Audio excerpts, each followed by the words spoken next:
All right, we should be live right now. I do have my mic set up. Yep. Nice. Good timing there, Squeeze.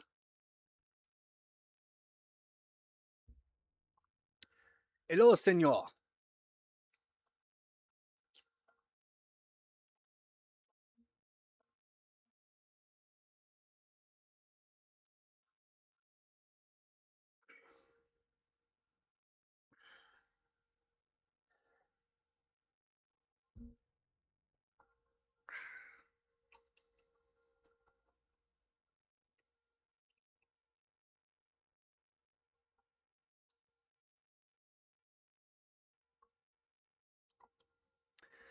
Yeah, any kind of like noise suppression on Discord can cause it to do that. So check for noise suppression or your peak.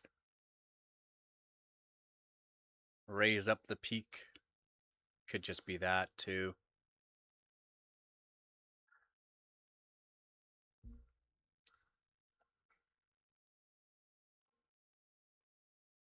It is nice that Discord does have that, but it can be annoying sometimes.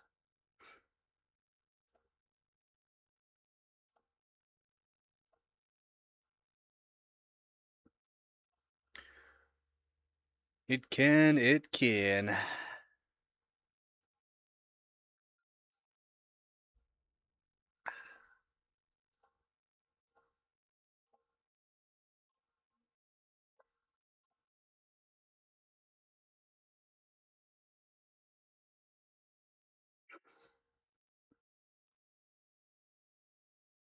That's why you need vibration dampeners, some rubber pads underneath it.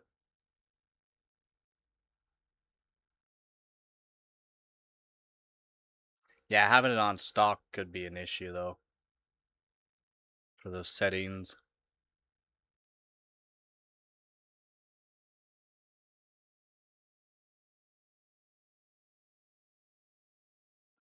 It sounds like your hard drive's going on you there, Squeeze.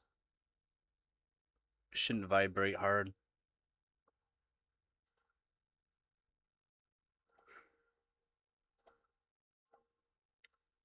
Yep, okay, we got that set up. We're gonna go over the 5090 MSI Lightning right now.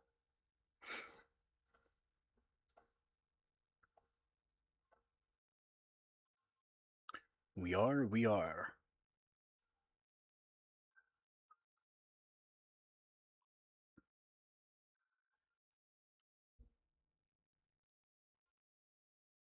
Yeah, only 1,300 of them have been made.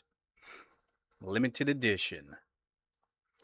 They're insanely built though. Holy moly. Same, like we'll go over it, and yeah, a lot of it's kind of similar to the Matrix, which is air cooled versus water cooled MSI Lightning.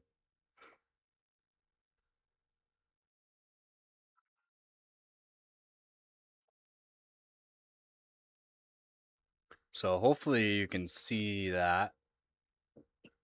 I'm not sure how well it shows. This is MSI's page. Gonna go on the tech power up as well. Get maybe a little bit more specs out of it, but from what I've seen on this page, it's pretty good. So this is the MSI Lightning 5090. The price tag is 5090, so 5,090 US. Here in Canada, it's about $8,000, which is pretty wild. Yeah.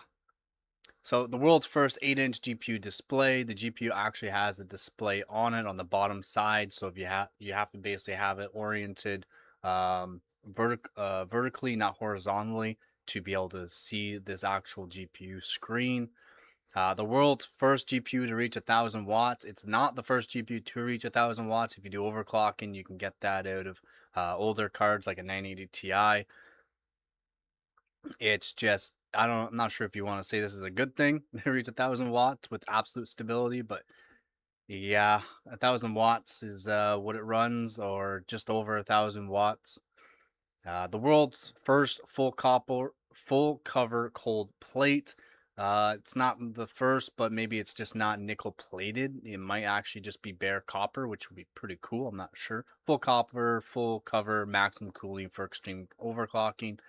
Definitely not the first to be full cover cold plate though. And they got these already. Just most of them are nickel plated. And yeah, it's 5090 NVIDIA Blackwell architecture, fifth gen tensor core, blah blah blah, new stream multiprocessors, blah blah blah. There's nothing new about this. This has already been done. It's a 5090. It's just a beefed up 5090. So Lightning reinvented a stemmed flagship crafted with precision. I mean, it looks really cool. I've seen some videos, um, but yeah, it's not cheap, that's for sure. Forged in carbon fiber, reinforced, light, beautiful. I'm not sure if this is real carbon fiber or not. If it is, that's pretty cool.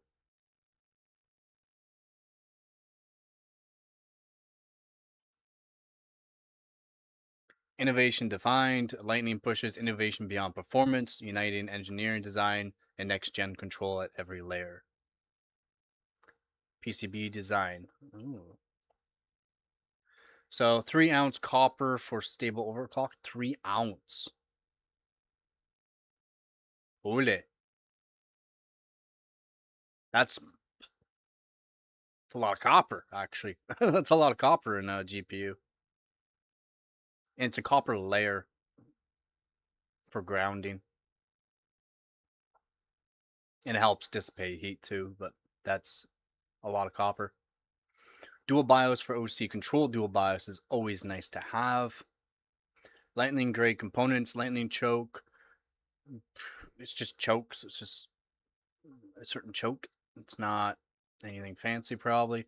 MOSFET components and components deliver cleaner voltage, lower noise, and improved filtering for stable, high performance overclocking. Probably just low ESR. Caps put on place. Looks like they're using Dr. MOSFETs, DR MOS for MOSFETs there. Built in high side, low side on each.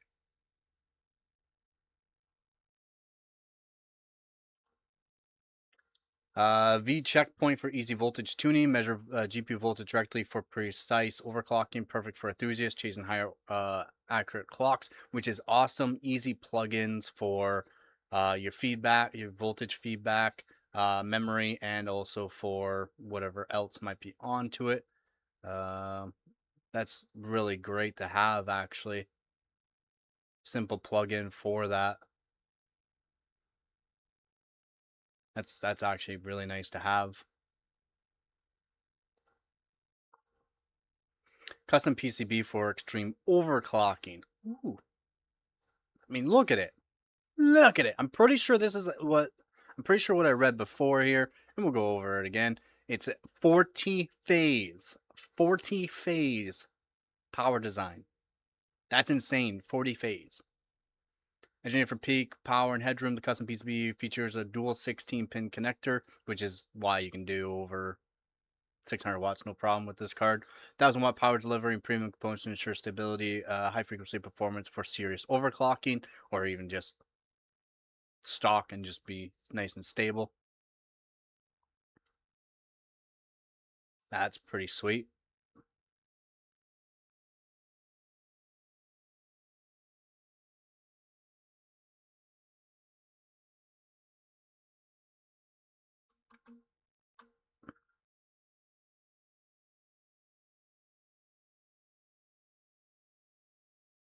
Hanging from the ceiling, yeah.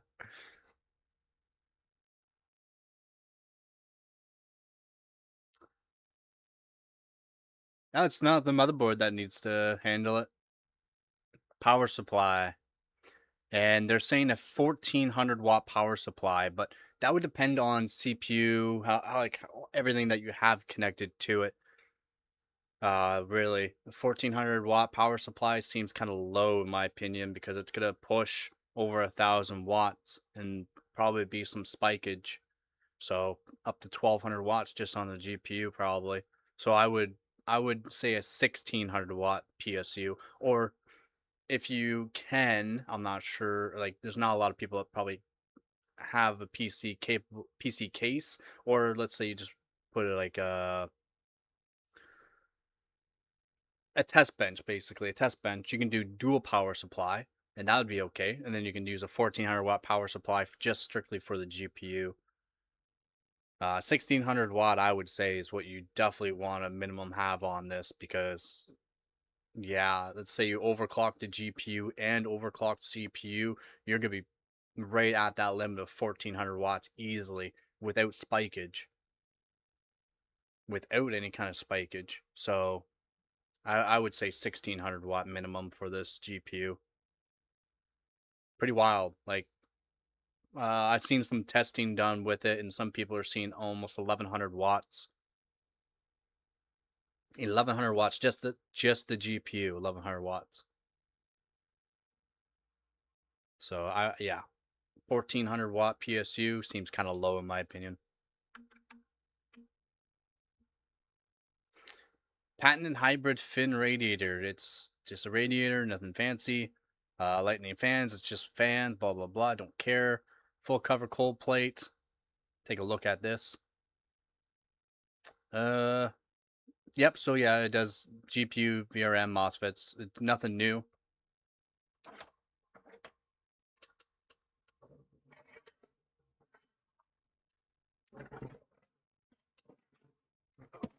Ugh. Should dust this off, but it's nothing new. Nothing new. So here's a 2080 Super. This is a hydro copper by EVGA. You can also get them on 2080, 2080 Super, 2080 Ti. All their high end. This is a 4-to-win. Same thing, but it's nickel. It's copper. It's copper. This is all copper. Like this thing weight just this cooler alone weighs probably almost 2 pounds. It's all copper. It's just nickel plated. So what they're saying there is maybe it's just copper, no nickel plating. And nickel plating can do a little bit of less cooling, just due to the fact it's a bit thicker. Not much, just nickel plating, but it can affect some sort of cooling. Uh, really need to dust this thing off. But this right here also cools. Goes all the way over here, so it goes. So as you can see, here's how big it is. And all this is just for more or less aesthetics and to cover the rest of the GPU. That basically is all bare. It's basically all bare on this side. But it cools all the MOSFETs, cools the GPU core, and cools the memory. It cools everything that needs to be cooled just like that. There's nothing new. There's nothing new. Yo, how's it going, you guys? Glad you guys are making it. But yeah, there's nothing new. Nothing new on the actual full cover, cold plate, maximum cooling. There's nothing new on that. It's been around for a long time to cool MOSFETs, memory, and core. This also cools capacitors too. So it cools the chokes, cools the MOSFETs, and it cools a couple capacitors that are pretty close. Also cools chipsets here. So power delivery.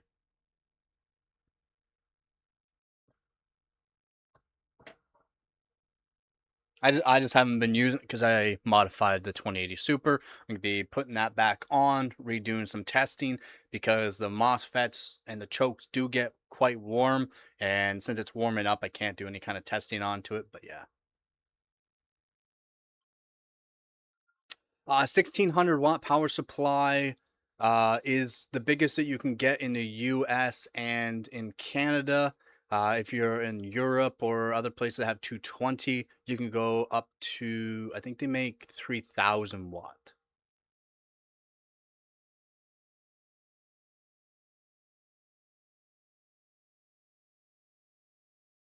I need to, need to ream more gooder. AMD for life, he says. How's it going, Z? I'm leering. Yeah, you're leering. Doing all right. Doing all right. I just been busy recording, editing videos, so I just been really busy. It takes a long time, and I need to get more videos out there.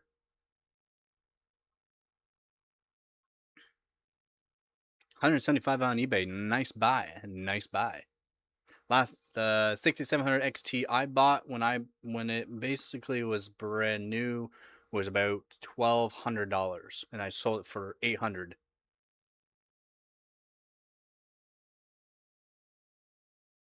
And that the guy loved the deal because you couldn't find them for that price, and I even gave him the warranty for it because it still have warranty, another year of warranty. I should never have sold it though. I should never have sold it.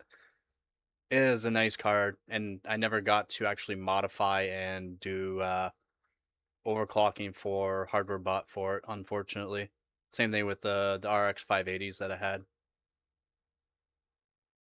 The 6700 XT, man, is it's a good card. Nice 12 gig card.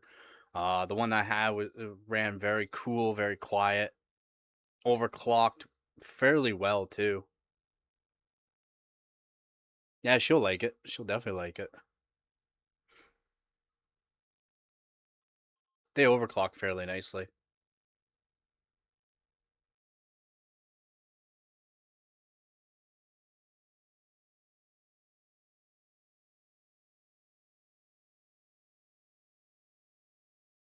Yeah, right now we're just going over the MSI Lightning 5090. Ooh, nice. Yeah, ROG Strix too. Yeah, I guess it would. But again, nothing new with their copper cold plate.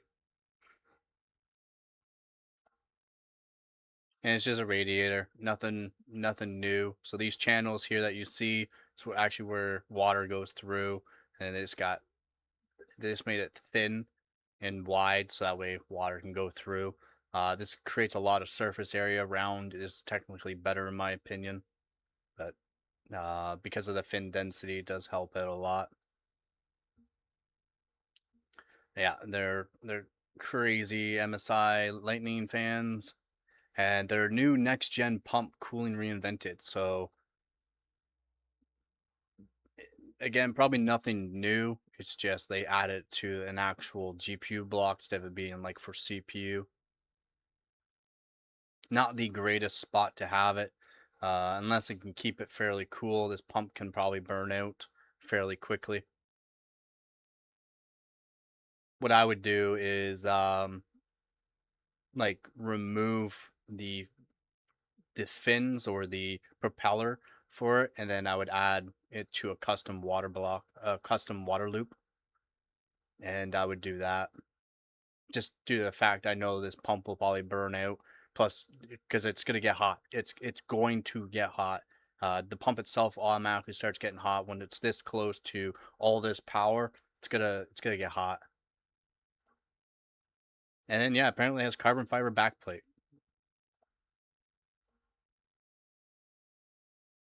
Overclocking without limits. Well, when you got 1,000+ watts to play around with, I would expect it to be pretty good.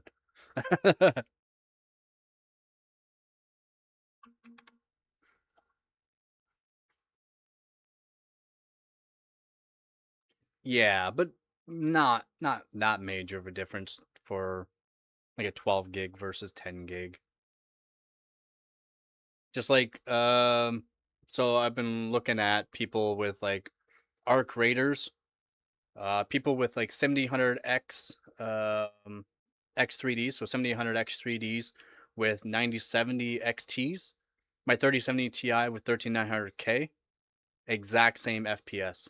Exact same FPS. And the 3070 Ti actually uses less power than the 9070 XT. So that's an 8 GB card versus a 16 GB card, by the way. So I don't think there's much of an issue there. Now, when you go up to 4K to where it can utilize more VRAM, then yes, there could be a bit of a difference there. But my 3070 Ti keeping up with 9070 XT, I don't know, man. That's kind of wild. Yeah, same here there, Z. 5090s are like talking about you won the lottery. Yeah. And the thing is, I wouldn't even use a 5090 in my system. I wouldn't. Maybe I would use it for like my green screen, like I would do with my 3070 Ti. Right now in the system, in the 13900K system here, is the RX Vega 56 because I'm gonna be making some videos while it's on air from stock and overclock and how to do registry mods and other mods like that with it. And yeah, so that's what I'm using right now is the RX Vega 56.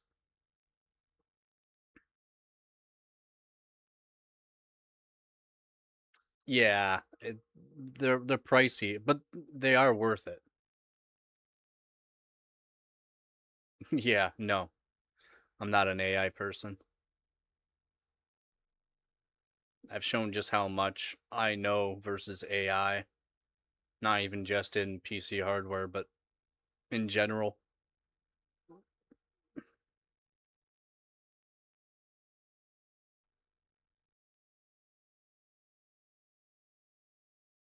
They might make a TI of a 5090, but they haven't done a TI since the 30 series, right? That was the last series when they made a TI, 3090 Ti. Do they have a 4090 Ti? No. Have they already came out with the 5090 Ti, which should have been before or right after the 5090 came out? No. All they've done is increase the power. What did I say? What have I talked about over the last couple years now?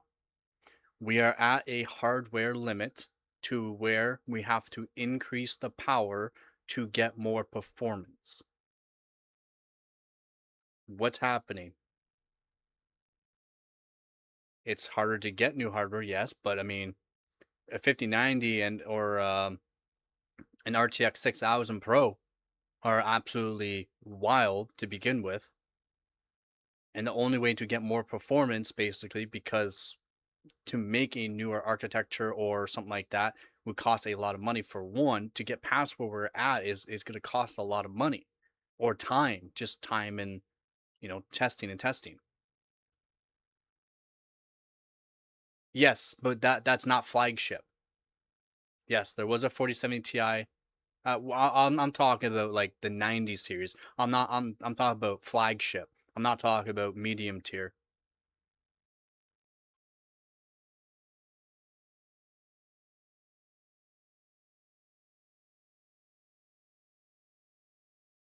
Yeah, but yeah, there was 4070 Ti Super. Yep, there was a 4070 Super and 4070 Ti Super. The 4070 Ti Super, basically, they should never have made it because it's actually a really good card for the price. It's actually a really good card still.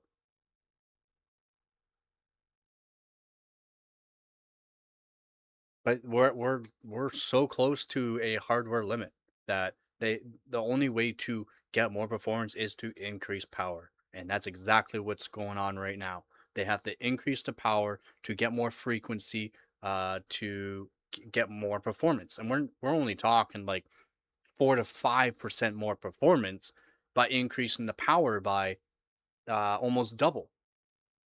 A 5% increase in performance for almost double the wattage is insane.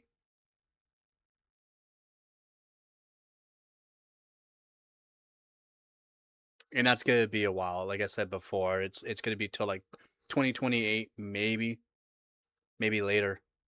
2030, there's supposed to be a whole bunch of new stuff coming out. Supposed to be.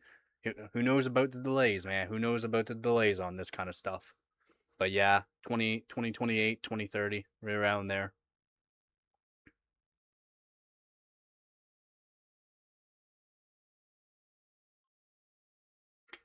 I mean, Intel has done that. That's what they did with their B B70s. I think they are, and it's only certain AIBs that partnered in with them to do it. But that would not be good for technically gaming. Not unless the games can be optimized properly to work with both cores. Yeah, the B70. The B70 is a dual core 24 gig card.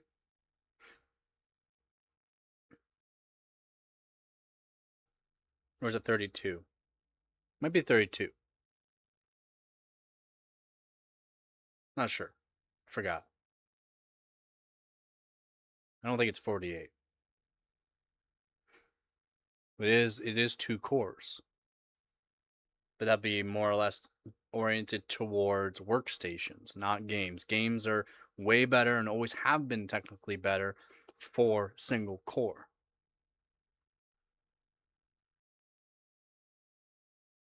You can play newer games just fine.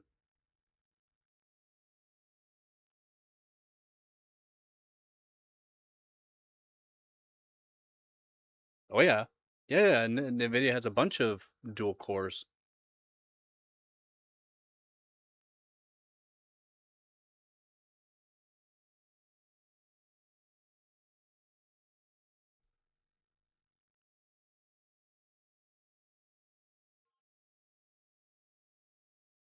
They're really expensive. Let's see here.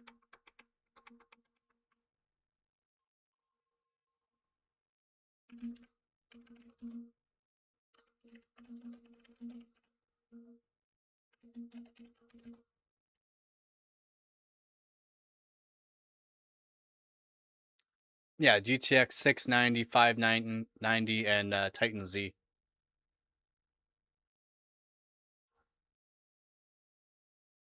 Also 295. The GeForce 9800 GX2 and the Titan Z.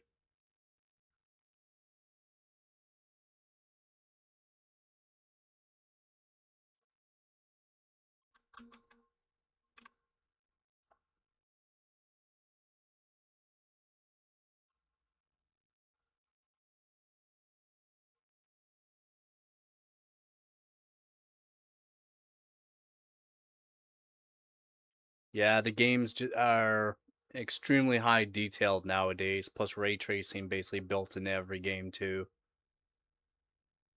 Path tracing. But yeah, I hear you. Without some sort of frame gen.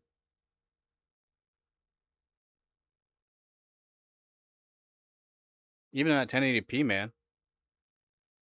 Even 1080p.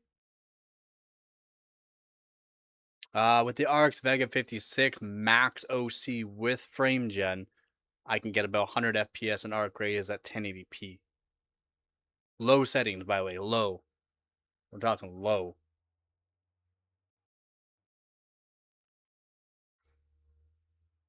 Nope. But that's also because of detail, right? A lot of detail. Optimization's another one, but it's a lot of detail nowadays.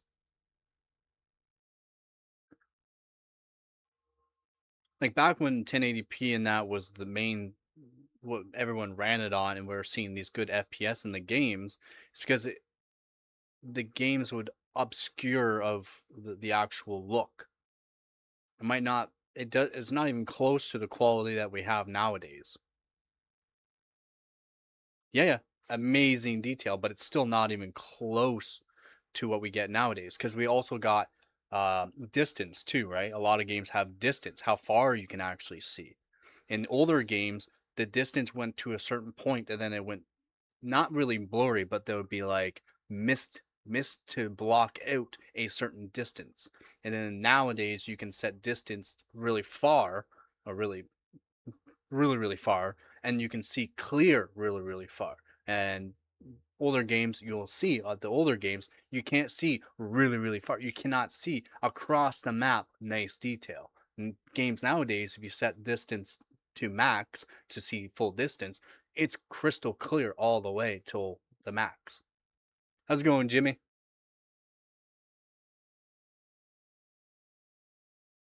But they're hoping to have GPUs or systems, even just systems, to be able to do it.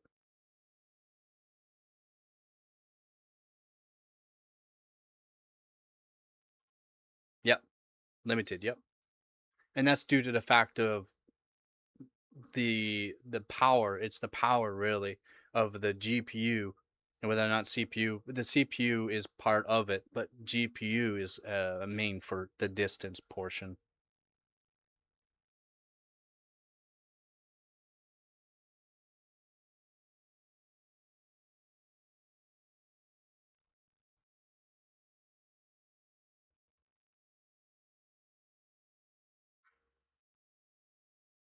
Doesn't work now. Wonder what they changed in it.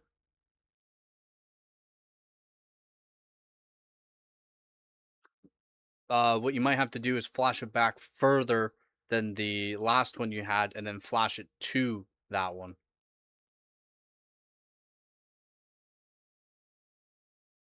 Yeah, yeah. There's no, yeah, especially NVIDIA drivers. Don't use the newest NVIDIA driver right now. It's not great. Oh, did you? It's kind of odd that it won't successfully do it. You might need to manually tune it to get it working again.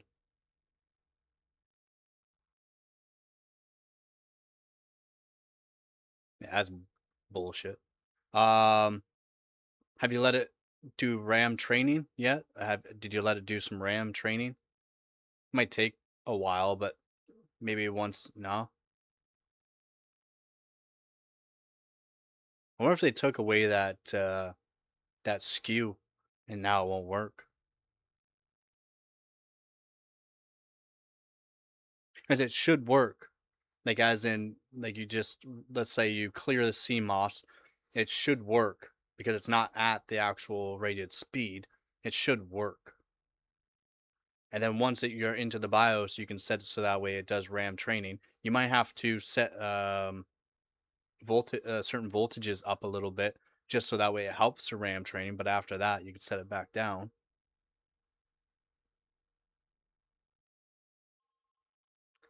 Nah, the microcode shouldn't. I have a new BIOS for my board too. I'm thinking about trying it out. And then what I will do, I'm not recommending anybody to do this. Let's say it is stuck on that newest BIOS, I cannot change it. What I'll do is I'll reflash that BIOS to it, and then I'll brick the motherboard, and then I'll bring it back.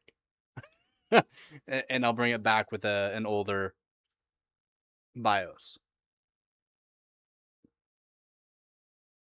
I'm not recommending anybody to do that, but I will do that because I can bring back the brick motherboard. Won't even go into BIOS. Hmm, that's an odd one. Hmm. Have you tried one stick at a time just to see if it will like boot in? Just do one stick at a time because they might have taken away that complete. Yeah, yeah, not cheap. Hmm. Yeah, they might. You tried one stick, yeah. Yeah, they might have taken away that CU dim.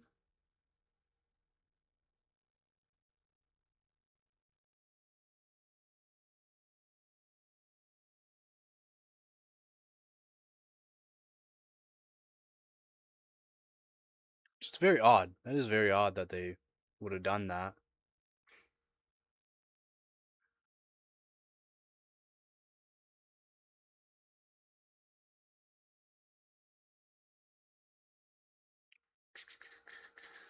Yeah, BIOS updates are annoying. Copies here.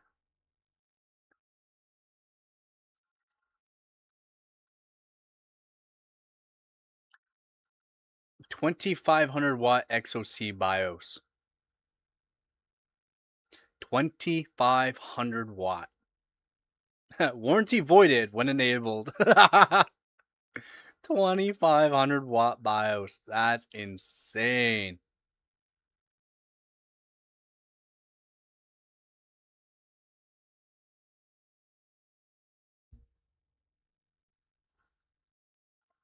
So wait. Go here.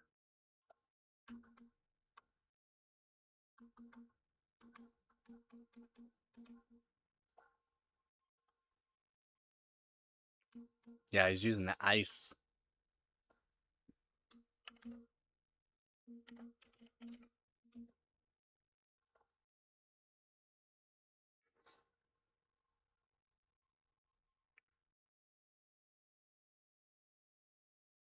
Oh yeah, OC Wind Force is rocking the 5090 right now. He's got first place hardware rank. A bunch of NAs. I wonder if why.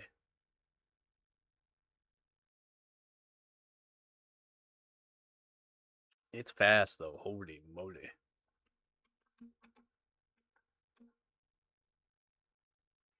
Yeah, pretty good overclockers.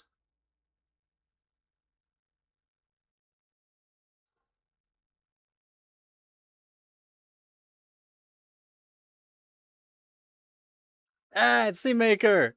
This is Dr. Antoine. He changed the name to Seamaker. Dr. Antoine.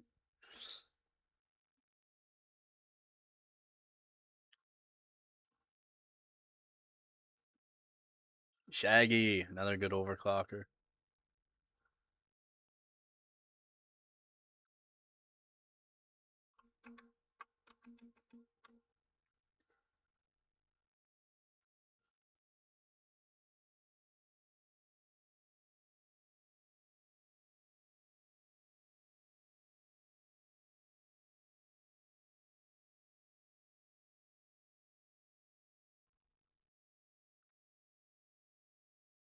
Booting with no SSD or NVMe, that shouldn't matter, especially since he has other kit of RAM into it.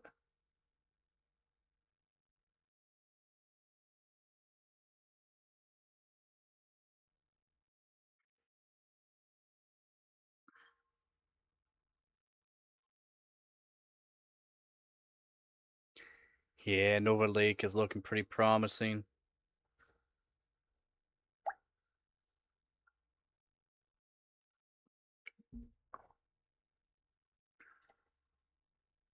Everyone's talking about the Raptor Lake now. Or not Raptor Lake, Panther Lake now.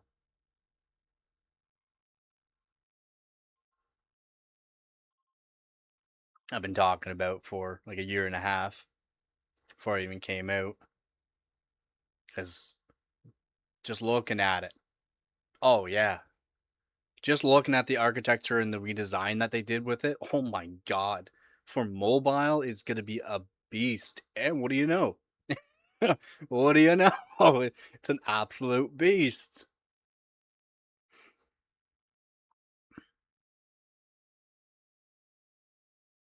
Yep. Correct. Just not as beefy of cores. Yep. 18A, 1.8 nanometer. Yep. It's the 18A process node. Yep. Yeah. Yeah. Absolutely stacked. Absolutely stacked. But basically the same. What they did with the L1, L2, and L3 cache. And then with Nova Lake with the the BLLC, the big last level cache is what it is. Yes. It's basically like the X3Ds.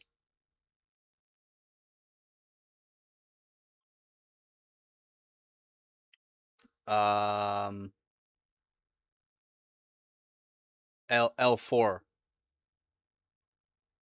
Because before what they were doing with the L3 cache was just put it onto the performance cores. Now it's on performance cores and the E cores. And then with the big last level cache, I believe 288 megabyte. of last level cache, which is more than what the X3Ds are.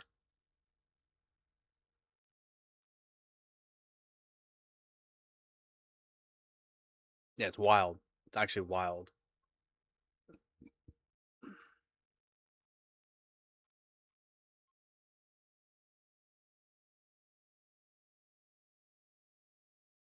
Yep, yeah.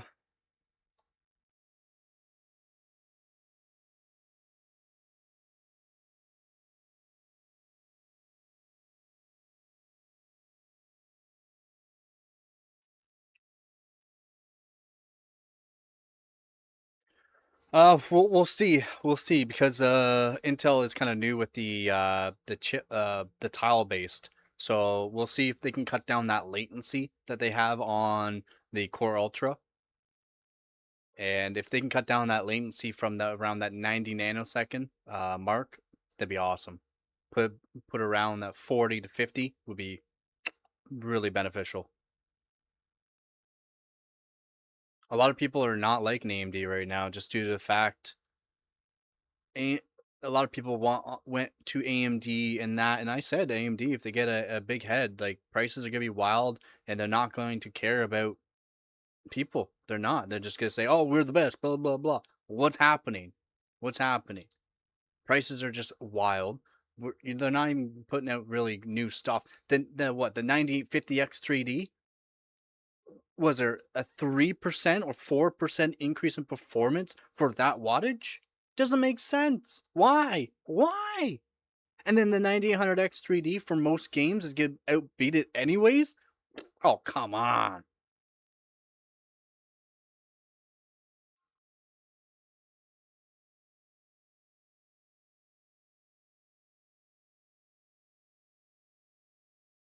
Huh? That might be a glitch. Might be a BIOS glitch. Not unless, let's say when you're into the BIOS, it's not enabling anything until it redoes it. That's kind of odd. That's saying 4800.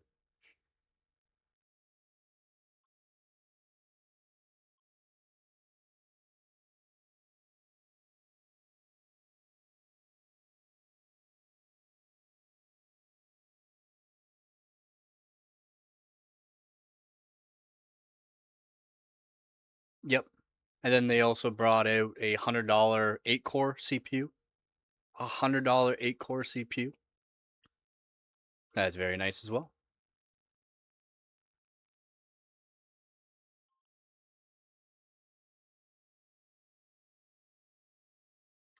Yeah, because you also got the motherboard can change the CPU frequency on fly, or on the fly basically. So maybe in BIOS it is saying 4800 because it is 4800, and then when it's actually in operating system in that, it's at its stock, or it's at its actual rated speed.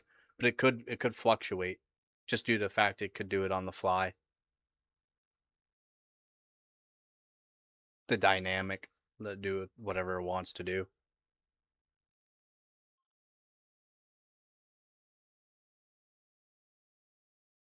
Yeah, and then if you equate through the efficiency with the performance with the price, they're technically cheaper. Just due to the fact you're getting way more performance. Like they're talking 40 to 60% increase of performance with a 40. I think it's about 40% is what they're saying. 40% decrease in increase in efficiency, not decrease, increase in efficiency.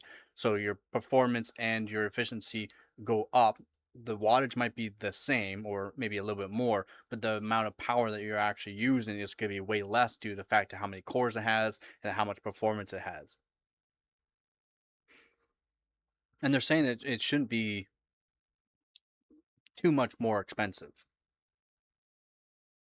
The 52 core, though, that's a different story. That's their flagship for certain people. That's not going to be for everyone for the 52 core. Plus, the 52 core, I don't know where some people are getting some of their information from. Some people are saying the 52 core is going to have big last level cache. what I read and followed for Intel's actual guidelines and timelines for it is the 52 core or their max flagship max core CPU will not have the big last level cache. And from what I've read and heard and followed on Intel on that side, there's not going to be there's no changes. So some people are saying it's going to have big last level cache. What I've read and what Intel has actually stated is that it's not going to.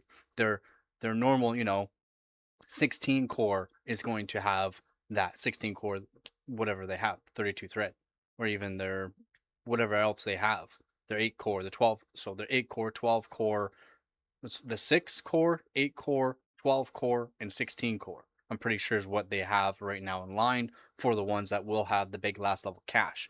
Now, the 52 core, no, from what I've read. And a lot of people are saying it's going to. I've seen nothing to state that, to confirm that. So I will not say it's going to have it, since what they said before is the 52 core is not going to have it. But with that amount of L3 cache anyways, it's just fine. And the big last level cache is not L3 cache. It's like L4 cache. It's a last step.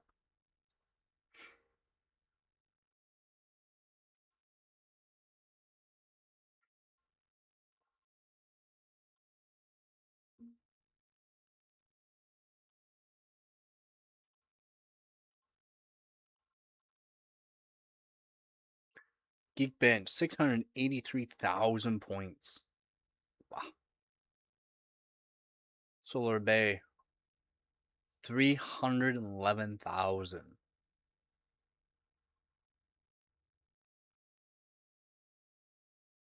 Wow.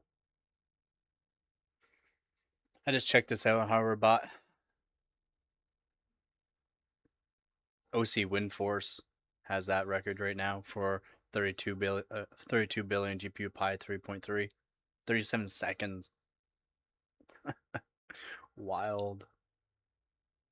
Times by 53,207. It's very nice. 2D Mark Fire Strike. Wow. Almost at 100,000 for Fire Strike now. That's wild. That 100,000 mark's gonna be made here soon, probably.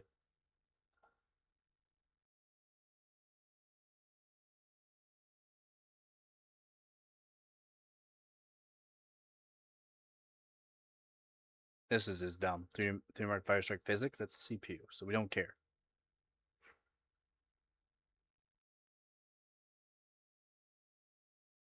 Not even a second for 1 billion. Standard GPU Pi 32 billion at 40 seconds. Flying. Flying. I think 3 minutes is my best.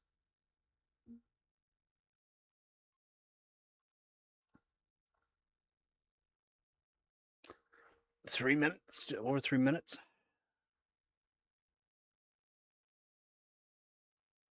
Yeah, higher bit bus width is going to affect performance. Yes, that is actually how much power or how much information the actual GPU can send at once, basically. That's why the 1080 Ti has been so good.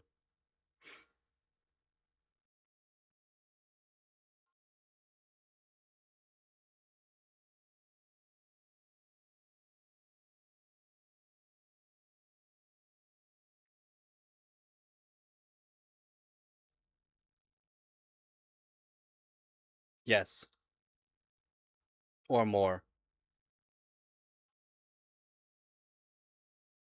But 256 is like medium tier basically nowadays. And you'll see that with GPUs.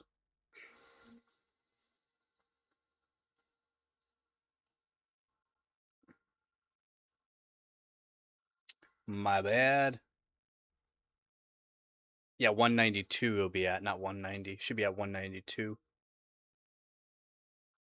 And those are your like lower medium tier cards, generally at 192.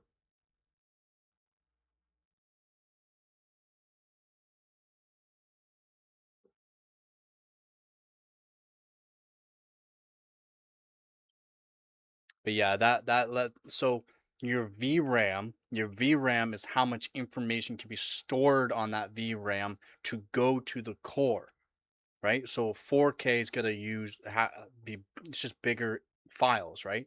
Just it's basically just call it a file, bigger stream of lines of code, and that goes to the VRAM that holds that and then sends it off. And then that core is the one that's actually rendering everything, as in changing it, like using its CUDA cores or AMD side, whatever they're using for theirs. Um, the TMUs, everything that's in the actual core of the GPU is what's going to make it so that way it can send off more information at once. Talk to the CPU, send it off, blah blah, that type of deal there to make an image. And then the bus width is at the bit bus width. The larger one can do more at once because you got to think. Remember, we're newer cards now and newer everything we have. We're at a hardware limit. We're so close to max of what we can currently do on Earth with silicon, with what we have for the silicon. That's why they, for the past like 10 plus years, they've been working on new materials to make new cores instead of using silicon. They've been using carbon nanotechnology. They've been using, like before, like it's not the same. They were using quartz before, right? Quartz. Now with the silicon, you can only still do so much, even though it's a really pure, refined silicon uh, makeup. VMA, basically, variable mineral aggregate. It's very pure silicon, sand. That's all it is. That makes these these big blobs of the chips, those big chips. They make them, they extrude it, and they make it, and then they cut that into layers, and then they etch it. So they use like an acid or something to. It's not really confirmed by anybody to, exactly what to do, but they're probably using some sort of acid to etch the architecture, and then they're using a machine to melt and blast tin into the etching, and then they cover that up, make a new layer, cover that up, make a new layer type deal. It's stacked. Everything's stacked nowadays. Same thing. Semiconductors are not just GPU cores, CPUs. It's also your RAM and a whole bunch of other um, hardware that's actually built onto other PCBs, and then they put like that. It's silicon or semiconductors is a lot of different things, but RAM is the same thing. And then you got different kinds of RAM. Even though you got we'll look at my GPU that I took off the core. But yeah, you got your RAM. That black thing is just a cover on it. If I take away this cover, you can see the architecture or the actual chip that's in it. And that right there is underneath this is a chip. This is just a protective cover. That's all it's on it. Yes. Now, those cards and the older cards, yeah, like big bus and all that. Yeah. They may have a bigger bit bus, but they don't have the VRAM, or they don't even have the actual power to do anything. This one here was the one on live stream. This is the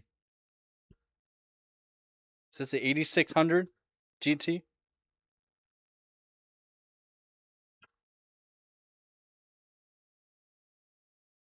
Yeah, I'm pretty sure it's the 8600 GT. This one here I did on live stream, and I wanted to do the vid mod, but because I kept looking at chat and that, I wasn't paying attention to what I was supposed to be doing, and I spliced traces um, for the vid mod. You gotta cut traces to block interference to the actual chip. I did the wrong side of it and powered it on. Um, I just tried to take that. It's not that, but I blew up MOSFETs onto it and probably did a lot more damage to it when I turned it on. It made a nice pop noise. And I said, no, I'm not going to do anything with this card, just due to the fact it'll take way too much effort, and they're not an expensive card at all. Um, but yeah, I don't even know if I can show it. Oh, yeah, I can maybe. Get rid of the cat here. Bam. So right here,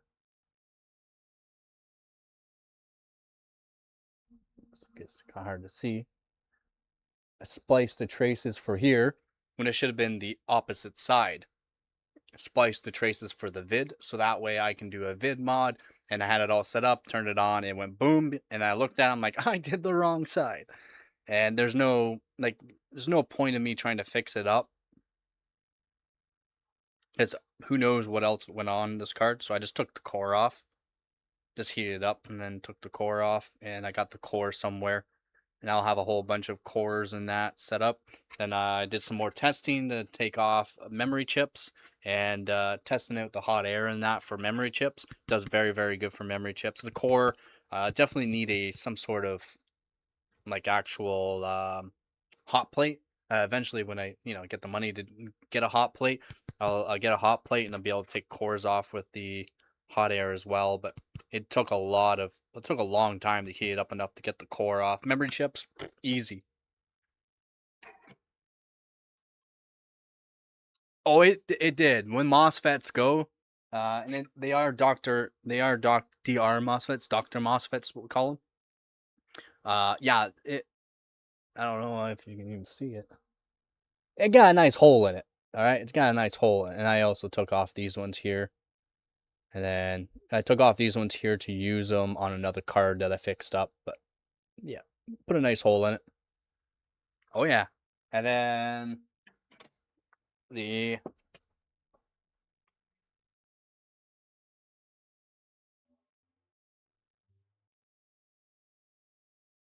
and this isn't another 8600, but this is a GS. So there's no extra power connector.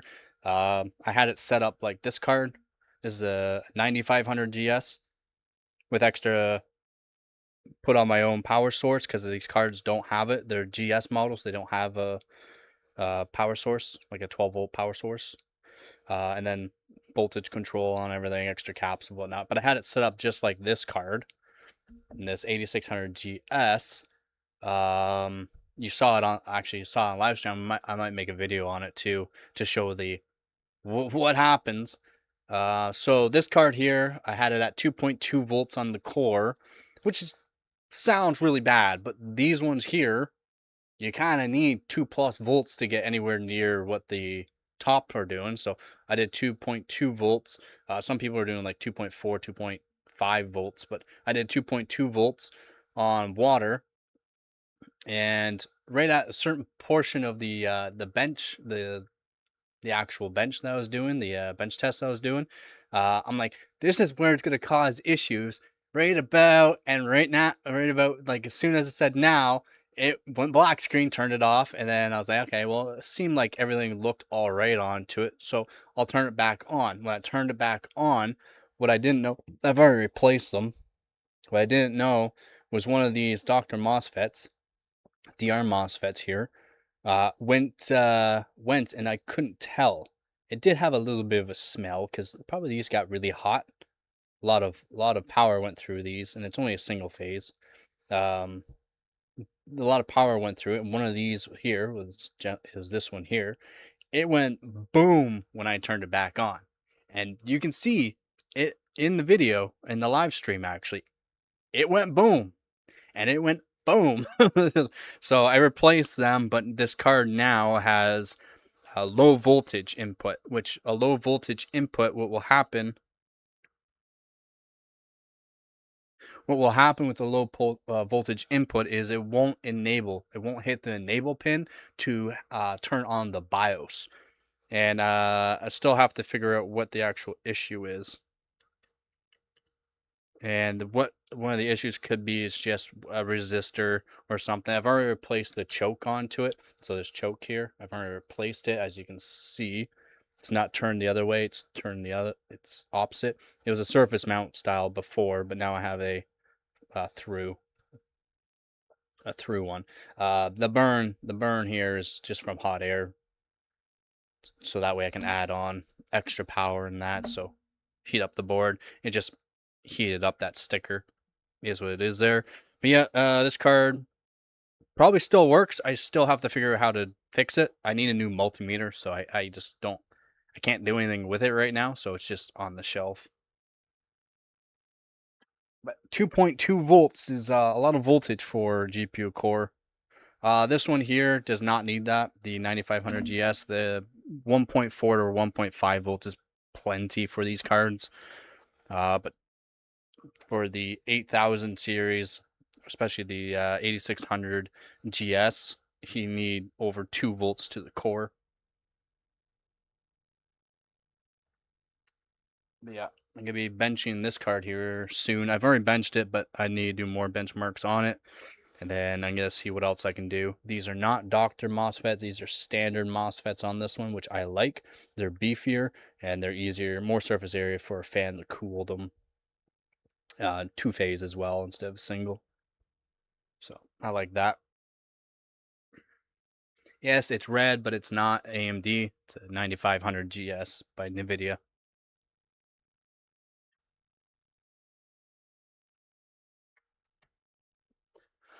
And then the GTX 460. Again, I need a multimeter to really test it because I don't have one right now.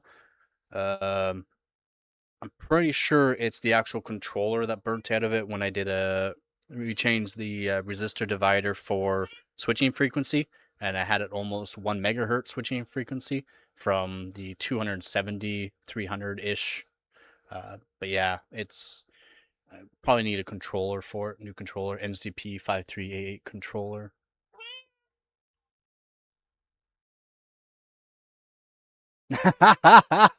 Z would be like, what? What are you talking about, man?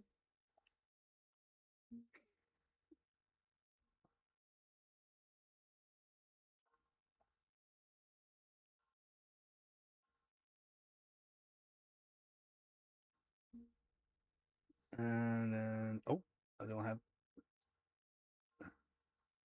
Where is it not showing? There we go, tech power up. And then this is tech power up. I like tech power up. Everyone that does overclocking likes tech power up as well. You can get BIOSes there if you don't know. It just shows some more information. So this, even though this is a 1000 watt card versus the Matrix, that's an 800 watt card, even though you can go further, of course, they have the same boost clock speed. 2730. This is for the MSI Lightning. And if you go down to the Matrix here, the Matrix is on here somewhere. Yeah, right here. The Matrix Platinum 5090 has the exact same boost. Now that does not equate to the actual what you're actually going to get while gaming, due to the fact this is an air card versus a water card. The 2730, it might do 3 gigahertz, but the MSI Lightning might do 3.2 or 3.3.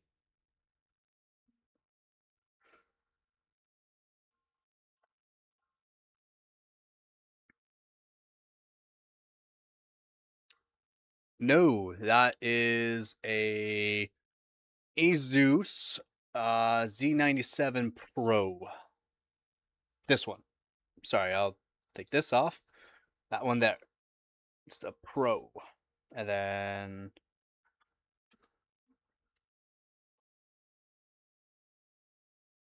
this one here. This is a saber tooth without the black cover. But work on modifications. I need to get a new multimeter, unfortunately. The teal. This one? No, that's not the M8. That is the Asus P6 X58D-E. So basically, it's fairly close to the Rampage Extreme. It's fairly close. It's a very good board. Triple channel.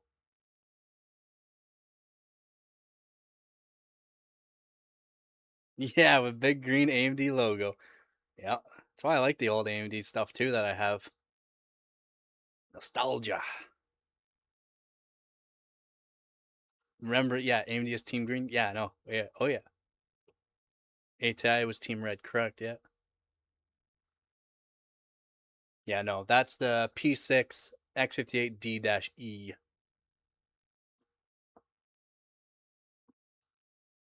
The M5. Yeah, no, that's completely different generation and platform. This one would be closer to the one you have. This right here is a LJ1366 motherboard, triple chan. Your 97 board would only be dual chan.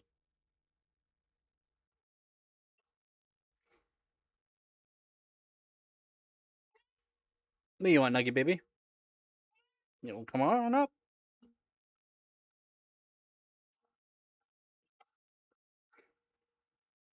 Yeah, and yeah, I'm currently working on a water block for it. One sec.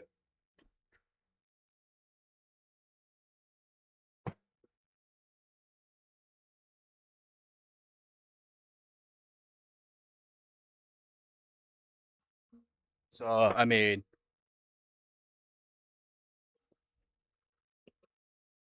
yeah, yeah. Even the premium. This is not the premium model. Technically, this one's better than the premium model. Been working on. I made this live stream. This is a going to be a IHS water block. So CPU, and this is the water block. It's made from IHSs. It is an IHS with stacks of copper and with the holes. Then when I get the funds to finalize it, I'm gonna be soldering on the actual piping to test this out. It does have fins as well, and that just sits right in the board. Yeah, I know, man. I've been wanting to finish it so bad. I can't afford it right now. Can't afford it. Food is better than finishing a project sometimes. And this.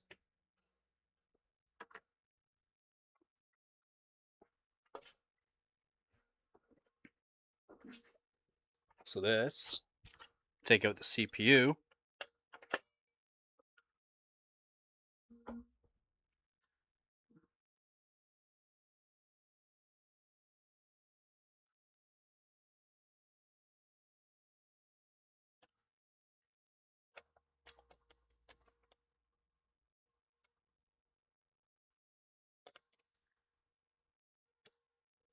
It holds its just like you normally would.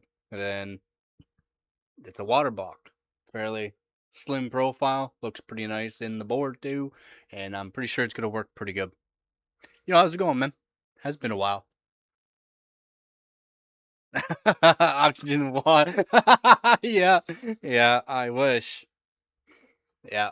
This project here, it's been ongoing for a while. Eventually when I do get the funds to finish this, it's actually gonna be really awesome. I think it's gonna work really, really good too. Built it live on stream, 2 days, but not 2 full days because talking to chat and whatnot. But yeah, all made by hand, soldered together.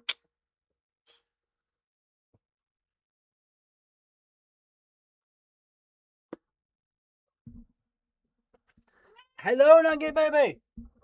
Hello. Mm.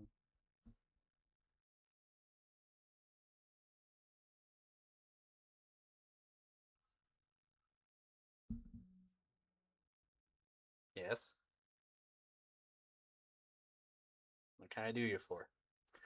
She says, hello. Hello.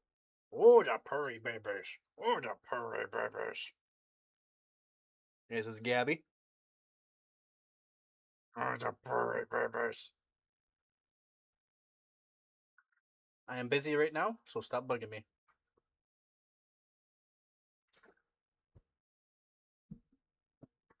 Yep.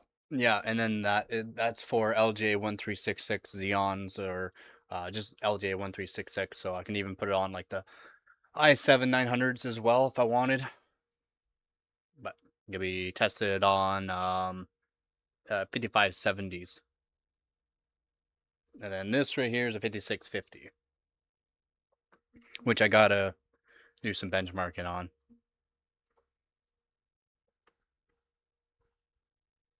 Yep. And then yeah, I got so many cards modified right now. In the system is the RX Vega 56 modified as well, voltage, extra cap, stuff like that. No, no. Windows. Windows. I just redid my operating system as well, Windows 11. Yup.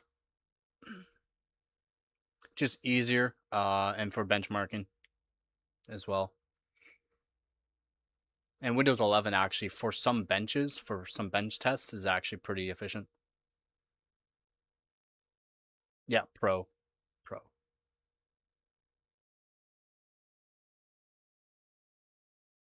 I got a bunch of Windows 10 as well. I got Windows 10 Home and Windows 10 Pro. I use the Pro. I use the Pro. Windows 10 Home I usually use for people that just want to, sign up, easy peasy type deal. Their Windows or their Microsoft account and have their system all set up for them whenever I build them a system. And the Pro is for whoever else wants Pro, but I like Pro. And then for some benchmarks, I'll be using, Windows 7, Windows XP. The Windows 10 works really good. And then once you debloat it and have it set properly for Windows 10, it's really, really, really good. And then again, some bench tests for Windows 11 on new hardware. We're not talking any kind of like older hardware. On new hardware, Windows 11 for a couple benches is very efficient. The efficiency is really good. Which some people might be like, no, what? Yeah, it is. It's really good. It's only new hardware though. New. We don't got much new anymore. Yeah, and Windows is so much easier.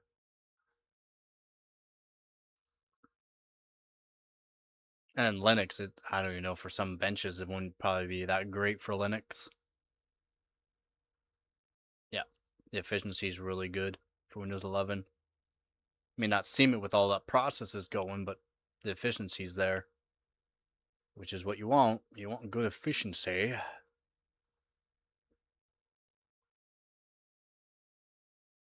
Ooh, the sexy Sapphire GPU. Sexy.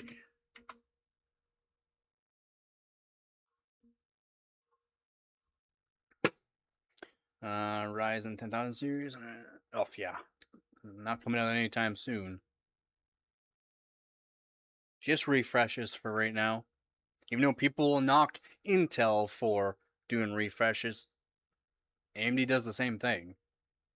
Just refreshes for right now. Gonna be way more power for a little bit of performance, just due to the fact that's how it is right now. Yeah. Uh, End of 2027, 2028 at least. And then for some other hardware that's coming out, it's 2030. Everything else from here until then is just refreshes. Exactly. And that's probably why they're also wanting to do it as well, because people need to recoup in cash. Hopefully they'll save up the money to buy the higher end components.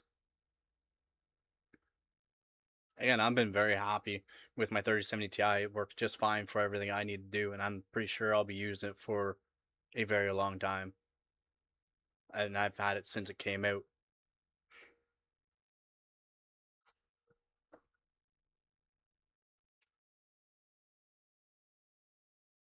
Here's my bad. I've been tuning and I haven't reset the PC to where it should be. Works for everything else, but OBS, well, streaming apparently does not like it.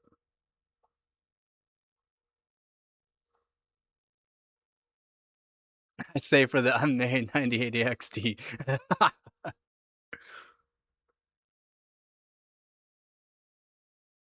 Yep, and you should be fine on that for a while. There's no issue with that at all. But yeah, here's the 3070 Ti. This is the Zotac model. No, it does not have the actual fan shroud on it right now, and it has been modified as well. You can't really tell, but has been modified as well. I'm hoping one day I'll be able to afford a water block for it. I can put on the Amazon cheapest water block that I have, which I use for my hardcore overclocking for GPUs. It's just I can't use that water block unless I desolder a whole bunch of stuff and flip it to the backside, which I can technically do, but I don't want to do it.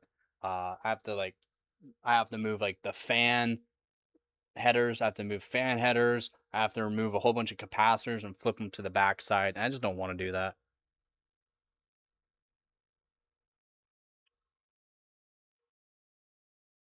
It looks better when it's all put together.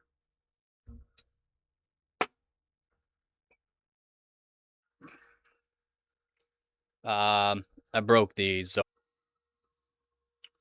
what I might do here is reset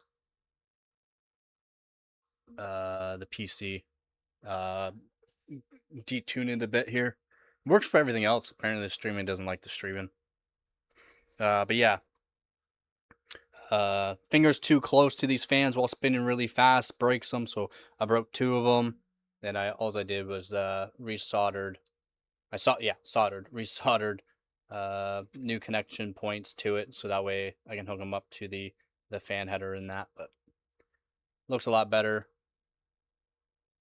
with it on. But I use it with external fans that just blow air onto it constantly, so I can do overclocking.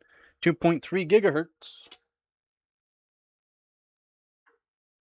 And I'm hoping when I get a water block that works for it, I can do over 2.4.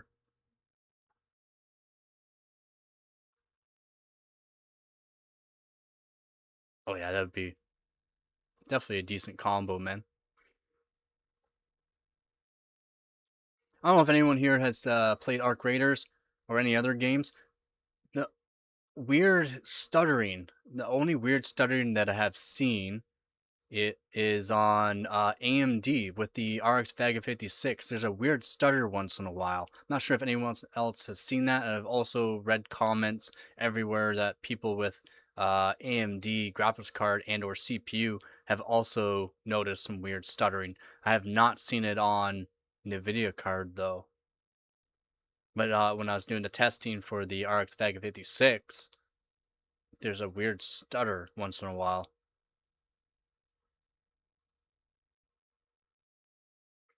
Okay, it's all right. It's pretty fun. Many different things for people.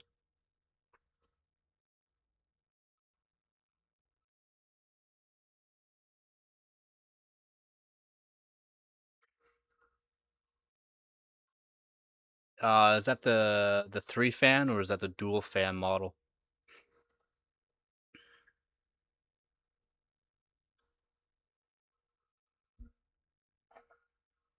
Yeah, I've done a lot of testing for Arc Raiders. So, well, every game that I do benchmarking for, I do a lot of testing. But Arc Raiders, man, just because a lot of people are having issues with it, I spent a lot of time.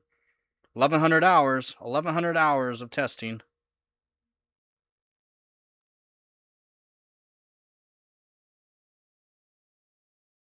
I found out a bunch of things to help out people, so that's what I've been working on for videos. Yeah. The three fan, yeah.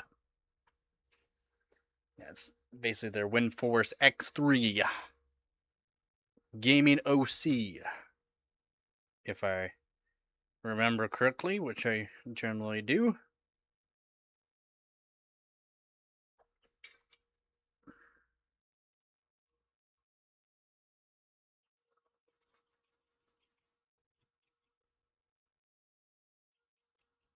Just cleaning this right here.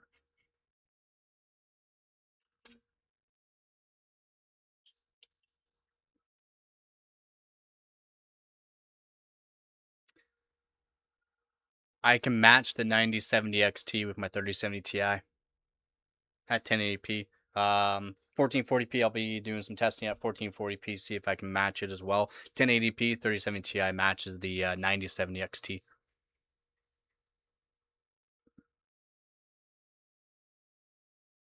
No way, he's getting another AMD? No way. AMD for life.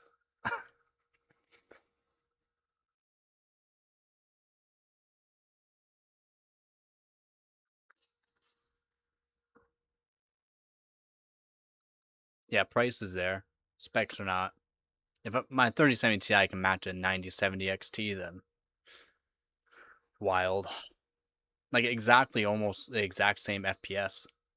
The exact same settings, everything matches it, which is wild.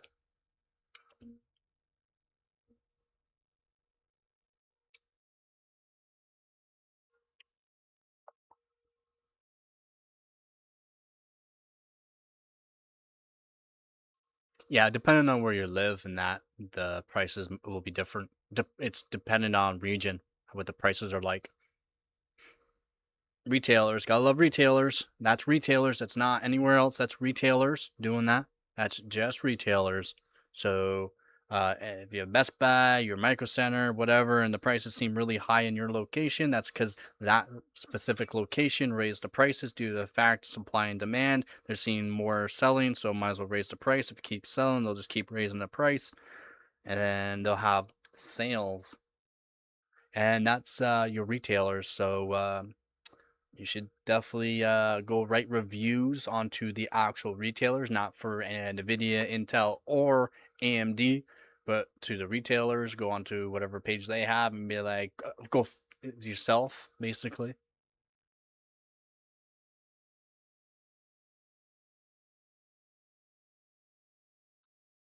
Yeah, they did really good with the ray tracing.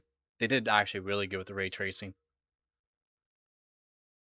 The memory, though, so a lot of people are saying, oh, yeah, oh, it's great having all this VRAM. It's also old ice, it's old RAM, it's old GDR6. It's nothing good. It's old. Plus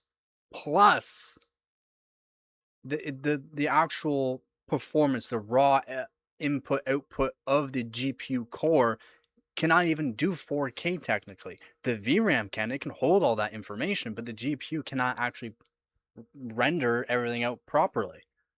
And you're gonna need some sort of frame gen to even see more FPS, and then you got input latency and all that. Which is why. It's just another marketing scheme. Oh, we'll just add all in this extra VRAM.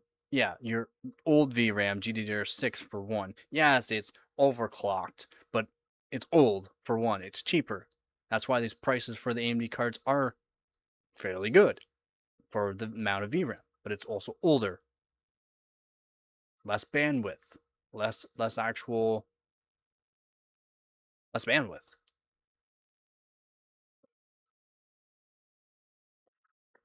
70, yeah, it's terrible versus Nvidia. It's terrible. No, it does.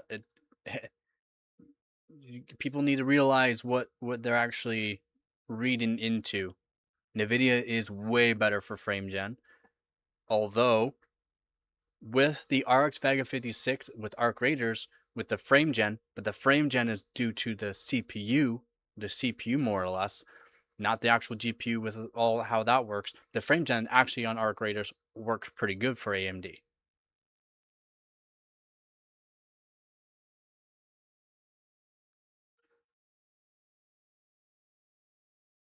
I don't know if that's any good. Yeah, that's pretty damn good, man.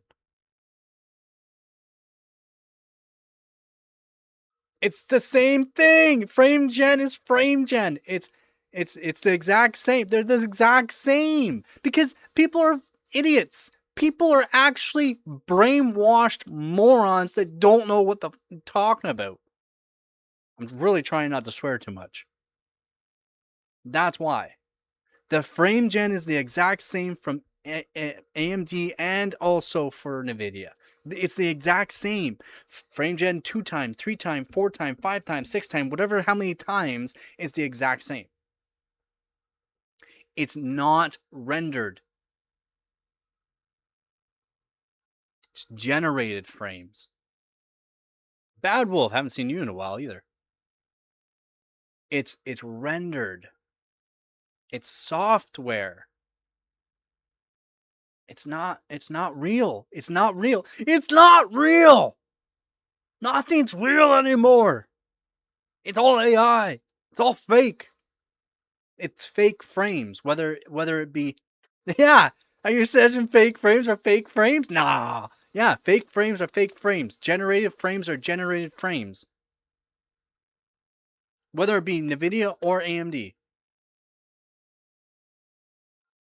Yeah, your 5080 is good. Don't go off of what other people are saying about the 5080. Yeah, the price to performance might be a little but for certain games and certain what are you doing with it, the 5080 is good, and you're not spending almost twice the amount for a 5090 to get what, 10% more performance.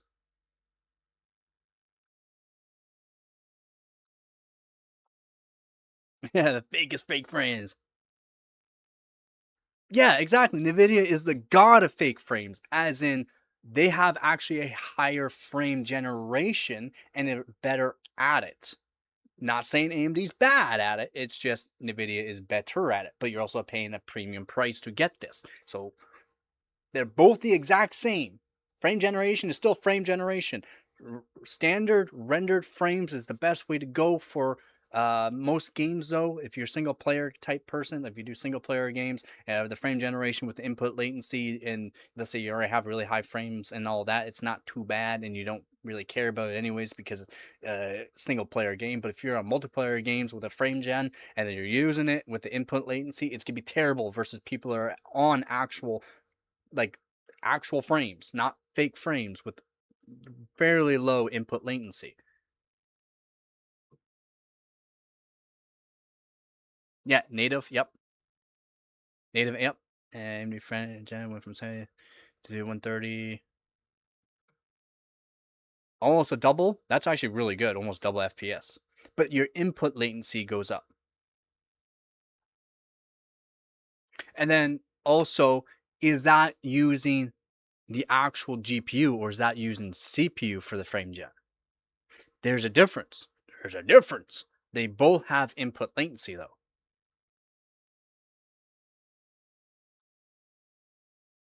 Pay more for better fake news. Exactly. See? Yeah. No, it's a really good system there, Jacob. Yeah. Really good system you got there. You should be good for years and years.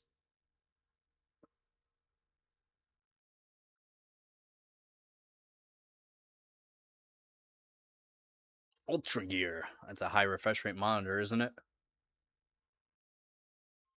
Yeah, exactly. The It's more or less, yeah, yeah. Or the worst Worcester. Worcester? Worcester.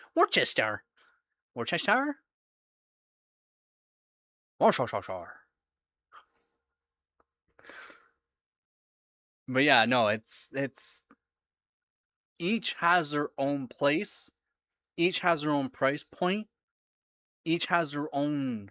It's You cannot compare the two, really. You can't. If you like AMD, you like AMD. If you like NVIDIA, you like NVIDIA. If you like Intel, you like Intel. If you are one, I'm probably going to reset my PC here. Again, it apparently does not like this overclock with streaming. Works for everything else. Apparently streaming it does not like it. So I might restart my PC here if it does it again. And it'll only take me about 2 minutes to get the stream going again. Apparently it does not like streaming though. I was trying 5.8 gigahertz at 1.3 volts though. I did put smart access memory on. Yeah, maybe. It just helps it helps a bit. 144 hertz? Yeah, it's fairly high refresh rate. It's more than 60.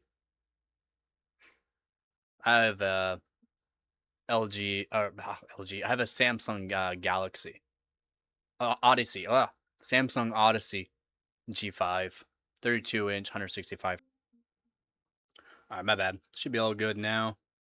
Apparently, I was only at 1.2 volts at 5.8 gigahertz, so that probably was it. I didn't realize I was only at 1.2 volts.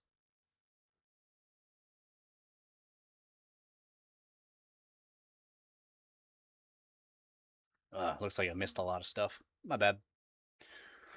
Yeah, it's true. The support is a big aspect.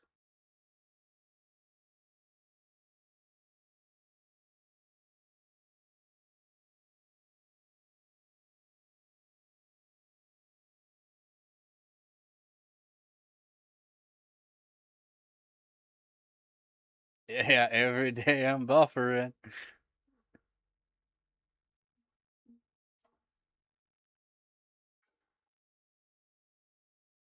For the encoders, AMD finally stepped it up with the 9000 series with encoders and have AV1 as well. I'm pretty sure NVIDIA has more encoders built onto it, but AMD and NVIDIA both use AV1 now, which is the best encoder you can use. Now, the performance of the GPU does equate to the actual encoder and decoder as well, though. So, but yeah, they're fairly similar.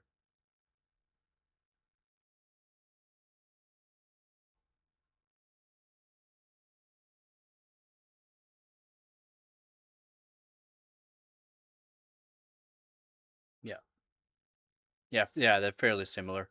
The again, they both use AV1, which is the best.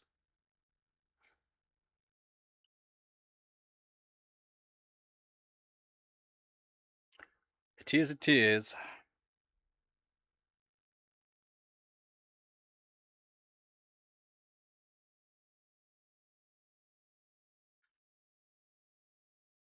Yeah, because again, the actual power of the GPU can help out the actual encoder.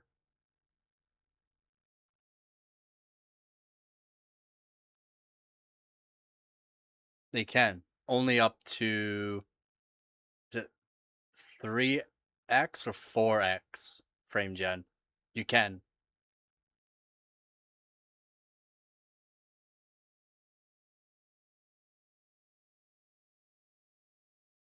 just not the full like crazy amount that the 5000 series can. But yeah, you still do frame gen. Yeah. You might have to manually set it with like NVIDIA control panel. You might have to manually set it so and change the way it, it works.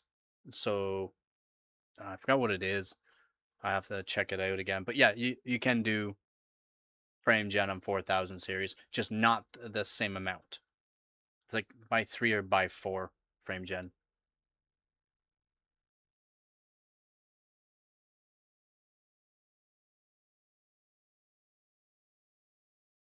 Yeah, it's good to have some cards at actual MSRP, and that would be a lot. A lot of it's due to retailers, right? For the prices being way above what they should be to retailers.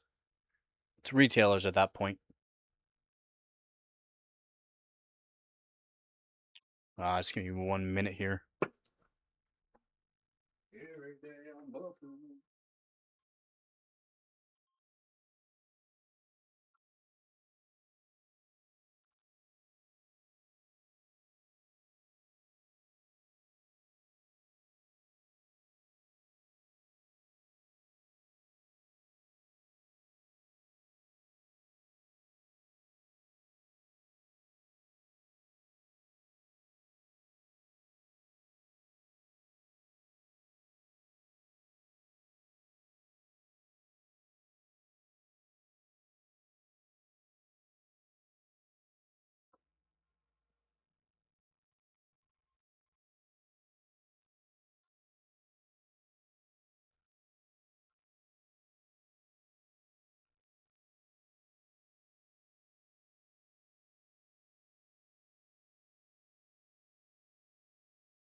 You can retire it to me.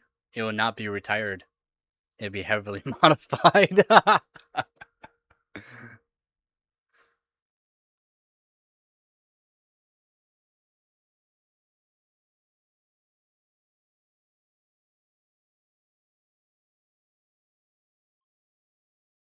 Yeah, Nvidia is way better for VR. They've been the king of VR for since VR came out. 1080 Ti is fine for VR, not for like 4K or anything like that, but 1080 Ti still a good card for VR. Good card. Not versus the new stuff. Yeah, there you go. You should definitely do that. Definitely put it on a plaque. Do it. Make sure you put a picture in the Discord.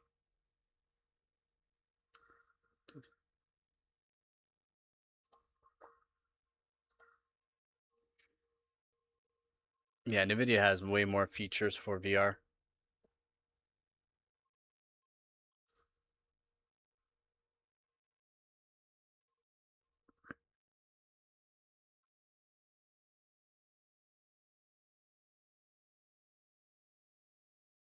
Yep, even the 1080 Ti. Every day I'm buffering.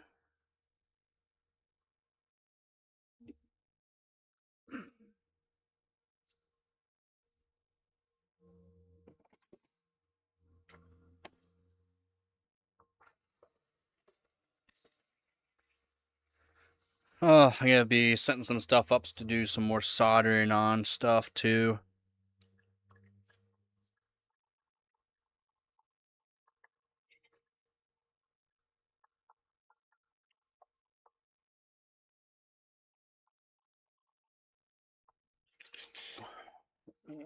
Gabby, just destroying me with cat hair. Carl supports all VR features, but I haven't.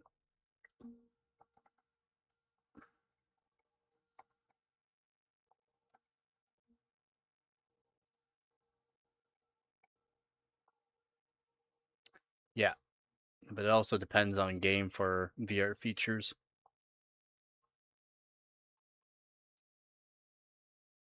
Yep, everyone has their own place, really.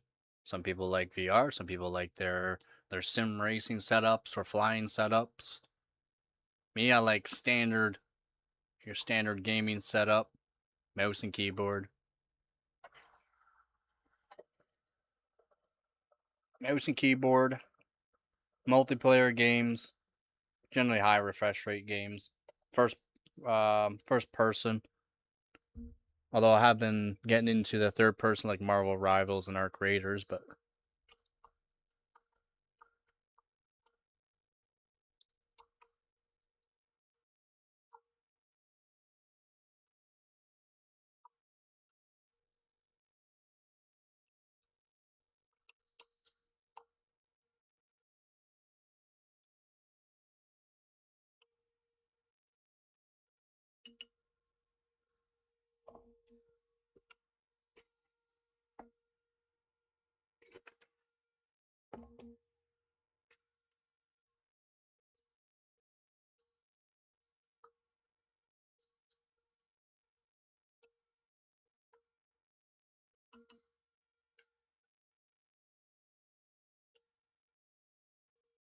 yep, Batman Arkham. A lot of people saying it's pretty good, pretty fun game.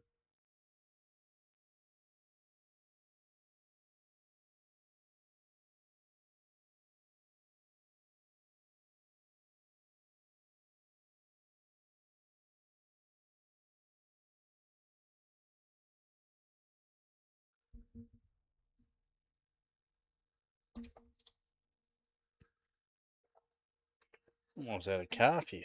It's not good.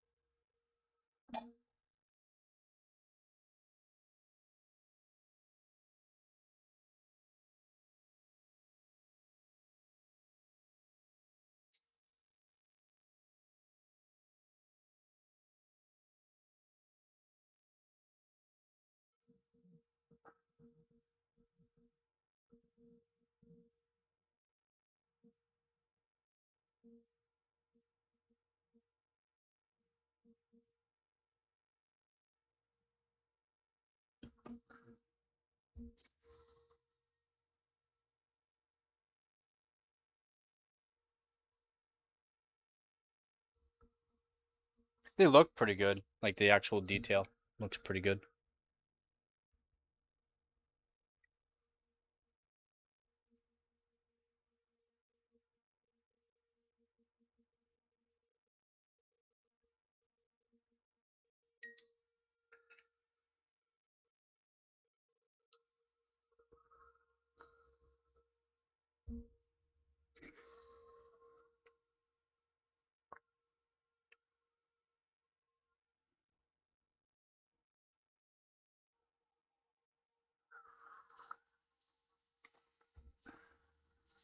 Yeah, I heard Red Dead 2 was pretty good.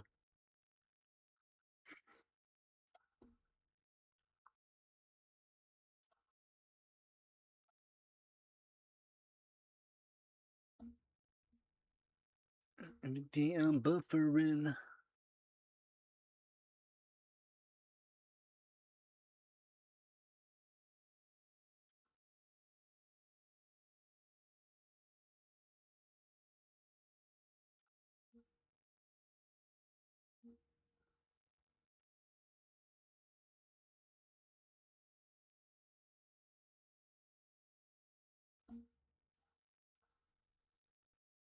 Yeah, I play a lot of 3D Mark. Yep, I hear there, go.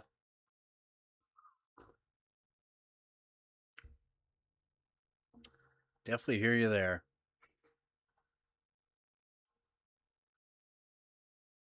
I play a lot of BIOS.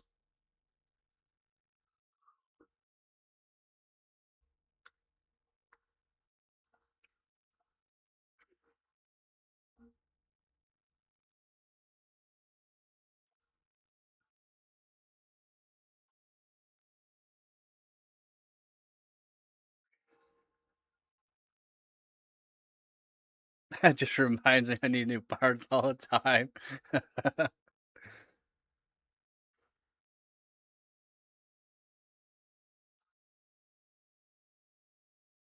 Yeah, like Left 4 Dead 2, some Z game. Yeah, there's a lot of them. Yeah, yeah, exactly. It's like an all-in-one.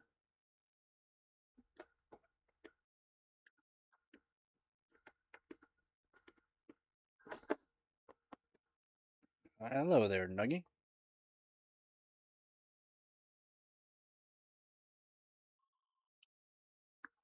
Is there something you would like?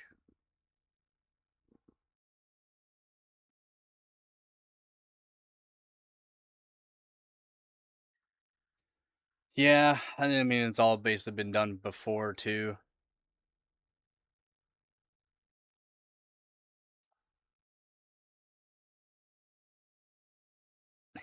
Or a survival game. Yeah.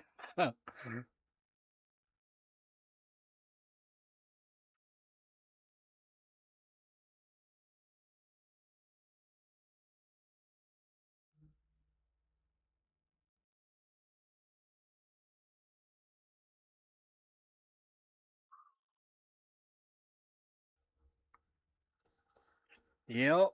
I mean, it's so hard to make games nowadays too. I mean, everything's been done before.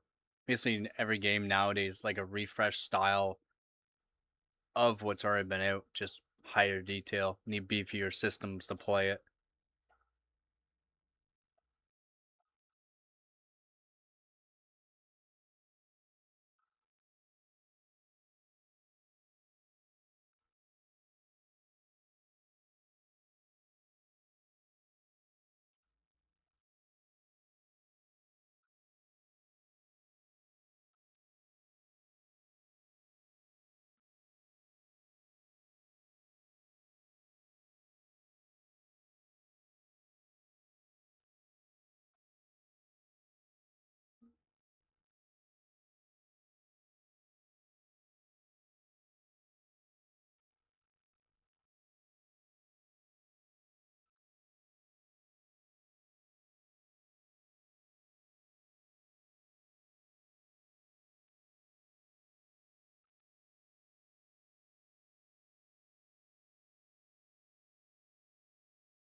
They have rights.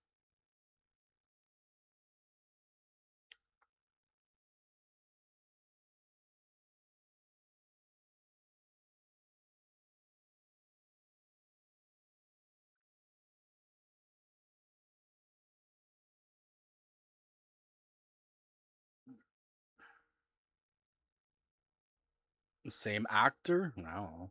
Maybe.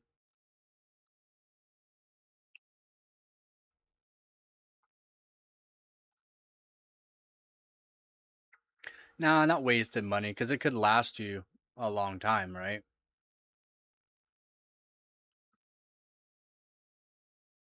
Arc Raiders uses a lot of cores, by the way. A lot of cores, and will if you're at 1440p or 4K, it will use your GPU, and hopefully your power connectors are plugged in properly. Because yeah, it will use a lot of cores, and it will use your GPU big time.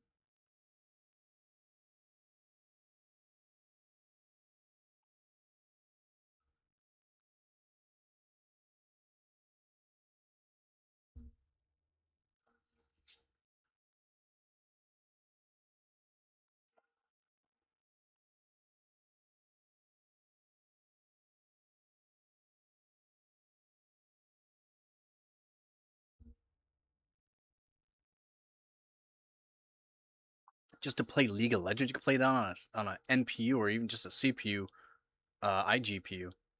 That's it. Yeah, that is a waste of money.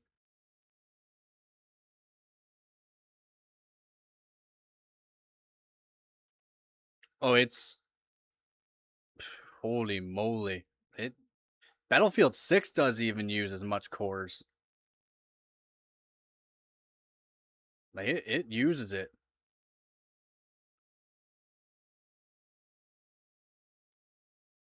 Same thing with GPU. Like it maxes everything out. For RAM frequency doesn't matter in the game. 6,000 versus 7,200 is like a 5 FPS gain. That's it. It- so that's good though.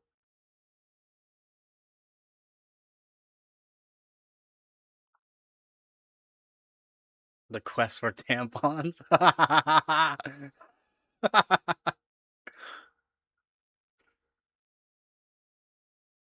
Yeah, Skyrim is a big game though.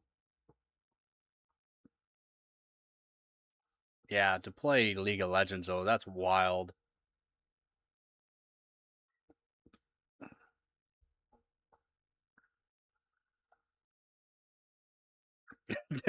Yeah.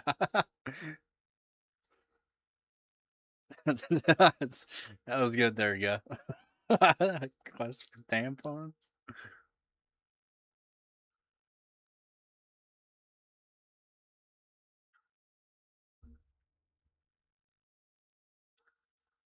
Mario Brothers 3. I don't think I've ever played that.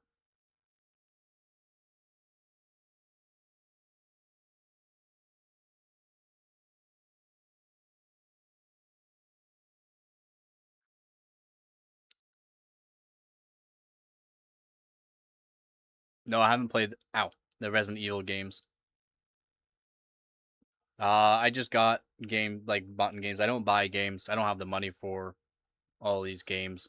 It's too expensive. Oh, yeah, okay, no, I have played that. Okay, yeah. Like the old NES. So you're emulating it then.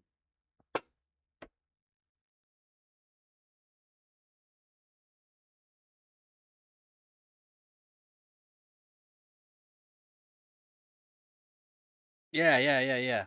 I played it. That's like around Duck Hunt. The Duck Hunt era. Yeah, I played it. There's one where he turns into like that raccoon and can fly.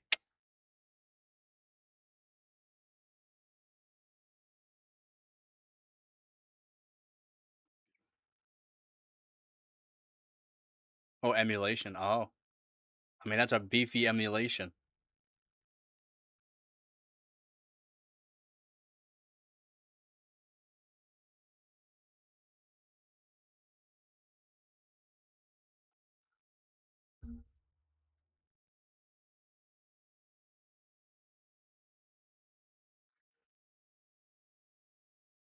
I should download an emulator and play some games.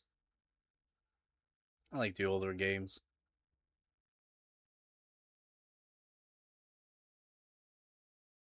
That's wild. That's wild.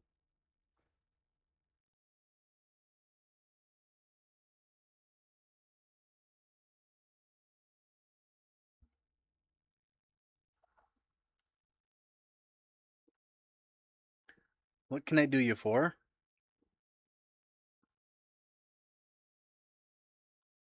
Yes. What do you want?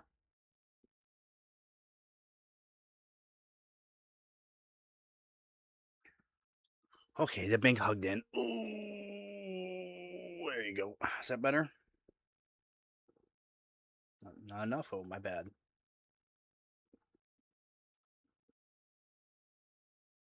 It's playable. It's playable, he says. That 2000 FPS probably.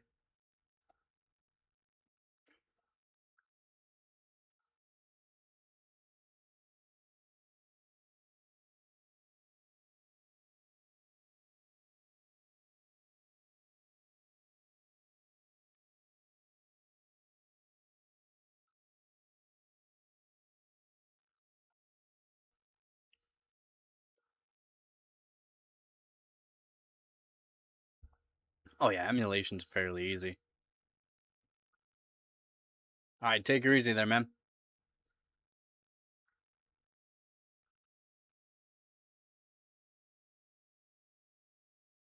Yep, I haven't watched the new season, but first season was pretty good. Whatever that was, I forgot. I don't watch TVs while single, so I haven't watched anything in a while. Maybe I should recap it, look at the new season, see if it's any good.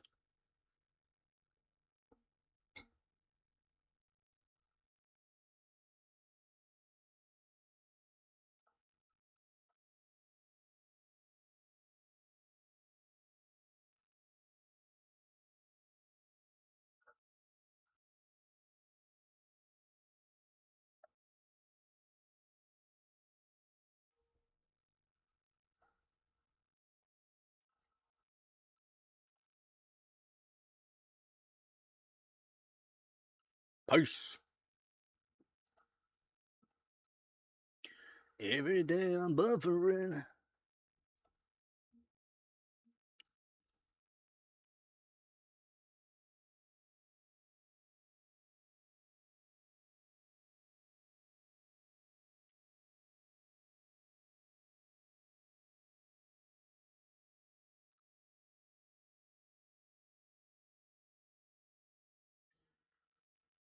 A bunch more subscribers? When did I get a bunch more subscribers?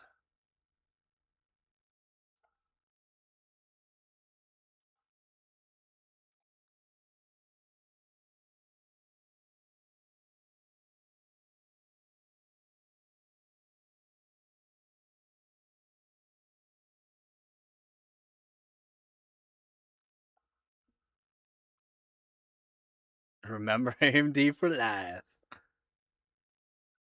That's yeah, yeah. RDNA horsepower. Horsepower. What do you want, Nugget? What do you want? Hmm?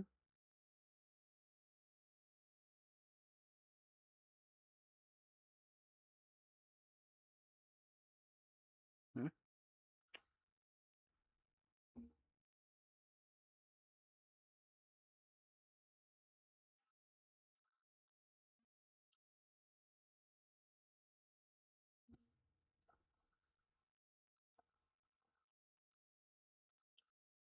Let's go here.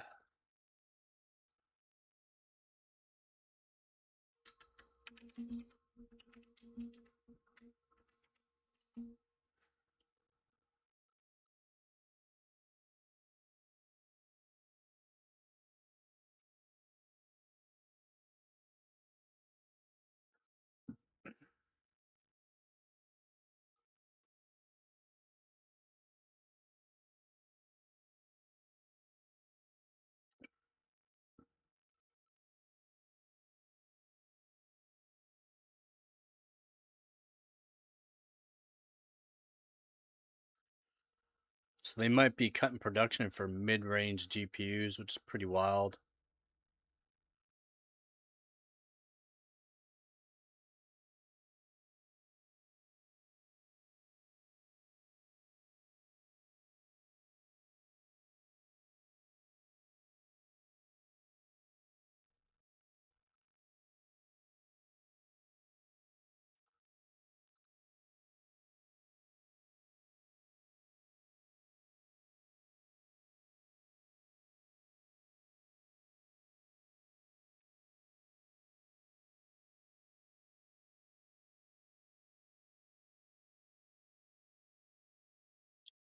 The only one that is semi talked about is there might be a 5090 Ti or a Titan version of the Blackwell. That's it. AMD's not saying anything for new graphics cards. AMD's thinking about it, and it'd be, if it does come out, it would be Q3 of 2026.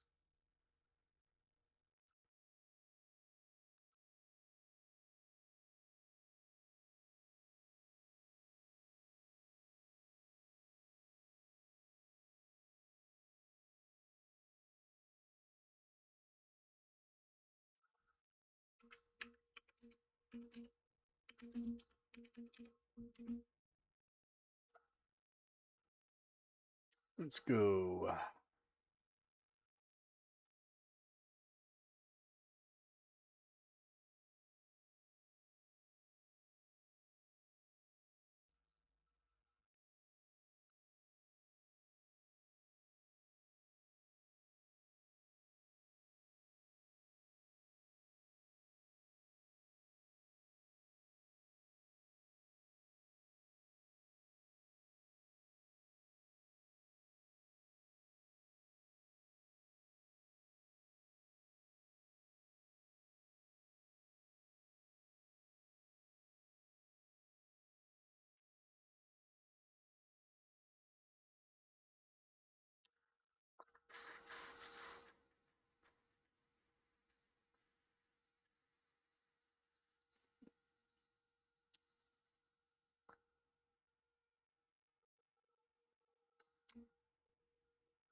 This is a good one to talk about.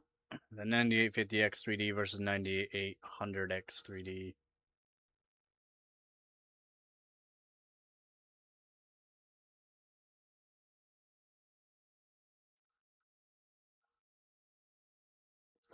Be more or less AIB's cutting production. Now less NVIDIA cuts production on their actual chips.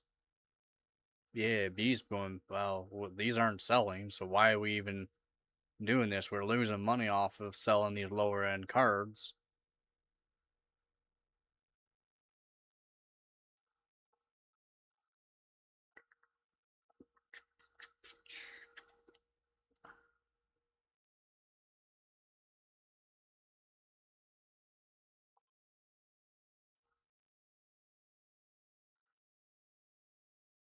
Are they high flow injectors or fairly close to stock?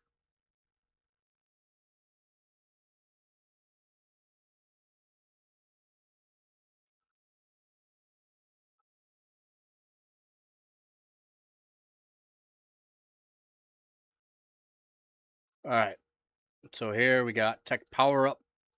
This is 9850 X3D versus the 9800 X3D. So AMD's 3D V-Cache processors have been the fastest game CPUs on the market for a few years now. Uh, Fastest does not mean fastest necessarily. Latency dips, so 1% lows, 0.1% lows, 1% lows, 5% lows, does not equate to the actual high FPS. High FPS is great, yeah, but if your 1% lows are really low, then there really is no point. It just causes more stuttering. And it depends on what kind of refresh rate your monitor really is too, if it goes below that. But So the Zen 5 base CPU has been labeled the Gaming King since its release, but now that changes. So yeah, they're saying, yeah, here we go. Enter the Ryzen 7 9850X3D and 8-core X3D processor on the same architecture that barely any different from the 800X3D on paper. His name gives it away. This is not next generation CPU. It's just a refresh. That's basically just a refresh. Nor does it provide more cores than the existing X3D. It is a mid-generation release that improves upon the 9000 XT for a little bit of price premium. In a particular case, that might just be enough since the 9000 XT is already the fastest gaming CPU that money can buy, so more performance wouldn't hurt, right? I mean, it's not technically the fastest game. At 1080p, it does high average FPS, yes, but that doesn't equate to every single game too. So more performance, why wouldn't hurt, right? Well, that's what we're here to find out. Let's see what they found out.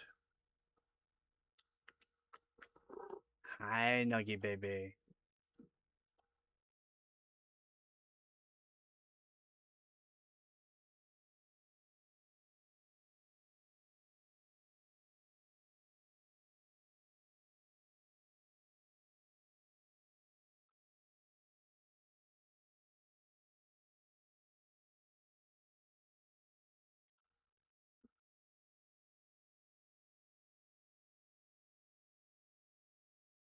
Metal on metal.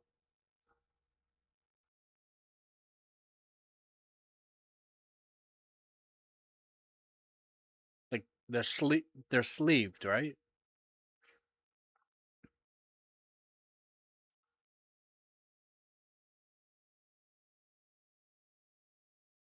Like they gotta be.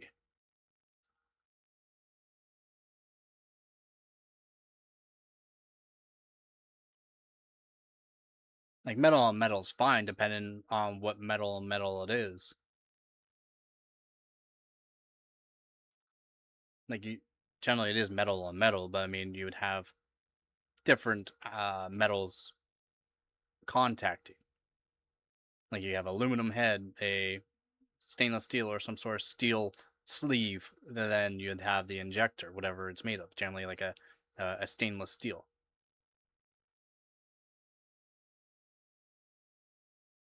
Yeah. Oh, it does not have a rubber ring at all. Yeah, I know. Yeah, so yeah, they're like a press fit. They're like a sleeved.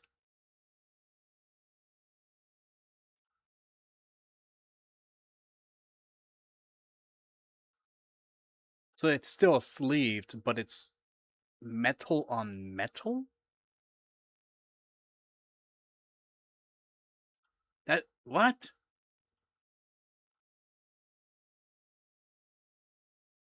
Hold on, I'm gonna search this up.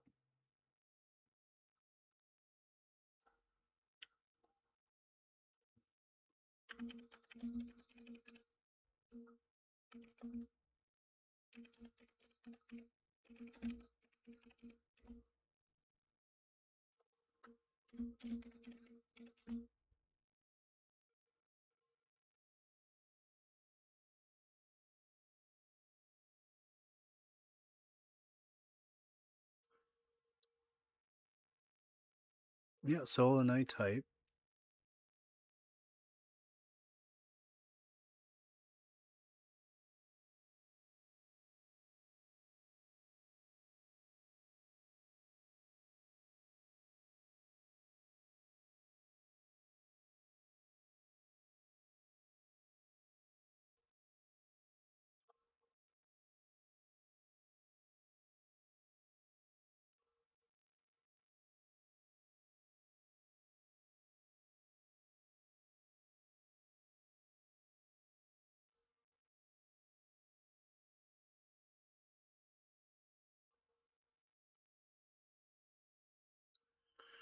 Thirteen fifty three 763 990 or 1353 860 625 396.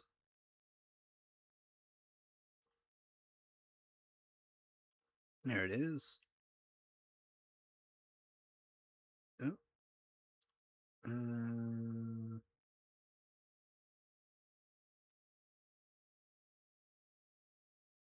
Yeah, solenoid style. Yep.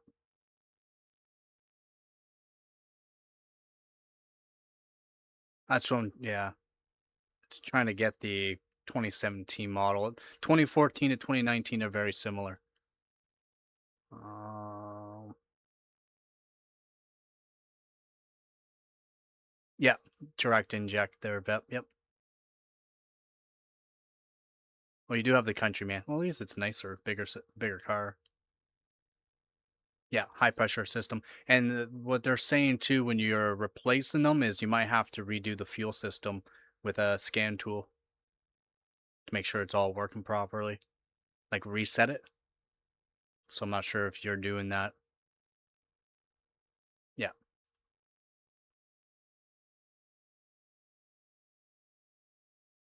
I had a Volkswagen TDI, and they're 10,000 plus psi, buddy.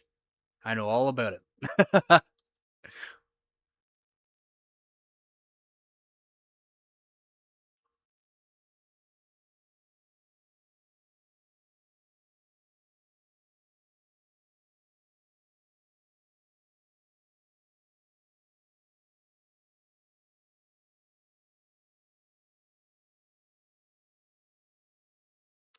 They have a looks like a rubber ring at the end, but not not where it caps off, which is odd. So I'm gonna be looking at the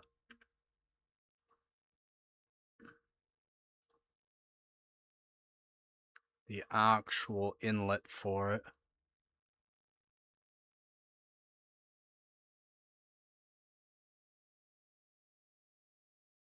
They are very odd.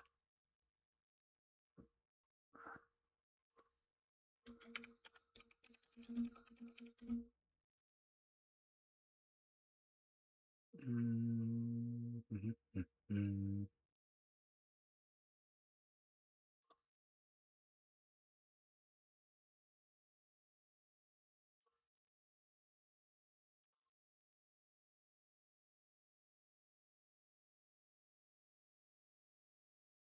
It looks like it's a nylon ring at the end.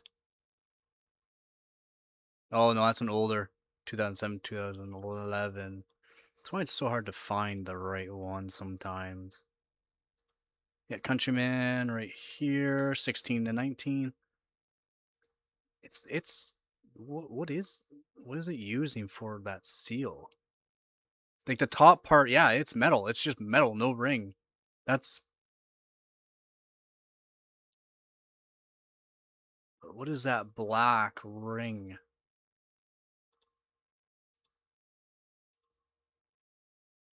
Yeah, BMW. Gotta love BMW. Make things more complicated, more expensive for no reason.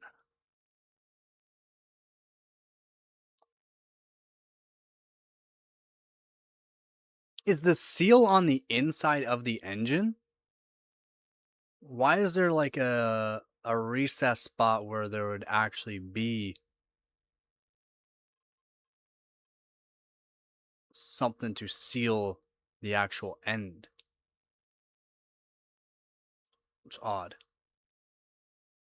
That's dumb. That is the dumbest. Why? Because the 2007 to 2011 have like a nylon ring on the actual injector.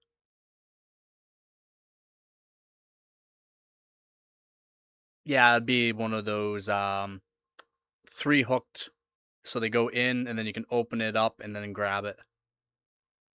Yeah, or you lose. Yeah, exactly, inside the end. Yeah, yeah, yeah, yeah, yeah. That's so dumb. That's so dumb. That's so dumb, man. Oh my god. BMW. Cause fuck you. Uh, but the top part, yeah, it's just a metal plug, fresh fit. Which is nothing wrong with press fit when it's metal on metal, and depending on the sleeving for the engine, which I'm not even sure if there is one on that block. There's gotta be some sort of like brass or different kind of metal for the actual sleeving. There's gotta be some form of sleeving for it. Th- They'd have to be, right? I just can't find an actual image of the block internal for the injectors. I can't find.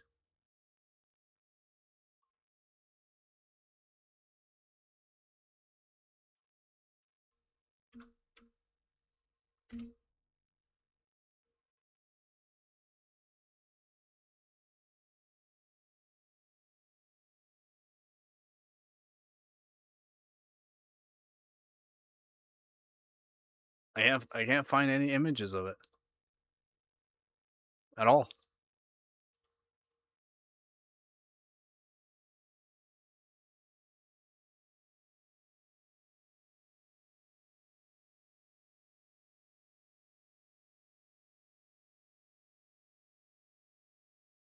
So it's not even press fit.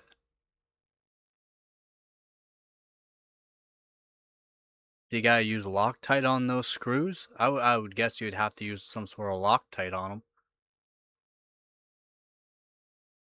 Yeah, I can't even find images of the engine side for the injectors. Just top pictures of it. No looking down or anything else. And then every other picture is just the injector. I don't. That's not what I said. Engine injector inject. What about port? No, they just got a top-down picture showing the hole, but there's no actual like you can't see anything.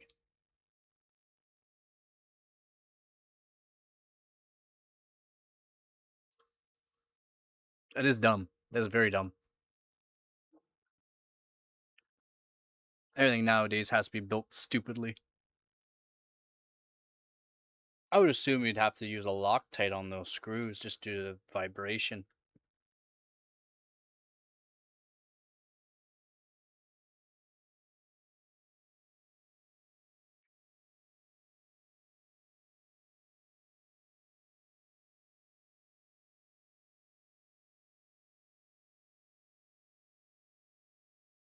Yeah, a lot of things are. Or overly engineered for no reason.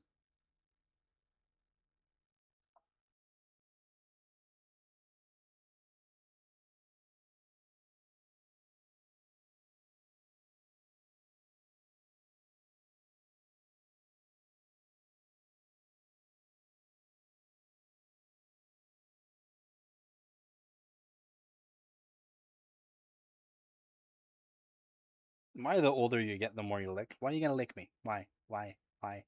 Why?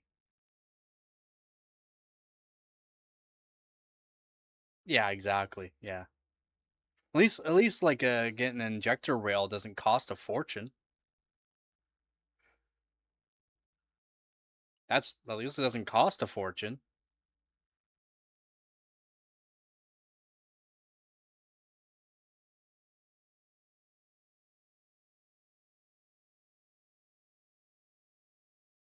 Wow, you don't really have to just like a reprogram on it. Yeah. But you should do that basically with any kind of car.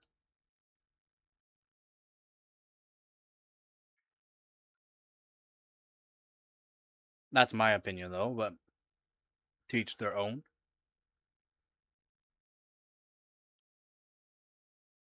Oh, it's not a reset. Oh,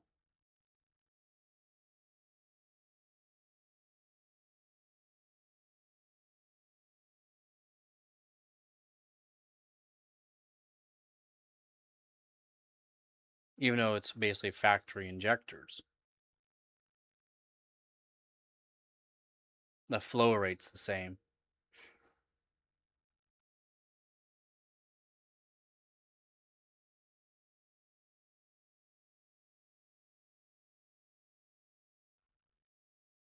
Oh my goodness, you're just so damn cute. Oh my goodness. Give me that eye goop.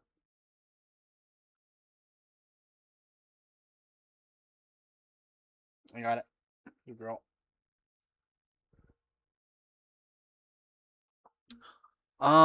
You can get cheaper scan tools and then just buy certain packages or certain programs for it. Yes, you should be able to. I bought a $100 scan tool. Basically, all it does is just show you readings on ECU on it, and then what you can do there is buy certain packages for it, so that way you can do manual tuning or whatever you want to do. Change lights, change this, change that. And it's little special stuff.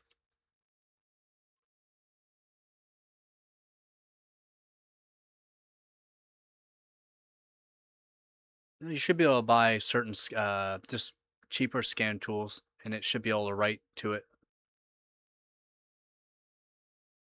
Just gotta pay for certain aspects for it. It depends on the model that you're getting, though. One I had was just a basic one that you can buy, hook up to your PC, set it up, boom. Literally do whatever you want with it afterwards, depending on what you're buying.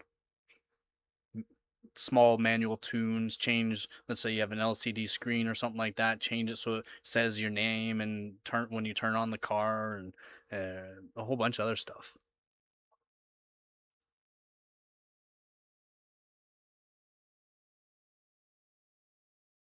Yeah.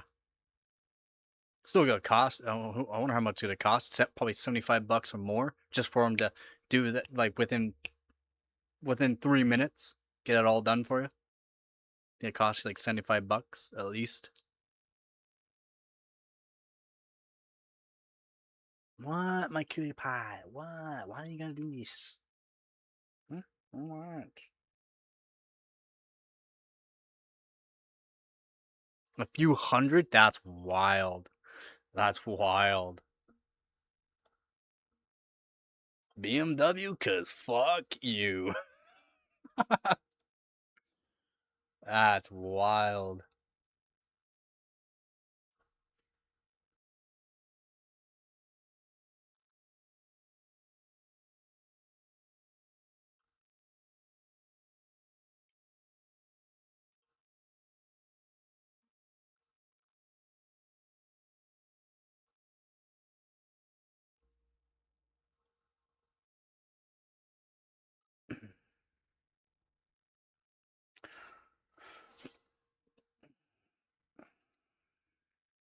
Stop licking me. Nissan. Nissan. JDM for life. True. Yes, hello.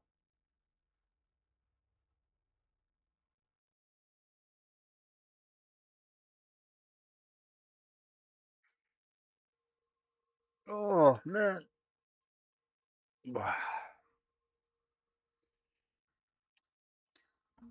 Trying to figure out what to do. There's not much to talk about.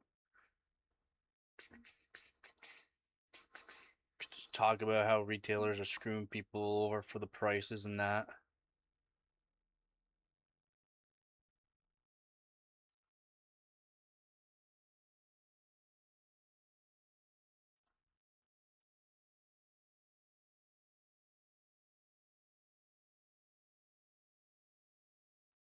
Yes, Nugget. My bad.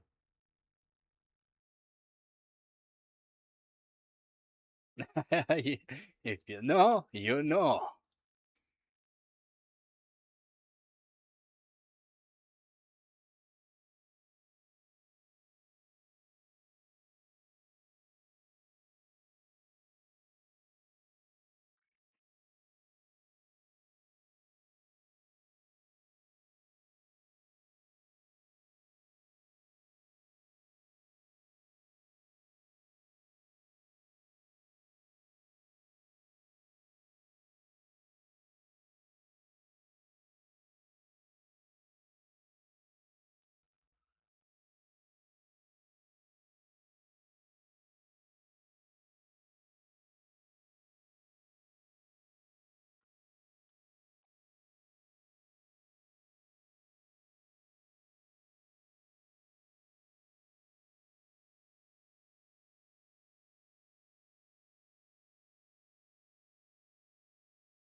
Yeah.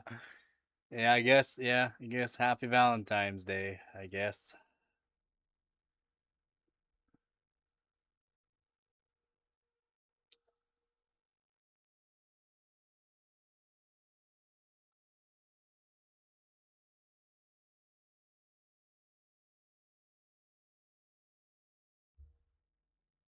It's just a truck. Calm down.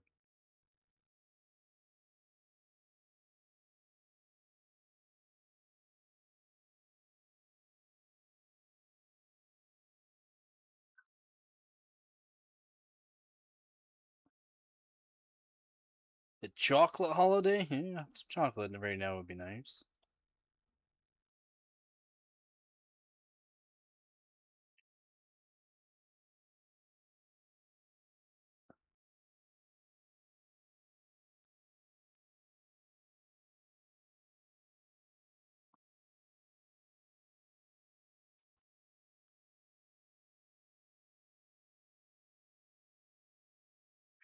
Yes, but you're getting cat hair all over me, Nugget baby. Like all over me. Like, yeah, you're happy, yes.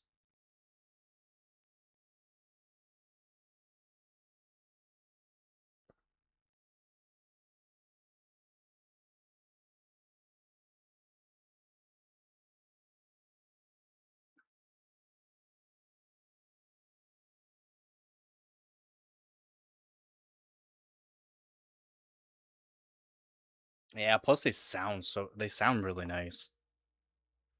Come on, Nugget. Yeah, what? Yeah.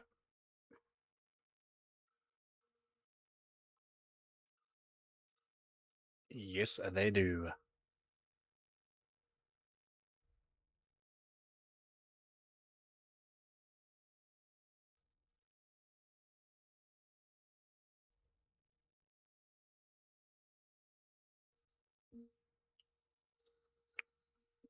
Alright, let's put away the 3070 Ti.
Yeah, I would love.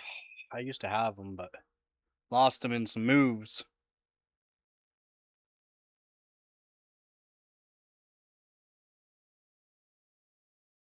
No, not lots of RGB.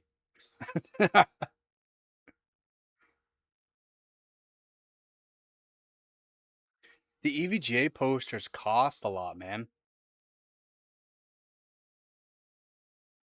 Yeah, no, definitely not.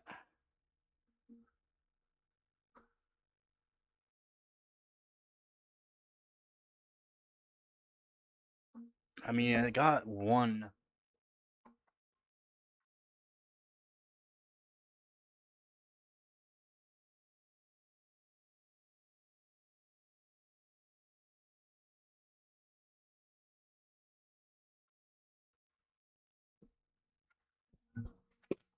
That's my only sticker, and it's already got. It's all now from the moves.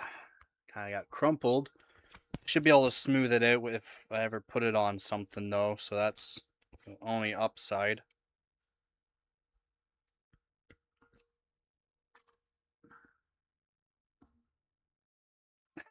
Yeah, definitely not.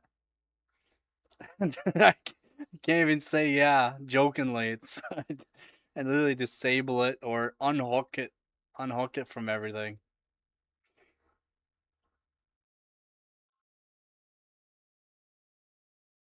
A Doom poster? That'd be pretty sick too. I'd love to get some EVGA ones though. I would. OBS is having issues. I wonder if I have to update it. Everything should be fine. There's a lot. There's actually a lot from over the years. It's just, and there's like completely different than each other. It's just some of them are, yeah, yeah, yeah. I'm gonna check. Make sure I don't have it.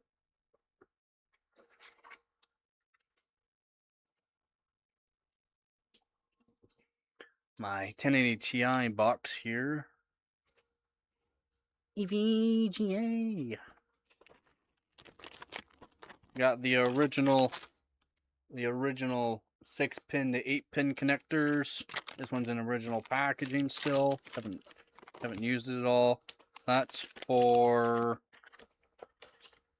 the RAM cooler. Graphics card user guide. Yeah, no, I don't have it anymore. It was in a box I didn't get. Unfortunately.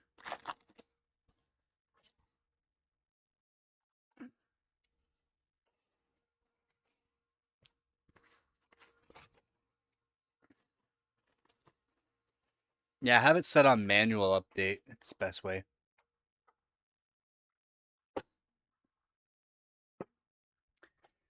Yeah, some posters would be nice. I'm gonna be moving here soon again, so I've been going through stuff, packing stuff up, and OBS so annoying. Or if there's a certain update I gotta do with it, should check it out.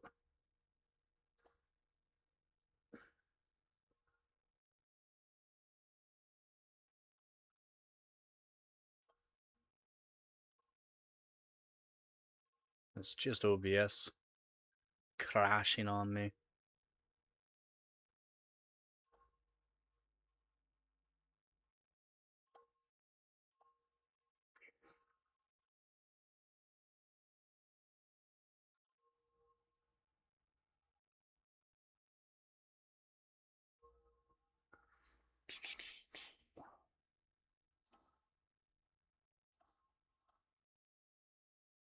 I want to make a custom poster at some point too for the channel.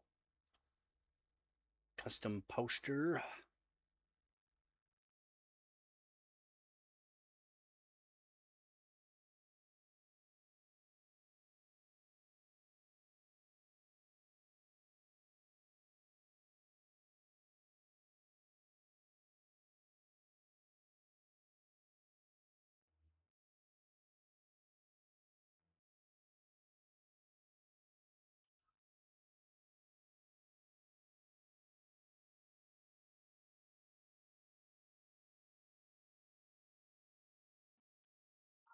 What nugget?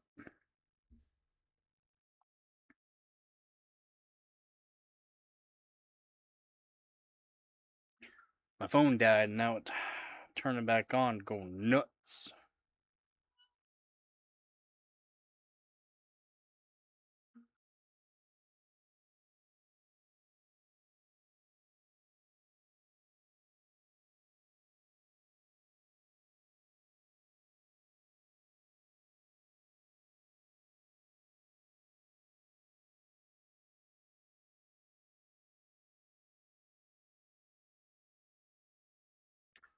Going absolutely nuts.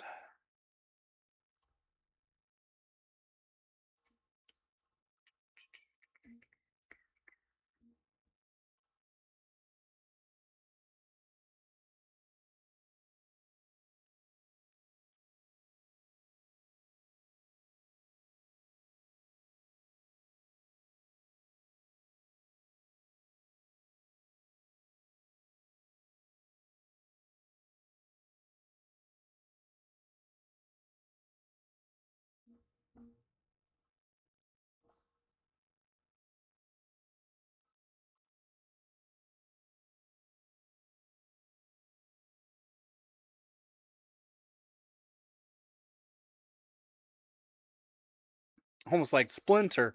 No. From Teenage Mutant Ninja Turtles. No. Probably just something they wanted to come up with just to have it.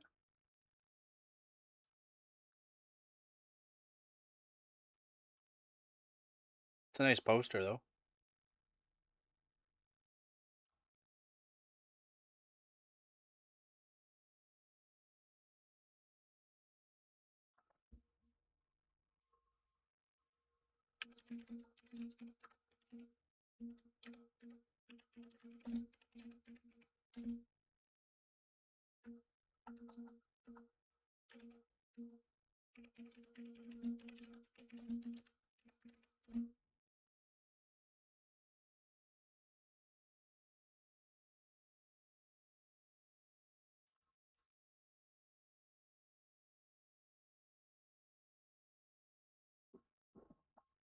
Yeah, it's just more or less on um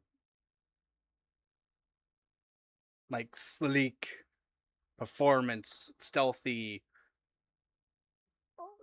no real meaning to it.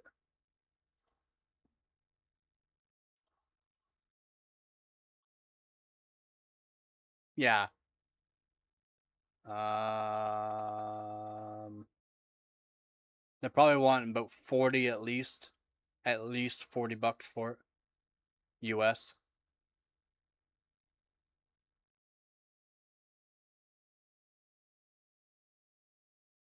A new SIM card fixer, that's good. What? $12? Wow. That's not bad.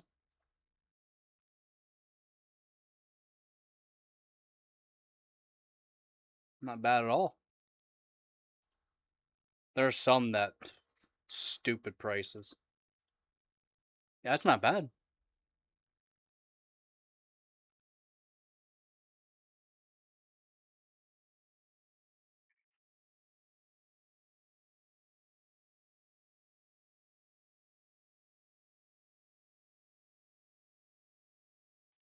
Same. There are some that are again crazy prices. My original one was like it's like 50 or $60 just for the poster.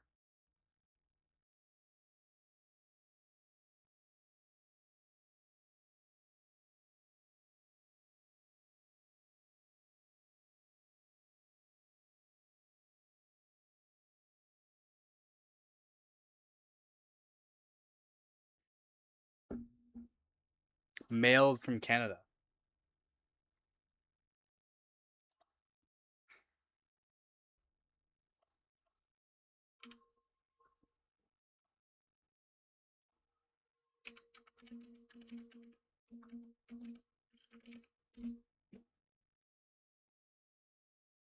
Yep, Canada. It's $15 and $4 for shipping for that one.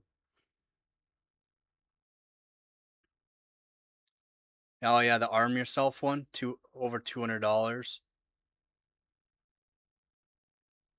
Actually, you can get a cheaper one, Superior Hardware one. You get cheaper, Canadian. It's like $12 plus $2 for shipping. Like, be like what, 17 total after tax.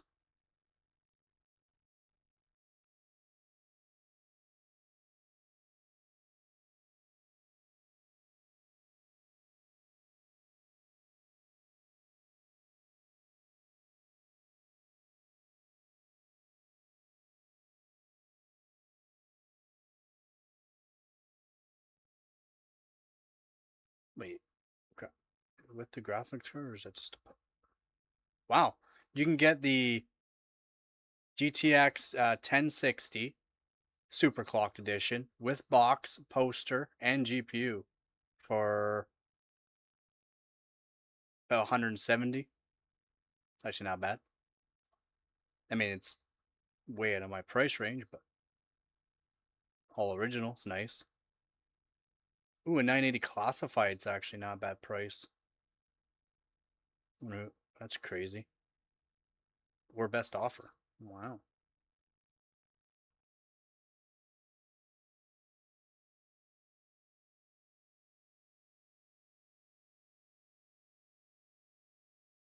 Not bad.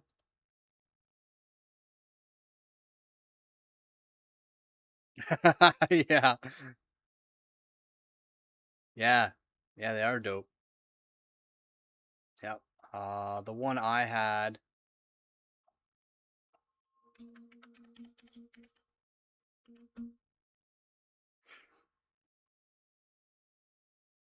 I don't know if you can find it. Oh, I think they might have sold the ones that I had. Had like the lightning on it. Can't find it. Might have sold it or said nope, no more. Because yeah, they were selling for a lot.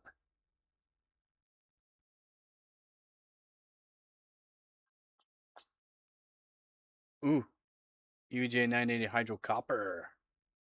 Oof, a little pricey though for shipping.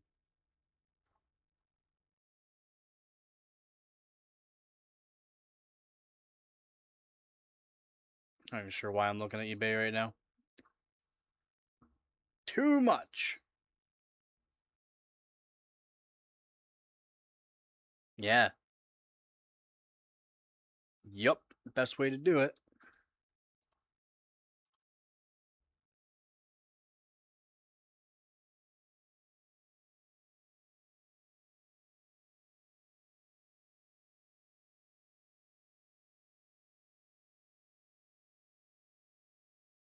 Would be awesome to do with those posters too is to send it to like one of those poster restoration companies and get them to like flatten and iron and fix it up so that way they get basically all the creasing out of it. That'd be awesome. Then post or frame it. That'd be like the best way. Get rid of like most of the creasing, if not all the creasing.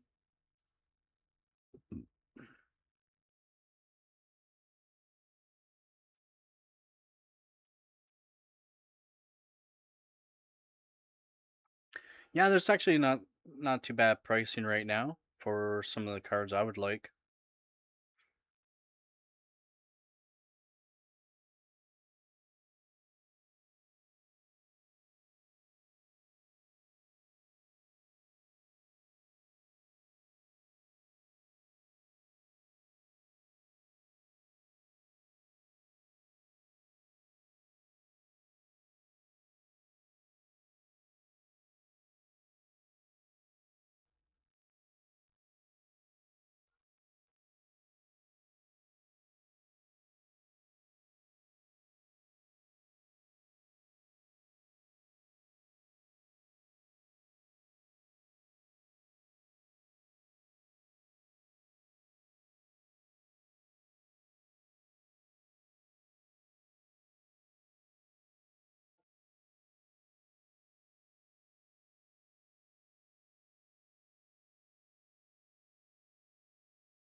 They got some nice one.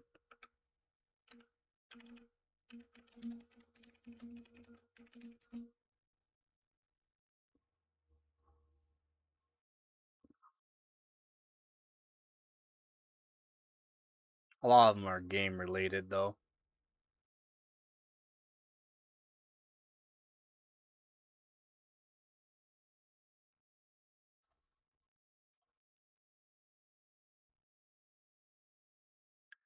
Game related.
Oh,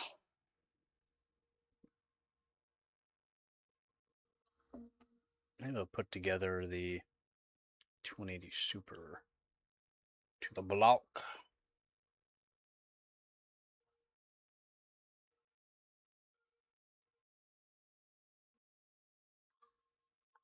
Yeah, something's wrong with OBS. Probably have to reinstall it.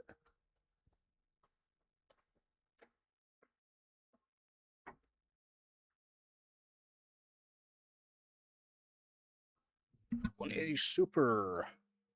Look at all those phases.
Yo, how's it going there, Dad?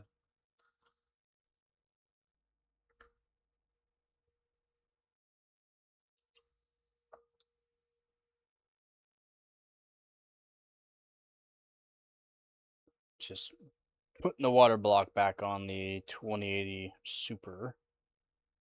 I can do some benchmarking with it.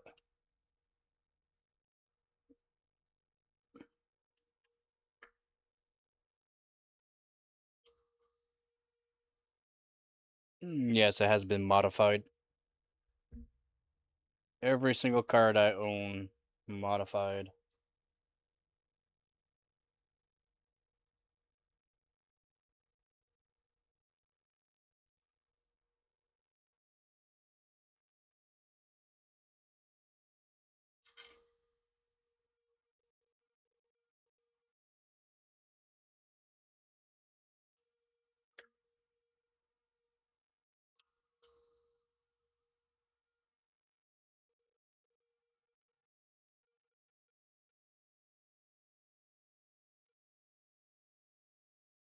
Ooh, actually, what I should do beforehand is no power limit mod.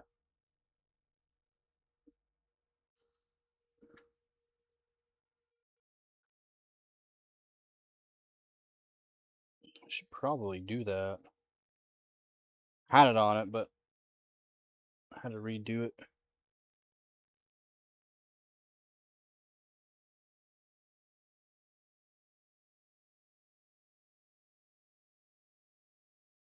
Ooh, it was a good dusting too, apparently.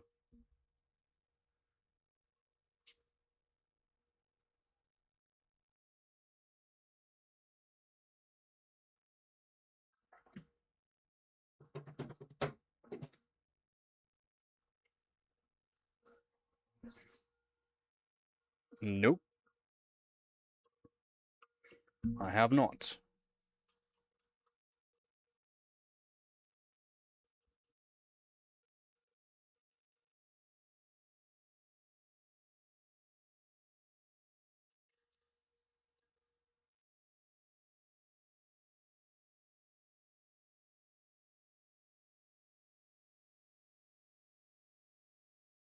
Bam. Clean.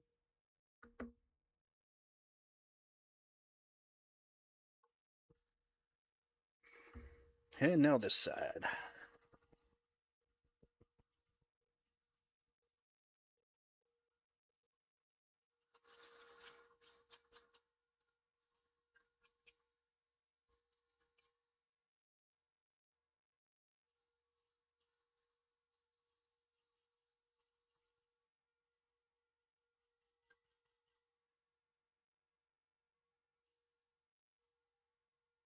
Pretty good. Now I gotta clean up the thermal paste on it.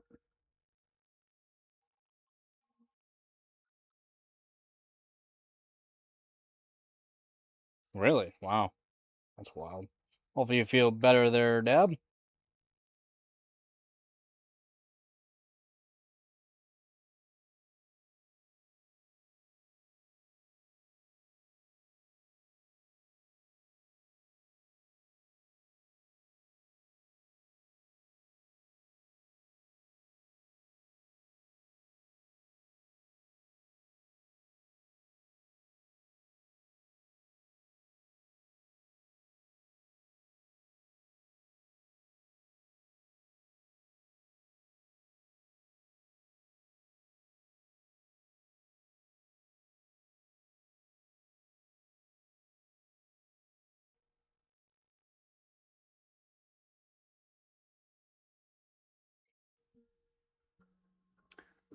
Core all nice and shiny.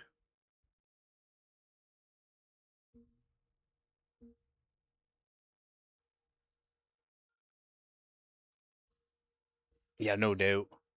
It's always when you're sleeping.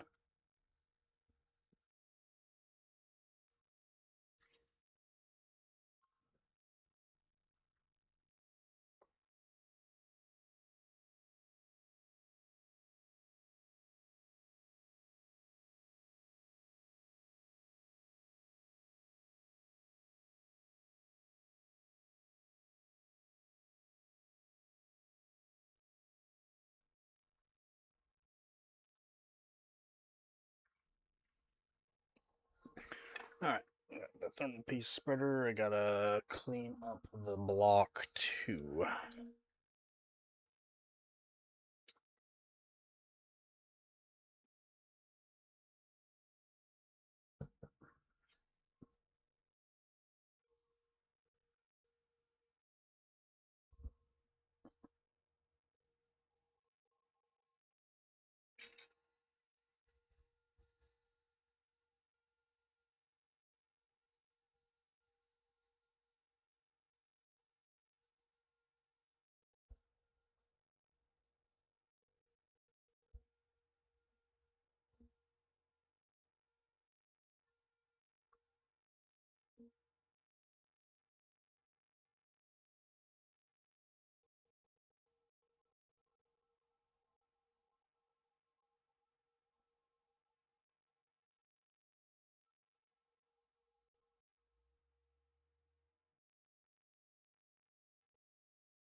Online says morning depression.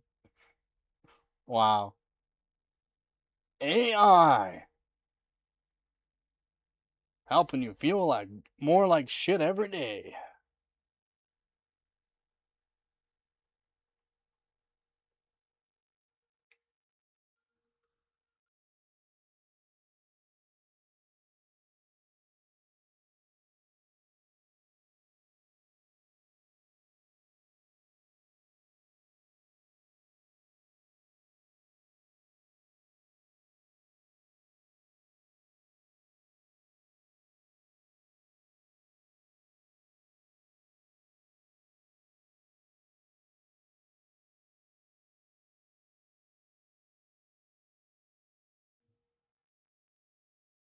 Oh my god. Just take this in the for a bath.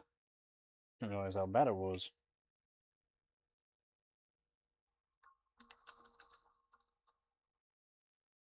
It's a side effect of RAM pricing, yep.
Jeez. It's really,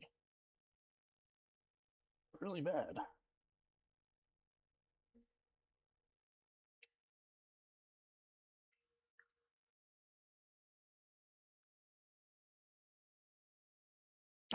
Real man doesn't take orders from his dumb. Every day I'm buffering.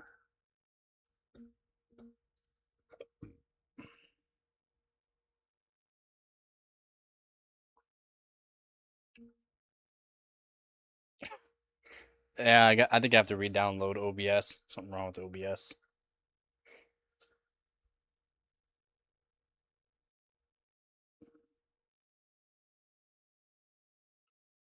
Yeah, so there's the block.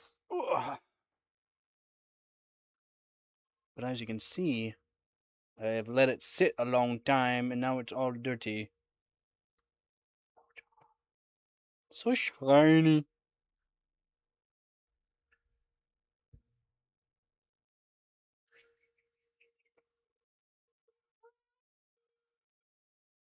Dog in a race car.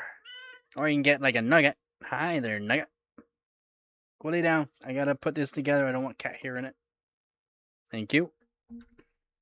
Oh, yeah, I can't forget that there, vet.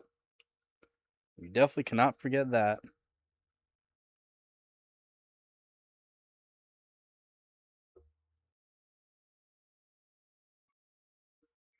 Alright, just to show how I do it again. Just a line and then the extra that was on it, but just a line and then you spread it out, and I'll show that afterwards. It's all you need.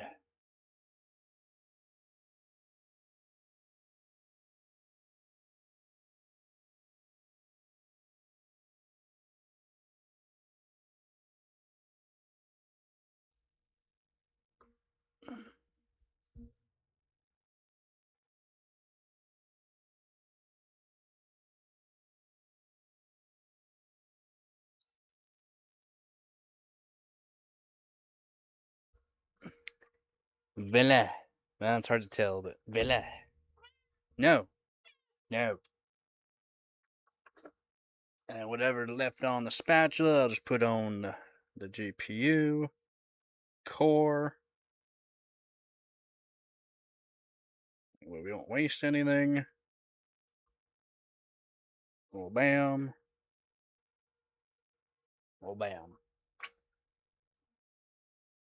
Good enough.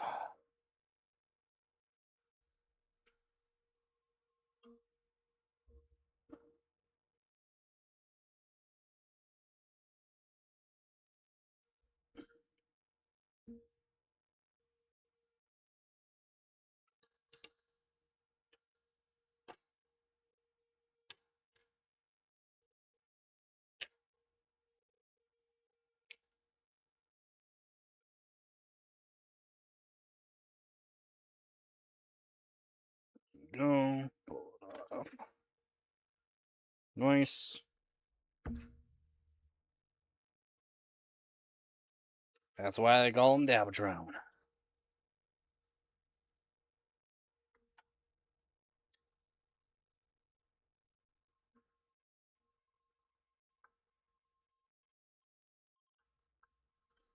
Oh, no.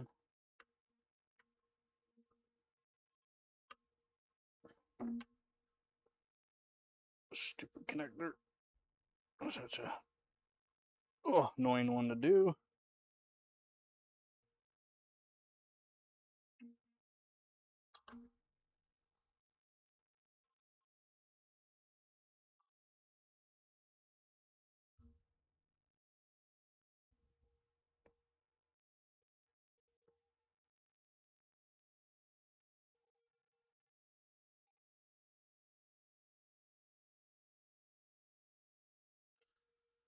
For some reason, it doesn't seem like it's sitting all that nicely.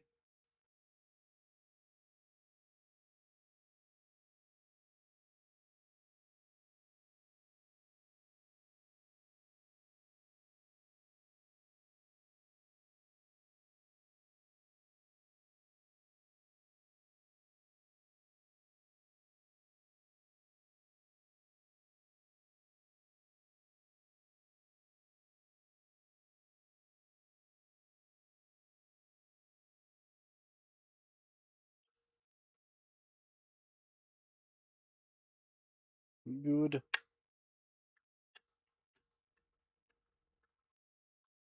Gouda. Yeah, where did I put those? There they are, springs.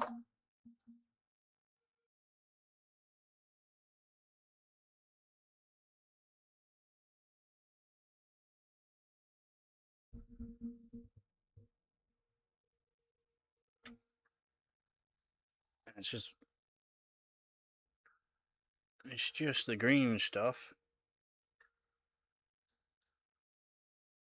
What you do after smoking it is what really matters.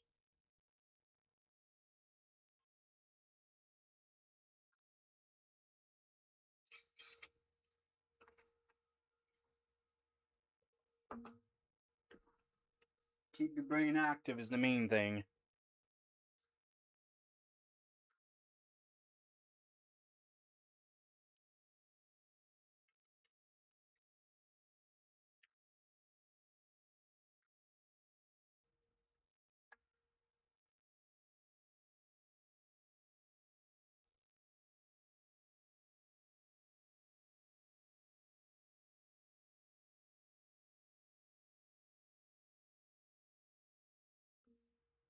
Nugget, what do you want?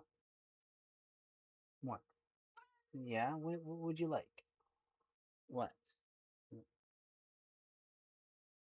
You're not even showing up.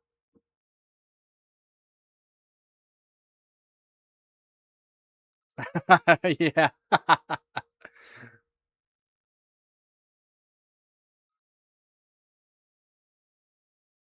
went too deep into that stuff. Oh, oh, got thermal paste on it. Nugget, go. You're gonna knock over the GPU. Go lay down. Jeez.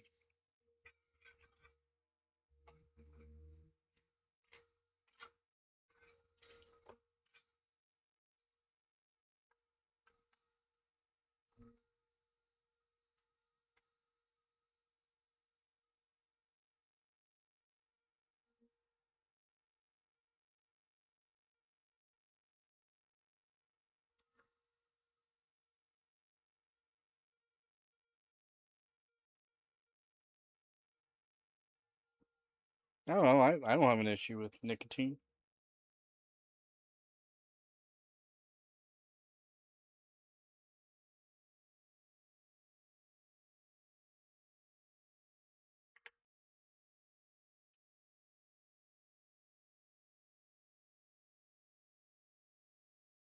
Don't tell me I need to have the back plate on those screws.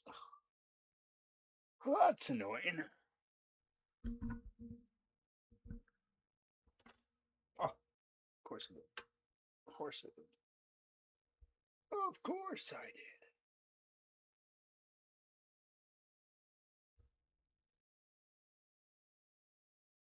Stupid connector. Dumbest connector I've ever seen. Uh-oh. Come out. There need tweezers for it.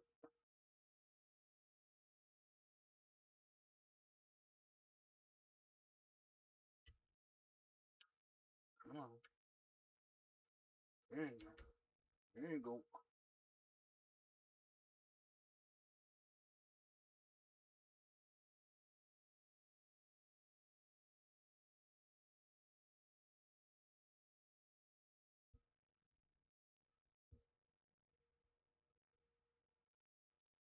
Oh, dumbest connectors for it. No. No.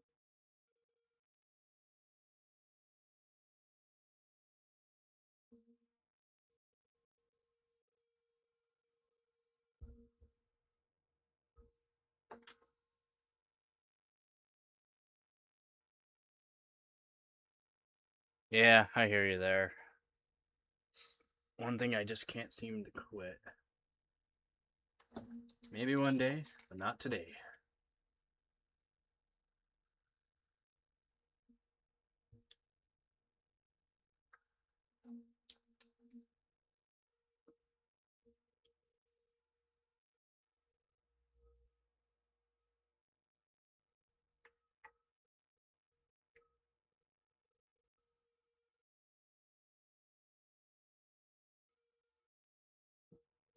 Tell me I need to have the back plate.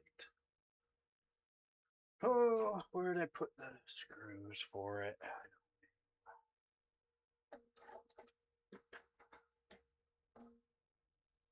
No, no, whoa, cool down. You're not stealing my chair.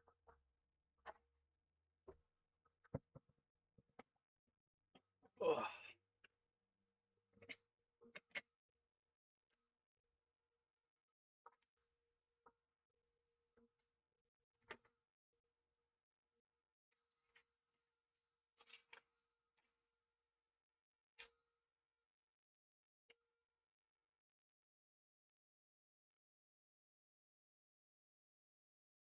Booze.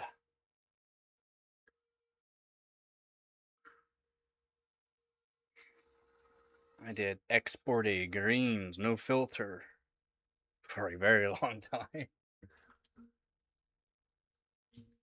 A very long time.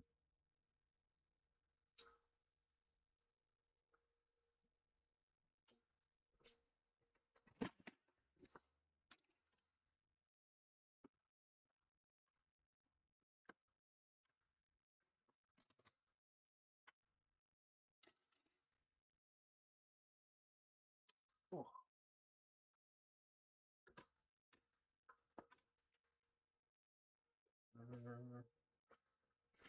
Shouldn't need this.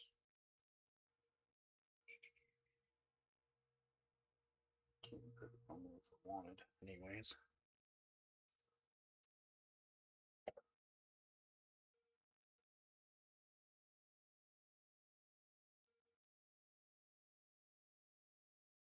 Because they racist? What? What?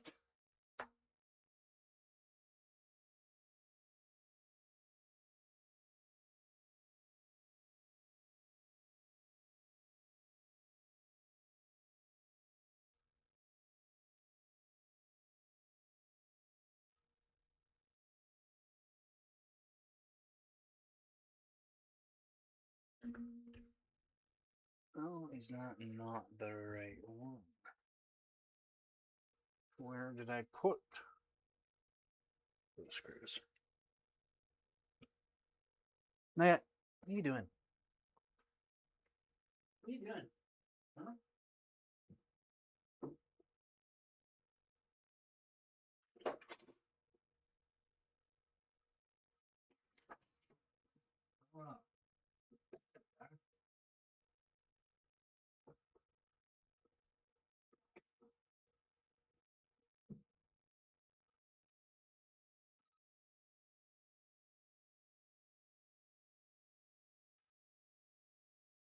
There we go.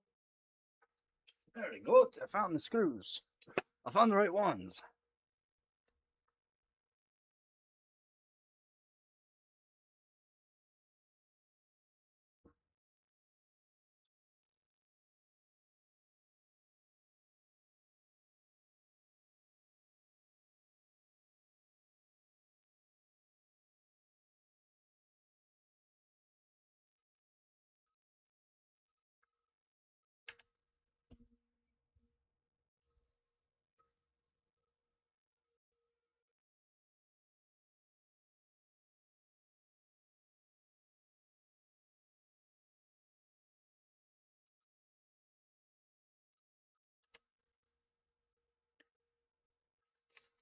Except for any one screw that has full thread.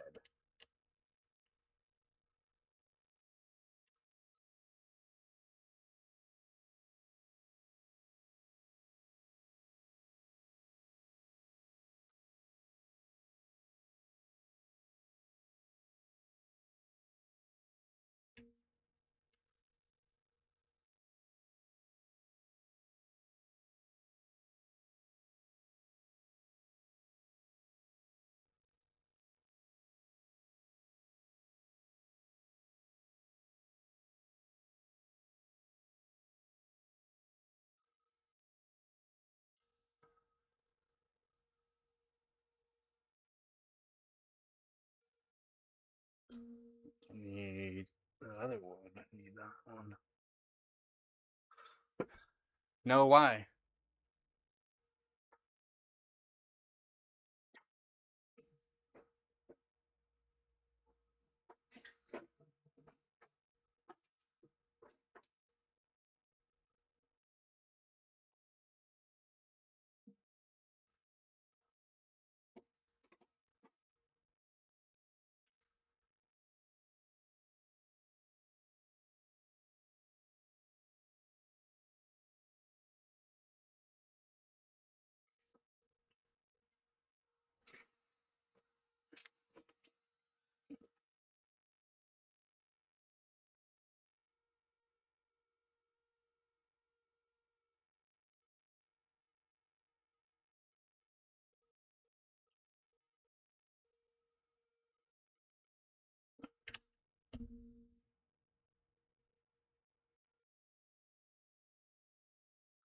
I'm missing the one screw that I need for that one.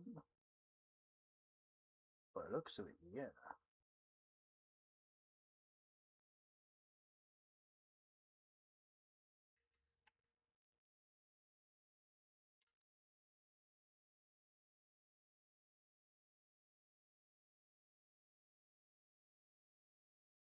Oh, really? Wow.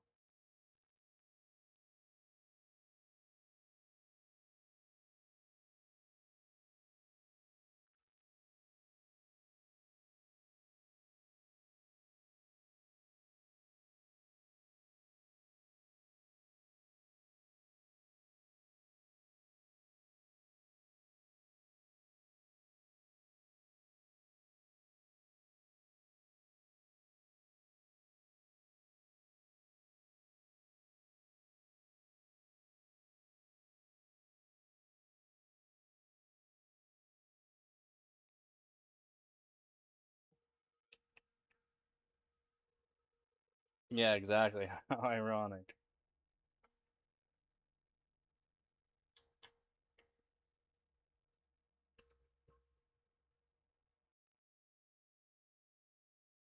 Okay, all those right.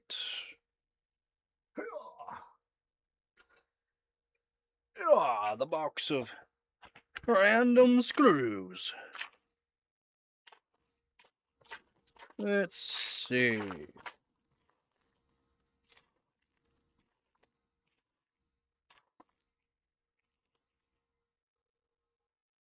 No, it looks like it's too short as well.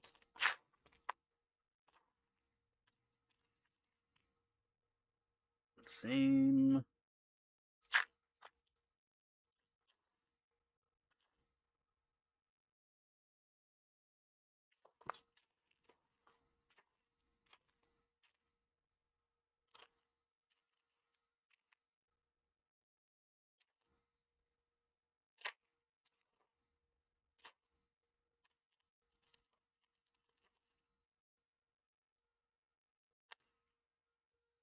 Every day I'm buffering.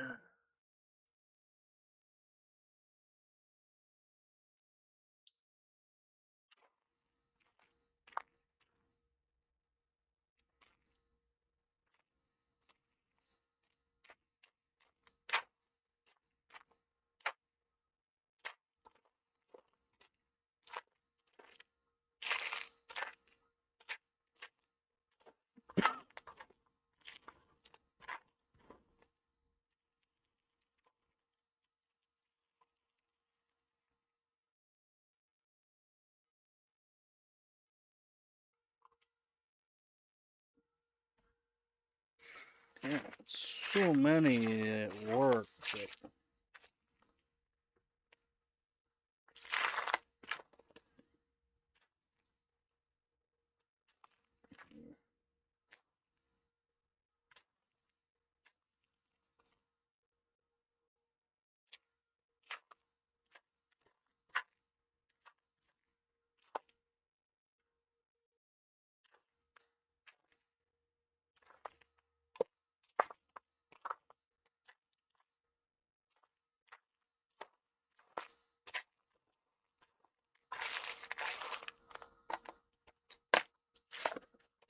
All right, what about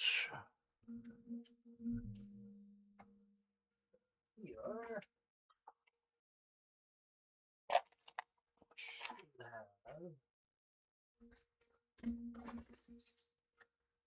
Should have screws somewhere. Should have a baggie of them. Every day I'm buffering.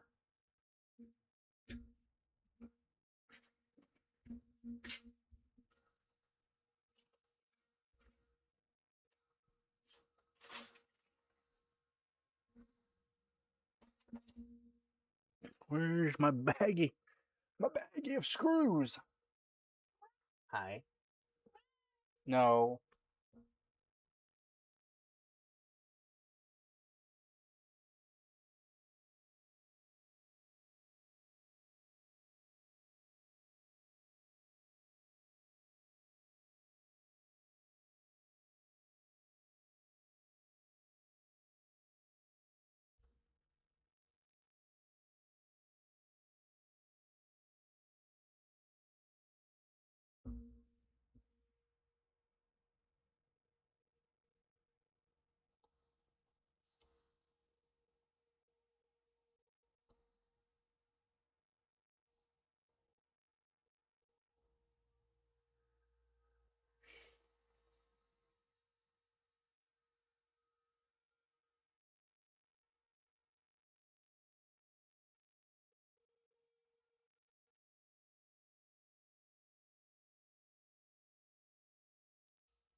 And I've never been on a vacation.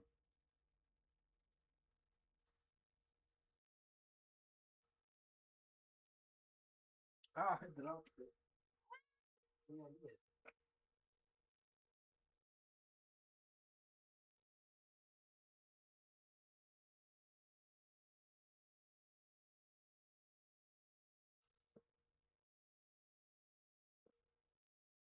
Go lay down.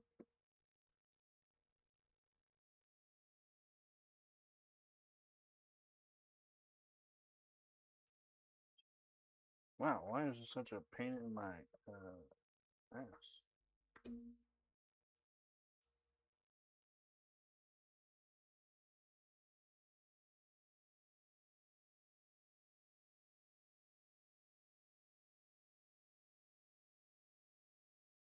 No.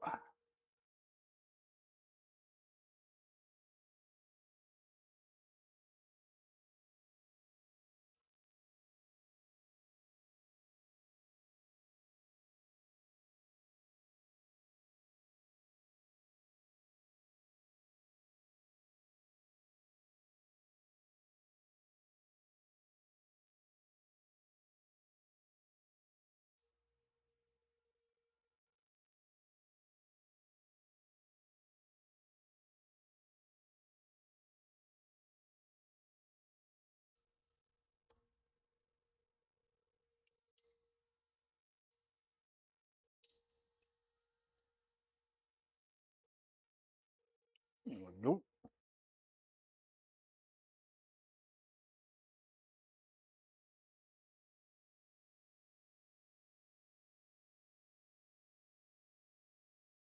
Terrible fast food? Well, that's never good.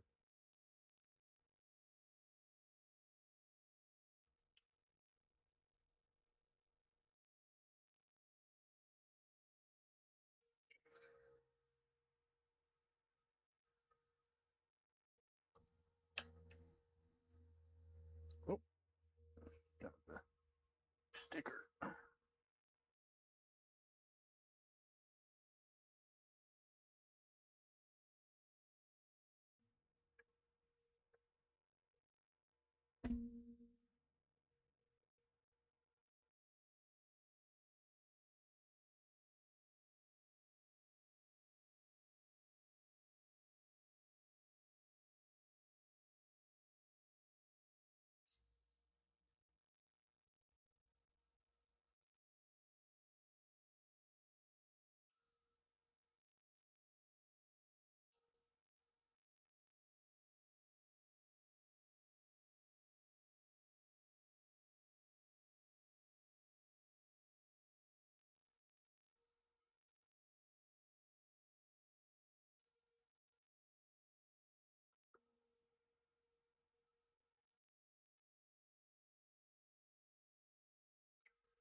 Now, these work to hold it down. Yes, you would.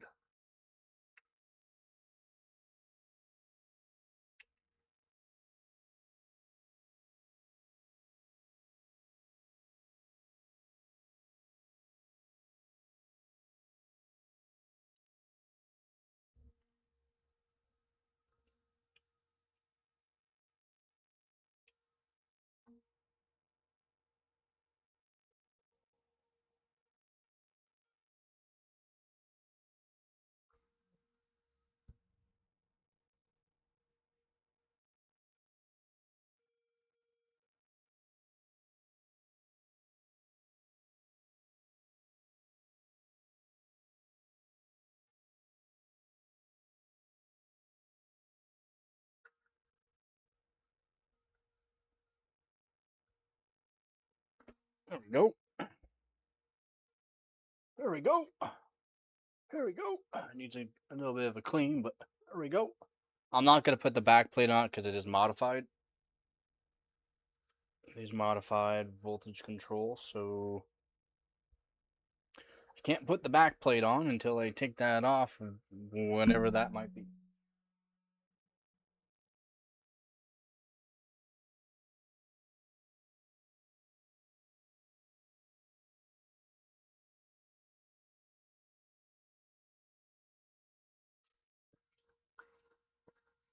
Yep, good poutine.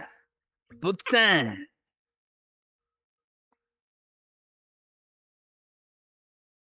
That's what we do.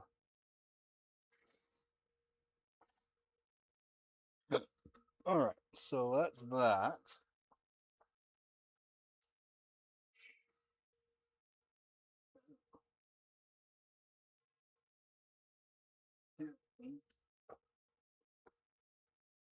to redo the hot glue. So in the way. Right in the way. Now go lay down. No.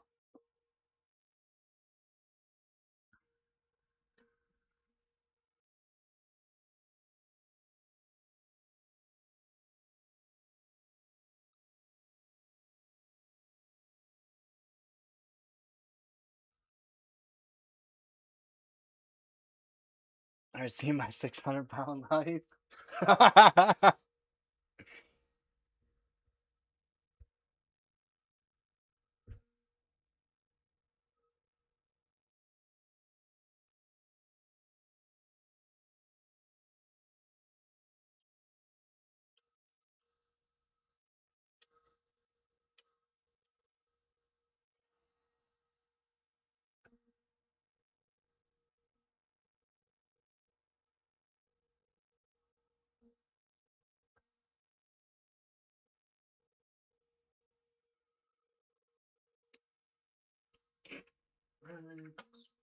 Out. Where is the power cord?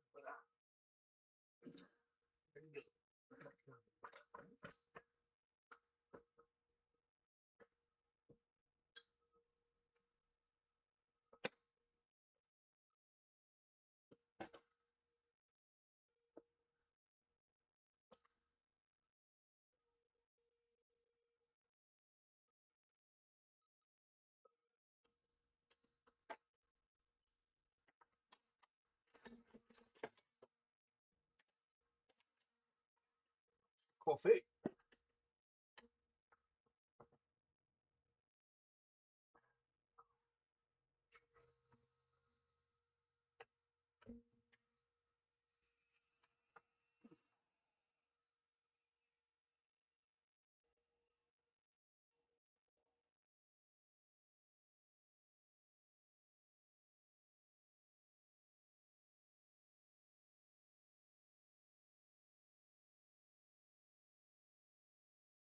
Yo.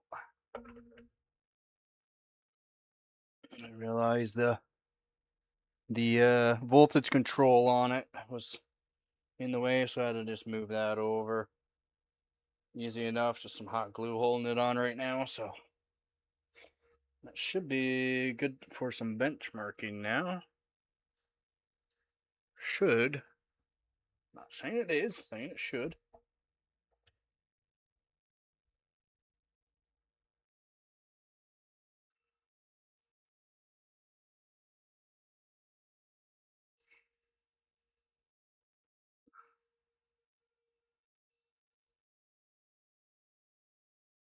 Hey man, I'm one of those people. I mean, I don't want to be, but currently am, unfortunately. Hopefully find a job here soon. I'm really hoping.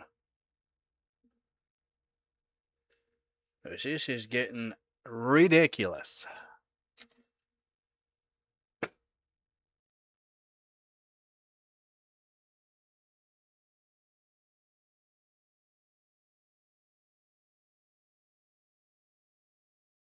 What do you think they complained about the food stamps? That's why.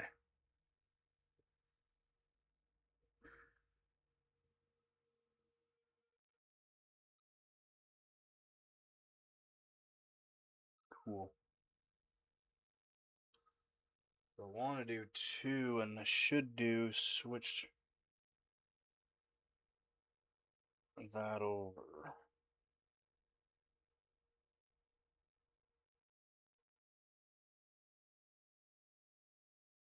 Top, put it to the bottom.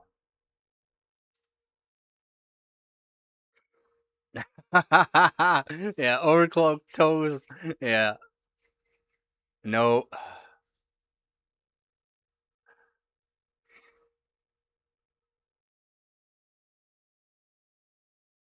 Yeah. Yep.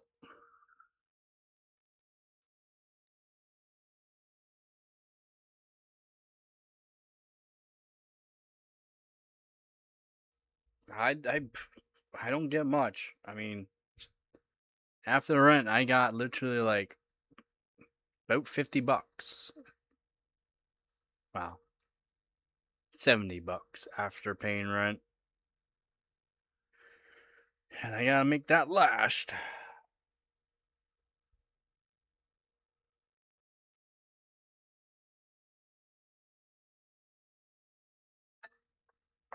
So again, thank yous.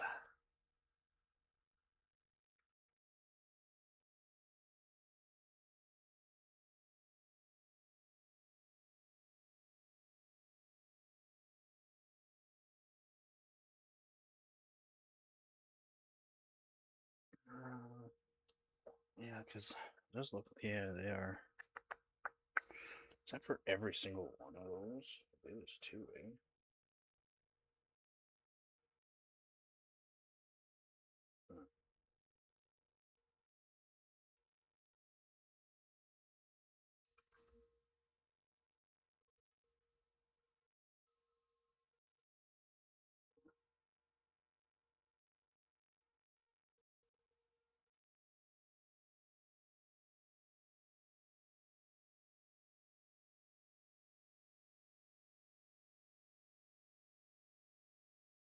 Yeah, that's wild. To me, that's wild. At least, be a contributor. I mean, for right now, I just look at it, all my blood, sweat, and tears for how many years I did work up until that point. It's kind of nice being able to have a roof over my head. Yeah, I mean, if I could just find a job, that'd be a lot easier. Everything I apply to, yeah, I got a couple interviews. That's about it. As far as it went, too.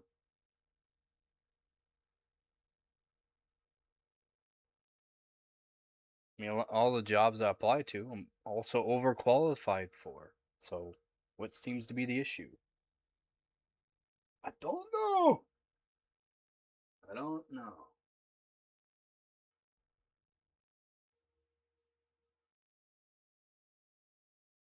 All right. Well,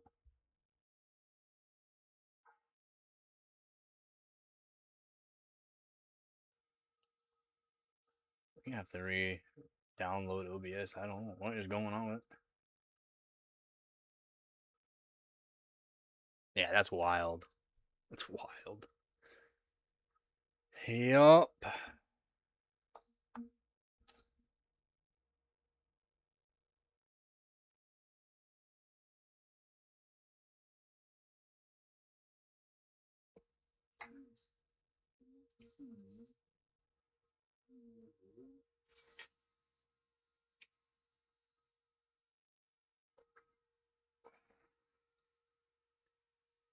Kind of wanna. Oh yeah, I guess I gotta set up that whole thing too. I gotta find Allen key that would fit that. I should have. Should have. No.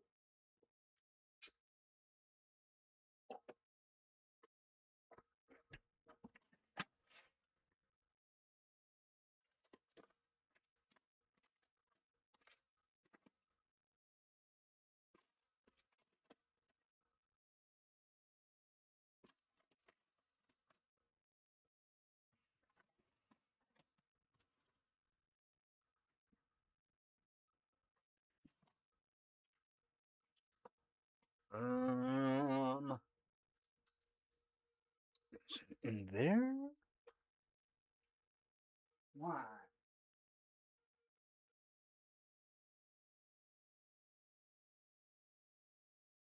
Ah, it is, but is this the right size? That one, this one, no. Nope. The biggest size it is. Yep, biggest size. The bigger, the better.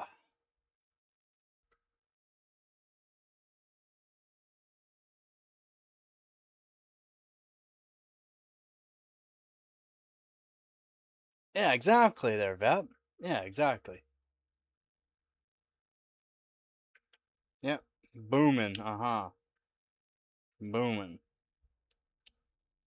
Making it impossible to even live now. That's what it's doing.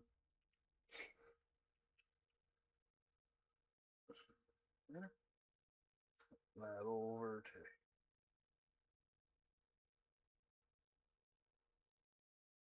this side.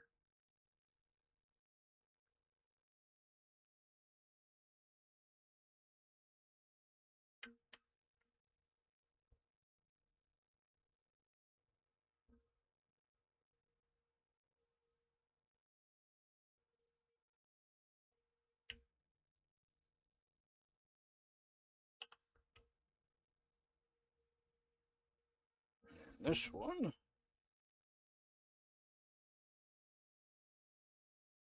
Flip it over to this side. Now we can get top inlets working on this.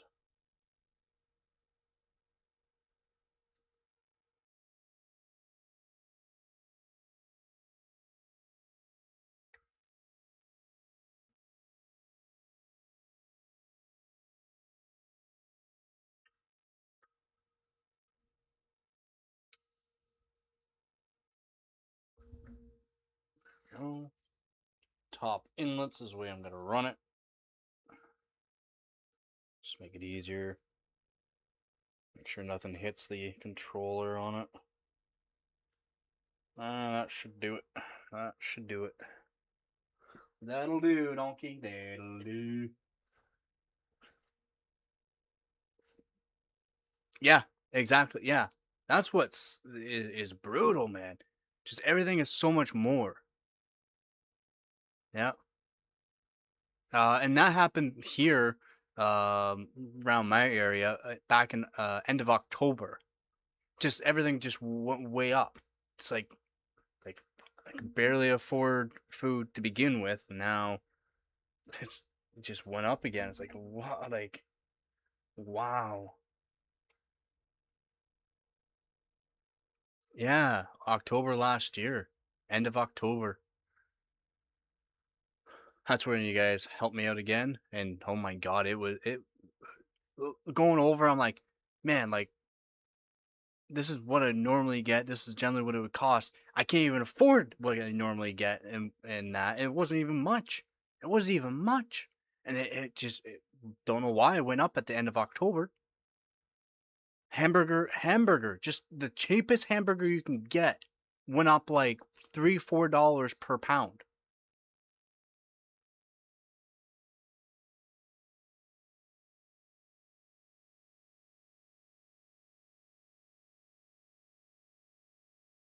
Exactly what I would buy for $5 is now like almost 10.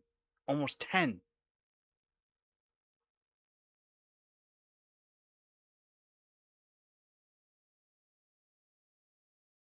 Yep. Yep.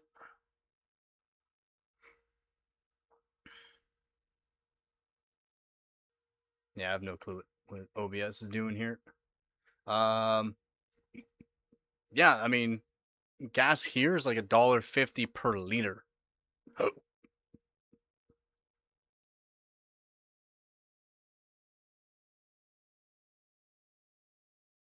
Yep.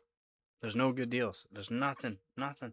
Even when you find deals, it's like that's what it was early last year.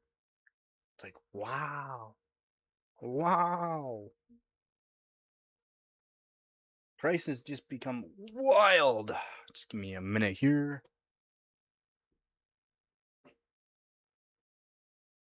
I don't want to hear. No.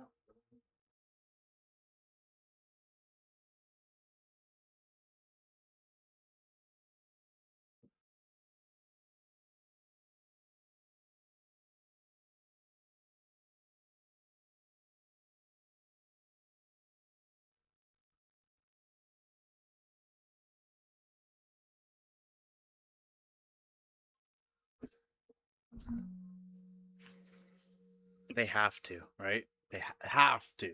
They have to, right?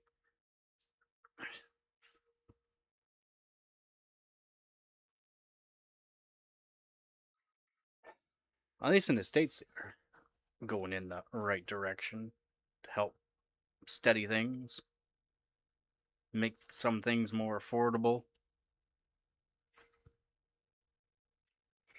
Who cares about the world? You gotta worry about your own fucking country. Worry about everywhere else in the world. Like, god damn.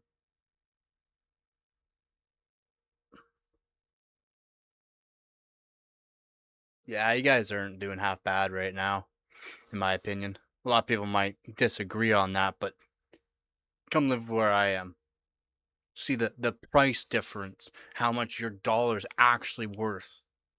At least in America, your dollar is worth something.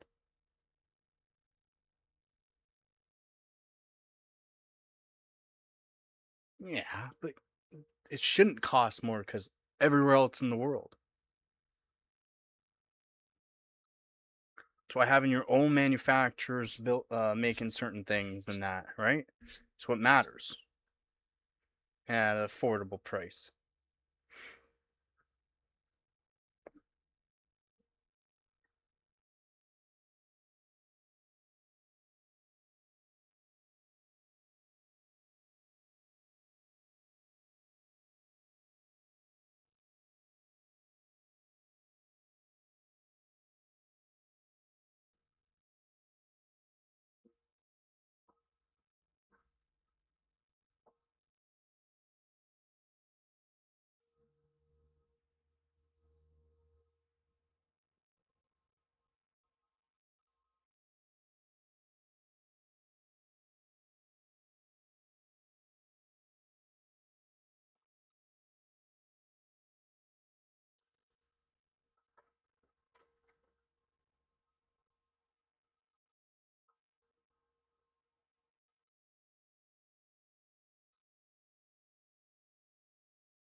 Yep. Yes, it is, apparently.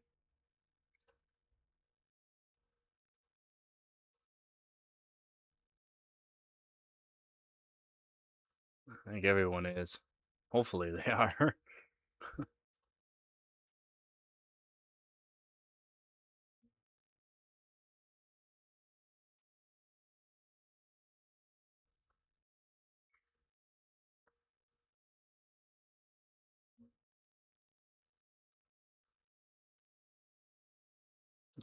Be right back.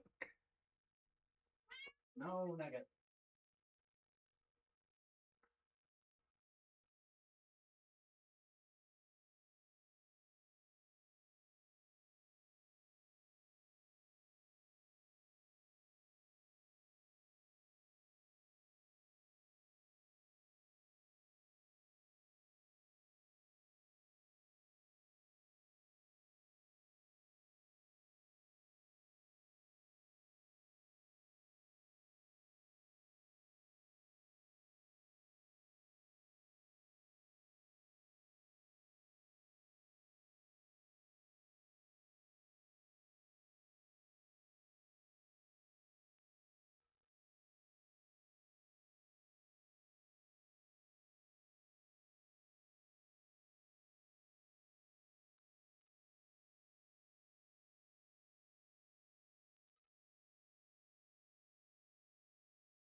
I haven't been tinkering on. I didn't need a multimeter. Because the plan that I've been trying to do on it is modify the voltage for the RAM since it's a max of 1.9 volts. I would like to do at least 2.1 or more on it, but I can't seem to figure out how to do it. I've tried multiple different ways, but I'm pretty sure I have to do multiple controllers onto it uh, with certain resistors to trick it. Nugget, stop. No, no, I'm not. She's playing with the cord. I don't want you to get your nails stuck in that. That would not be good. Yeah, no, it's been a real pain to modify it. Unfortunately, it's been a real pain to modify it. And I'm showing it on camera. Yeah, I've tried multiple different ways. It doesn't work. It doesn't actually trick the controller. Also tried pencil mods on a whole bunch of resistors for it. Nothing. No voltage change whatsoever. When I had the multimeter, I did all that testing and no voltage change whatsoever. So that kind of sucks.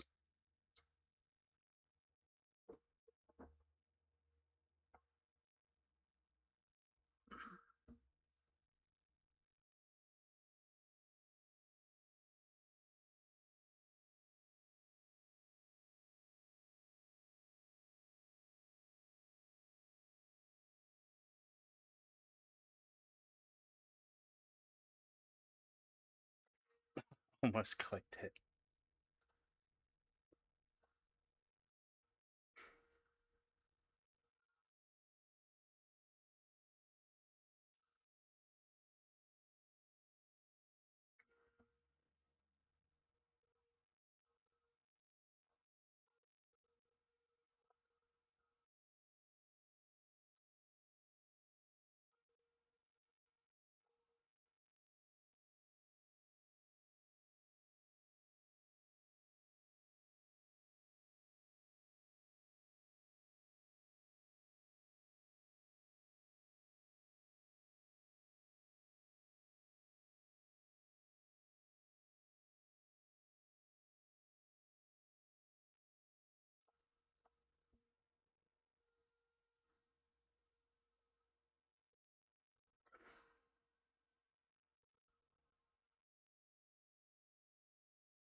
Yeah, but the state's money versus Canadian money. Canadian money, good luck trying to counterfeit that.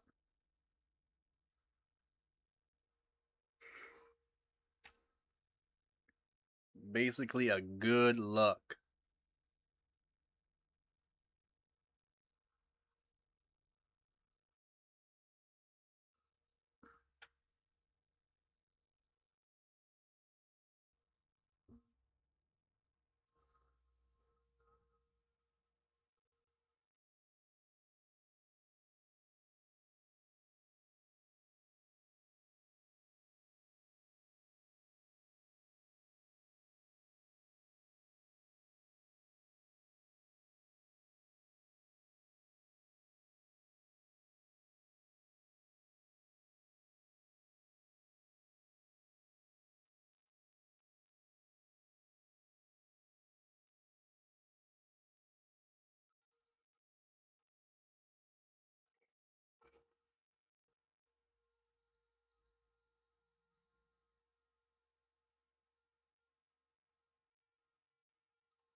Big dollar bill for real. Would that be nice?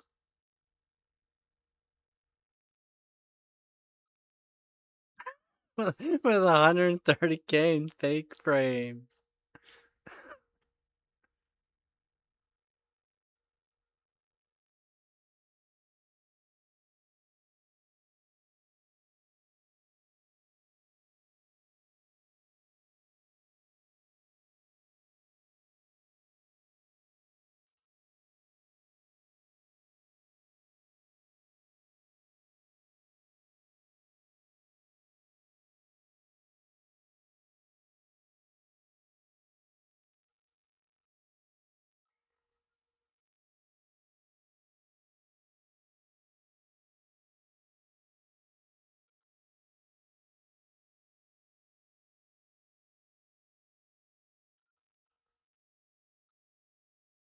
Basically, yeah. Yep. What nugget?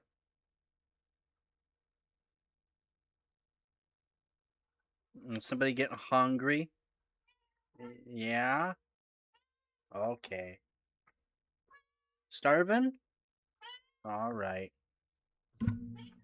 Yeah, yeah, yeah, yeah. I can go so fast.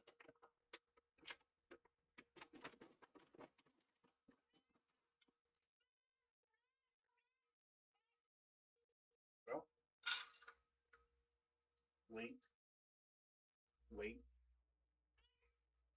wait, wait. I said wait. Good girl.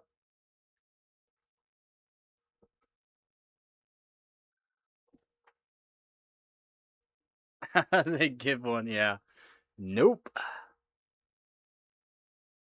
If you don't have the money, they don't give a shit.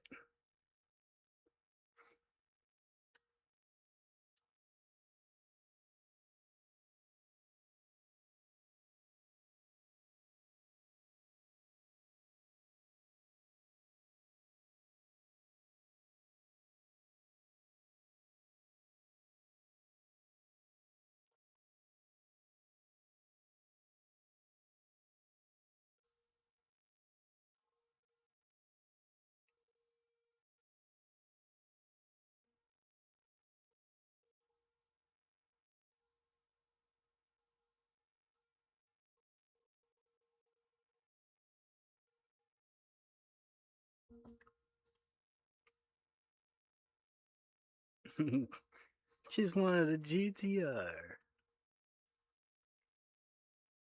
Well, you can't have one.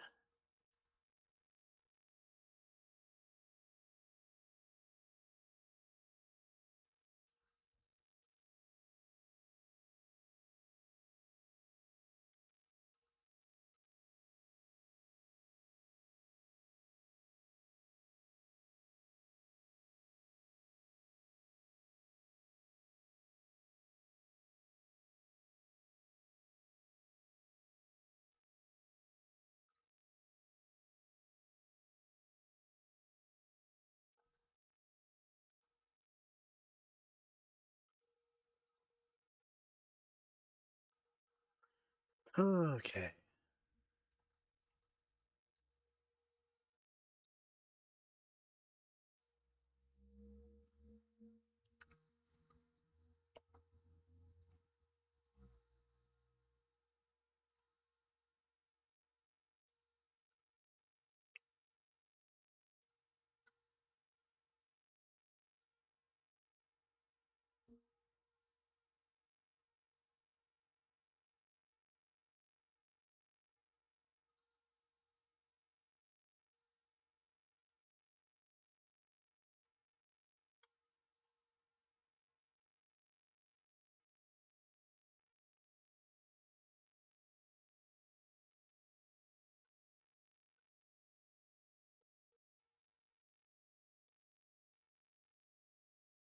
No, definitely not.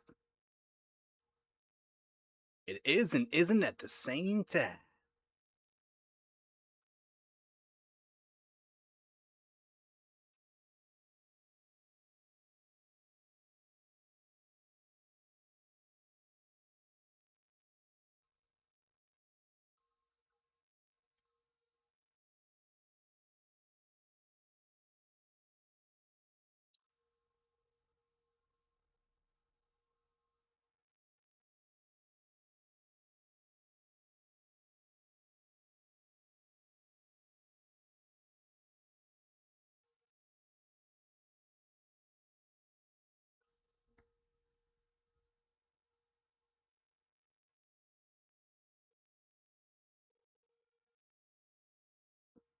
Wild.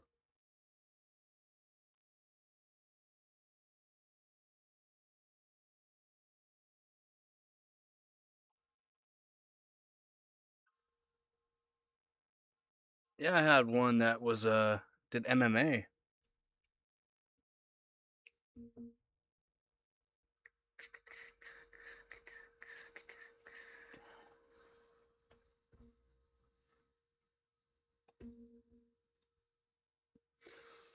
Probably for good reasons. Ugh.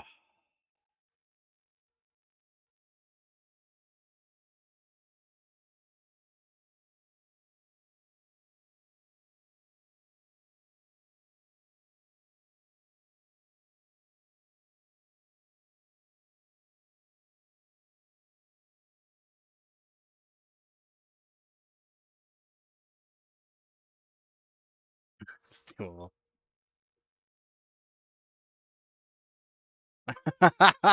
Gary.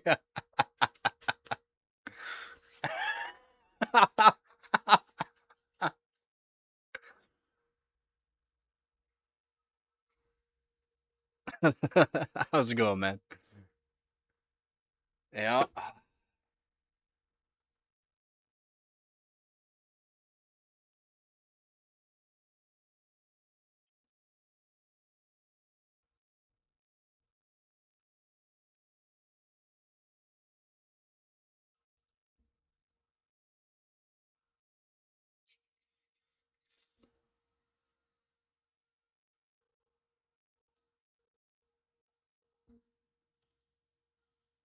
I'm trying to come up with a like month to month plan for either A, daily streams, or B, stream like maybe 2 days a week, so on weekends, and then videos every day. Trying to come up with a month to month plan for it. It has not been easy.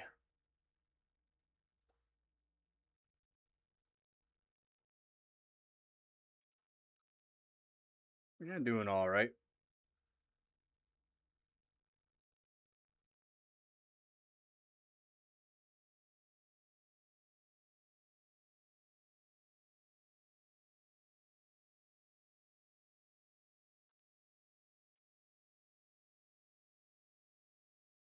Doing Nissan GTR.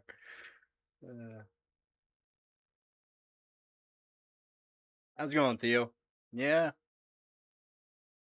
been what, a month? About a month or so since I seen you.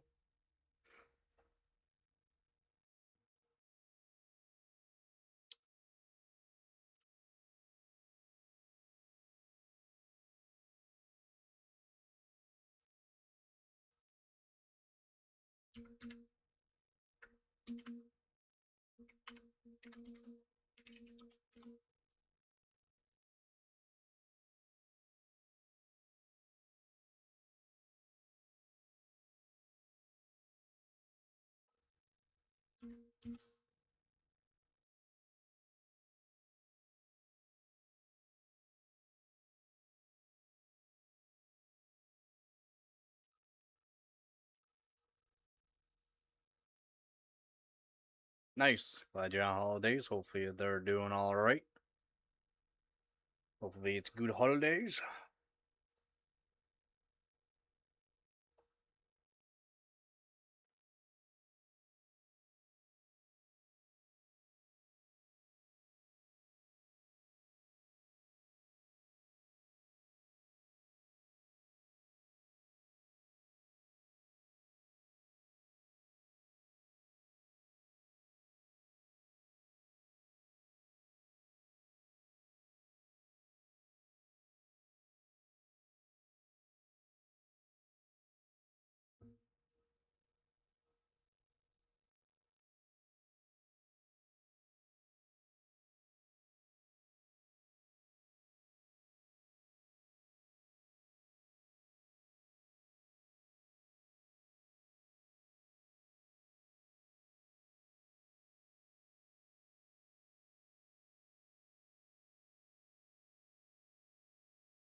Oh, yeah, no doubt.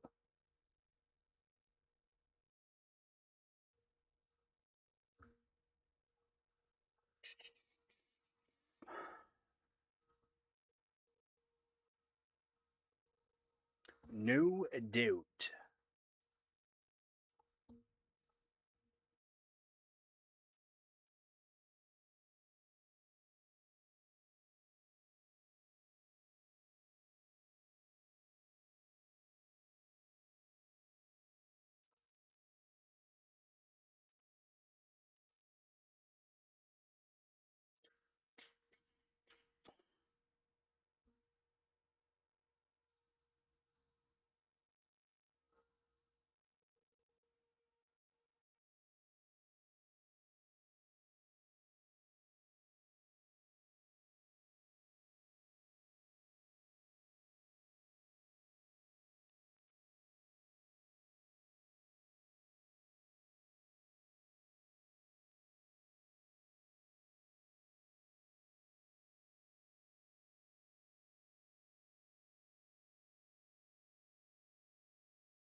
The Panther Lake, yeah.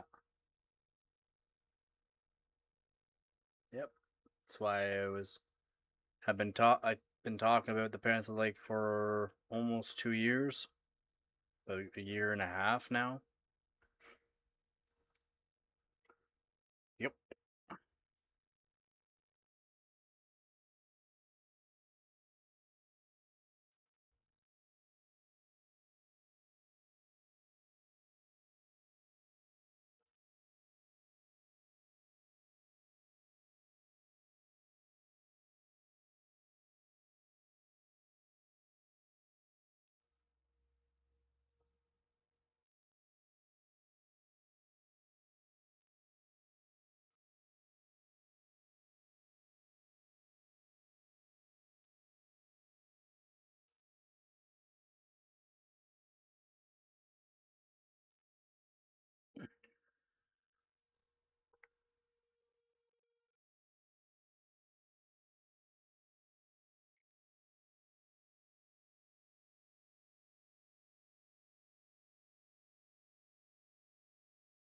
So I'm gonna make myself some quick food. I won't be long. I'm just gonna make myself some quick food here. Maybe about five 5 minutes or so. I should again. Not long. Not long. I'll be right back. If anyone has questions, let me know. If you just want to chat while I'm gone, let me know. Just do that. I'll be back.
Freaking OBS. Bane of my existence right now.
Yeah, exactly.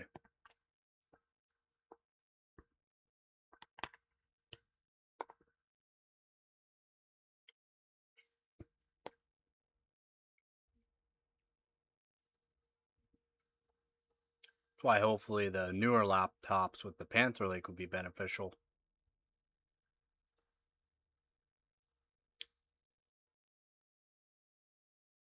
Supposed to be.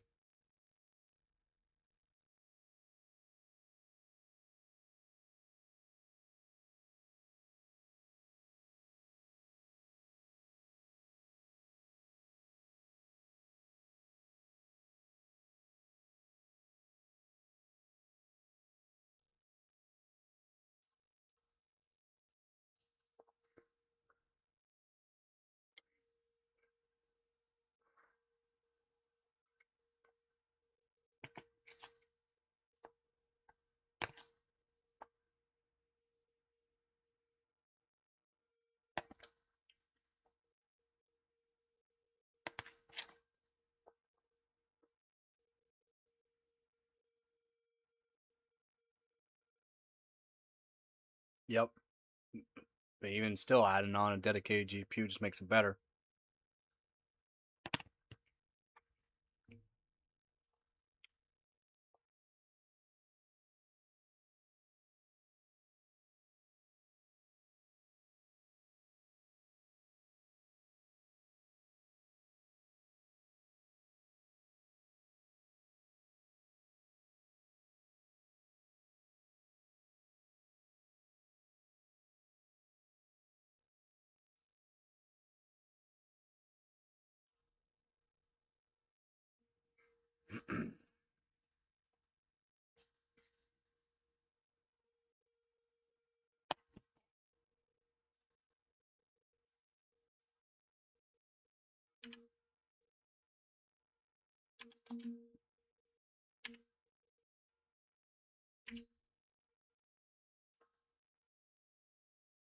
All right, so we're going to continue on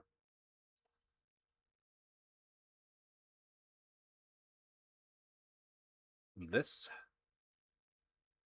The 9850X 3D versus the 9800X 3D.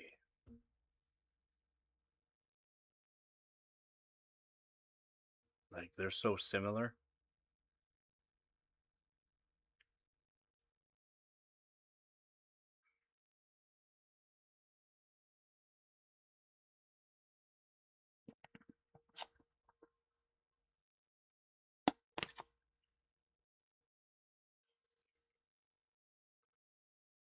So they're saying, on paper, it's hard to separate the new Ryzen 7 9850X 3D from the old 9800X 3D.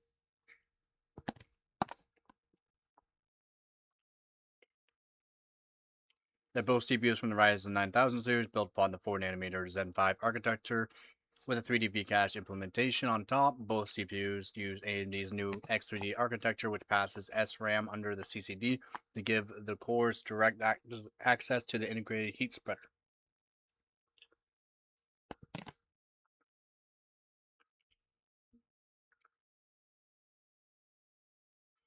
The new Ryzen 7 9850X3D offers 8 cores, 16 threads, just like the predecessor. However, the two CPUs do differ in clock speeds, base clock speed.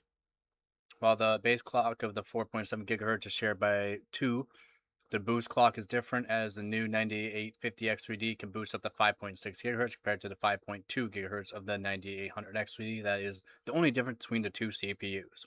That's all I've seen too. So AMD has priced the 9850X3D at $499, which is $20 price pump over the $480 MSRP of the 9800X3D. It is important to note that the 9800X3D can be found at around $430 to $470 at the time of writing, which makes the 9850X3D look like a bit of a tough bargain on paper.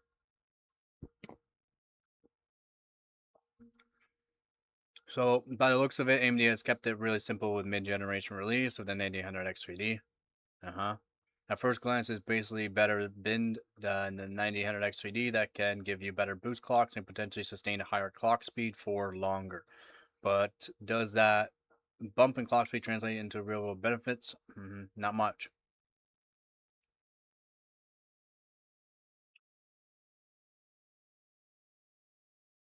7 FPS, 5 FPS. Sorry, 5 FPS.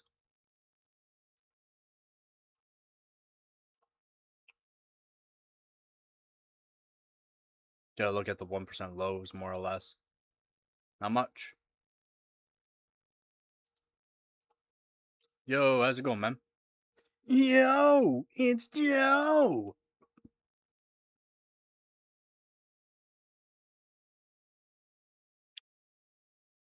On the left. Sorry, left. Yeah, 990 FX is a nice board. I like that for my bulldozers.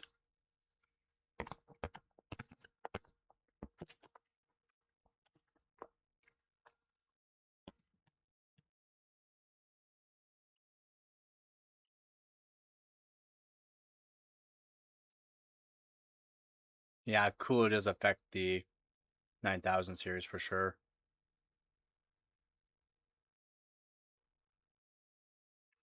Looking at monitors and what exactly does frameless mean? No plastic around the edge, or just the screen is fully visible to the edge?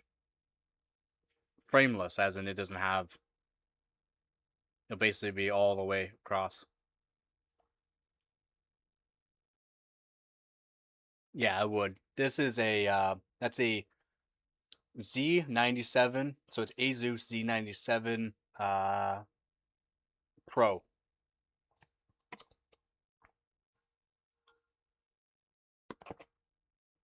A lot newer than your 9900.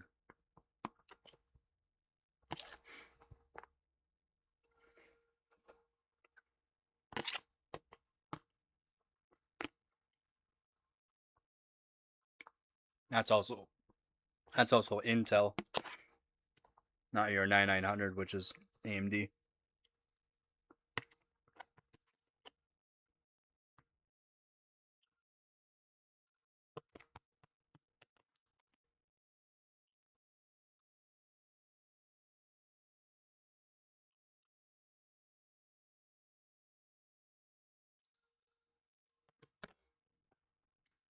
Yeah, esport games there, Theo. Yeah, esport games are easy to run. Just better CPU will be better for you.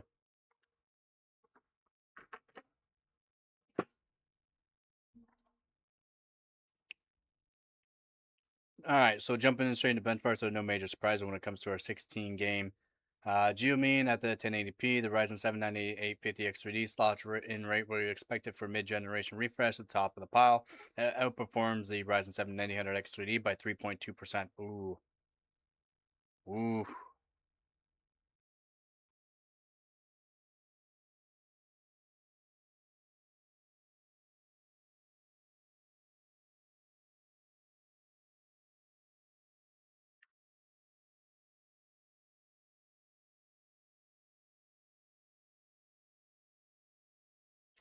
Isn't the 9800X3D though?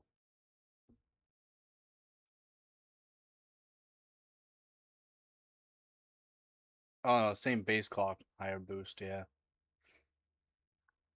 Yeah, the higher boost will help you, but I mean, is a cooler gonna be more beneficial for you, like a better cooler on the 9850X3D? Is it gonna be able to do 6 gigahertz? Because the 9800X3D can already do 5.5 basically. So depending on the cooler, is there really any gain to getting that CPU?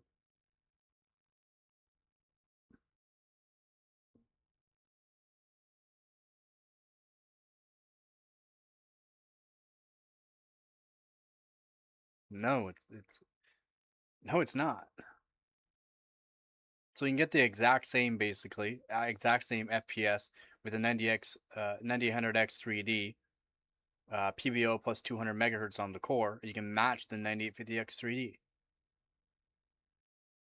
$50 less, or yeah, about $50 less, depending on where you live, of course. But just do an overclock. I don't even think you need a PBO like to enable it.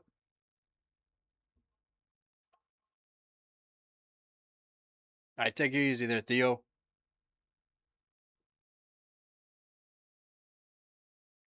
Yeah, how's it going there for you, guy?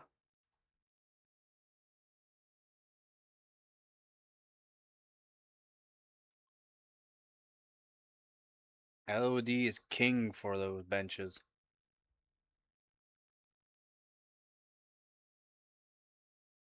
And CPU frequency, but LOD, CPU frequency.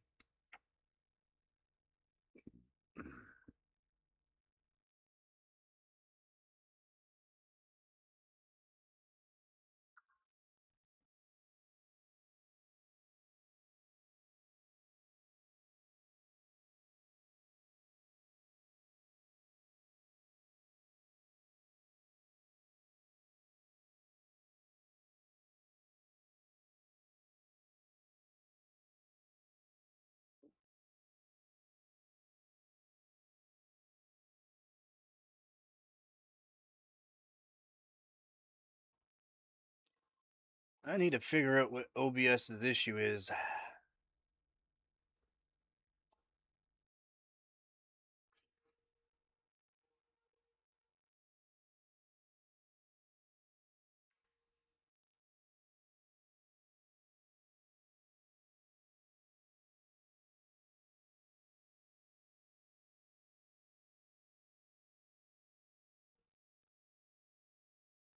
Mm.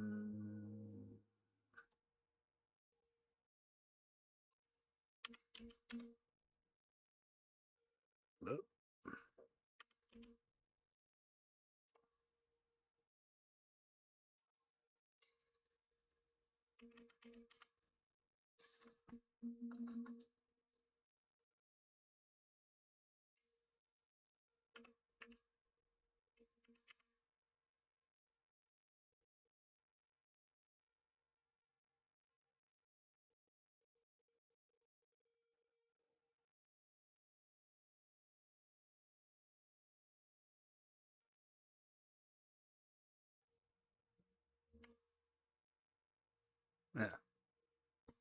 All right. Well, give me 1 second here.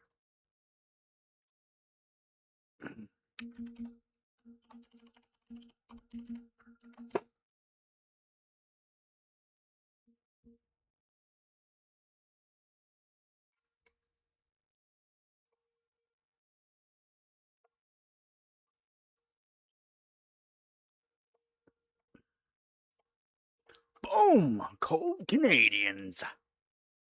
Oh, trim my hair.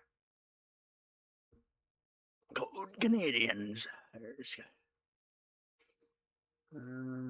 see.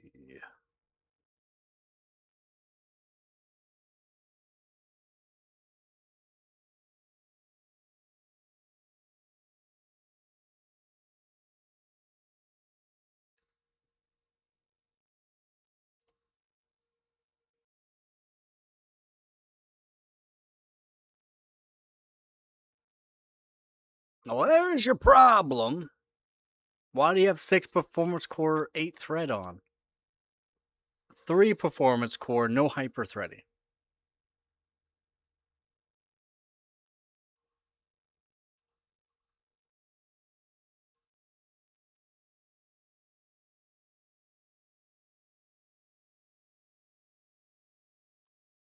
If you want, do 4 performance core, but 3 is fine. 4 might help a little bit. I'm pretty sure your operating system's clean enough that 3 will be just fine.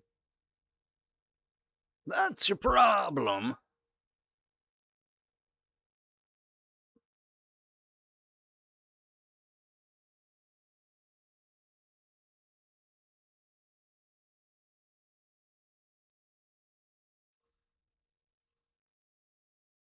Yeah. Yeah.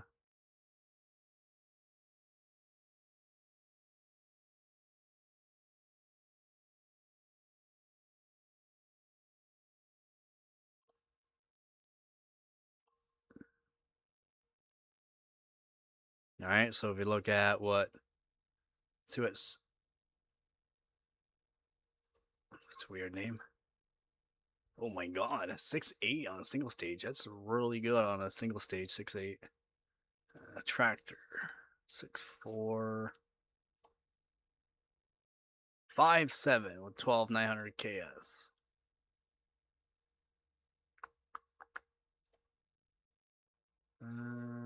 AG 5.8.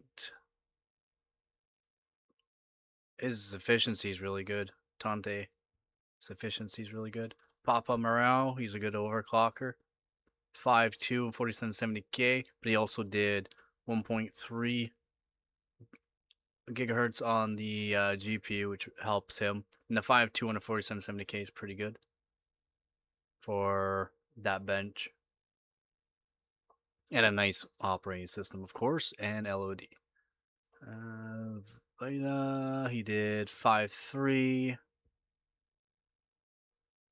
Elliot Exaberries, Exa 11900K. Again, it's just performance cores. 11900K is only one core. There's no split cores on it. Alibaba 2600K at 5.5. Damn, son. Very nice. But yeah, as you can see, everyone's on performance cores. And he's on 2 performance core, 2 thread. And he did best score. 3 cores generally get to be more beneficial. But if you have a really good operating system, really clean, like very, very clean operating system, 2 cores okay, 3 core. If you did 3 core at this frequency, he would have done a better score probably. And Tractor did 6.4, as you can see. Just performance core, 4 core, 4 thread. Just it's good to have those cores just in case. But as you can see, 6.4 is almost matching a 6.8, right? And one way down below is a 12900 KS at 5.7. 4 core, 4 performance core, 4 thread. That's it. No hyper threading. Again, you don't need hyper threading. Without hyper threading, you can clock higher.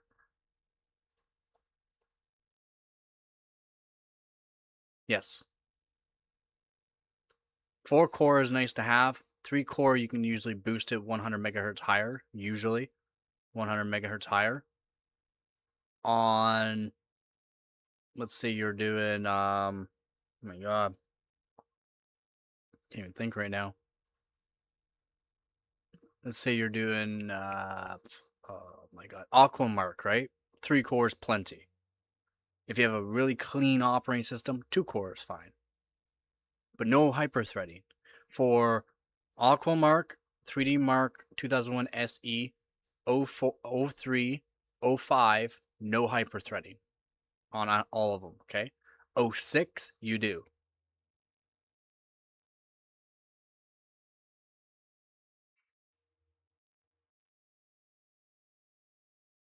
Still, you did pretty good.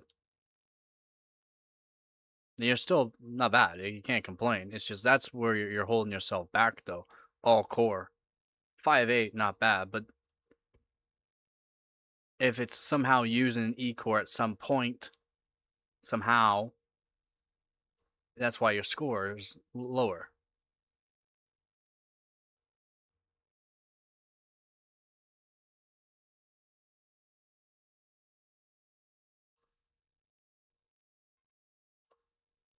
Also,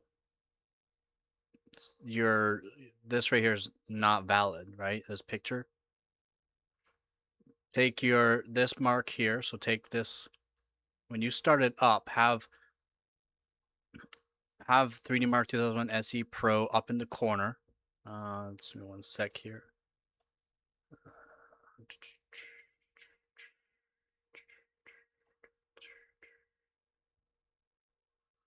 2001, 2001, 2001 SE.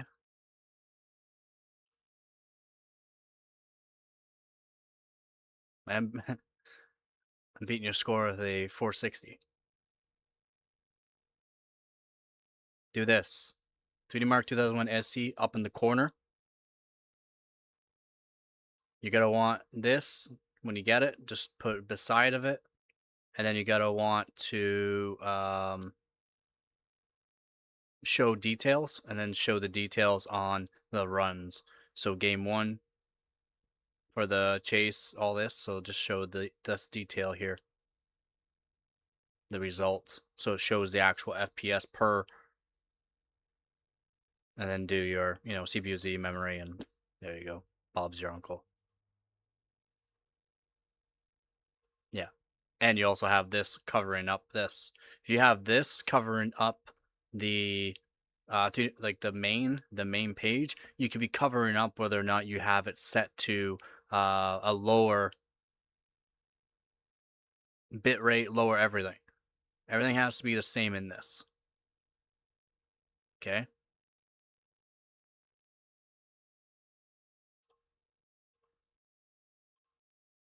And then yours covers it all up. See? That's also a reason why you got to put beside it. So my best method is to have it when you open it up, just pull it off up into the corner here.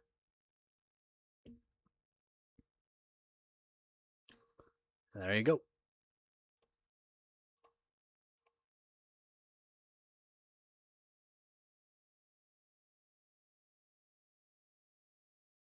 Some games will be really good like that. Yep.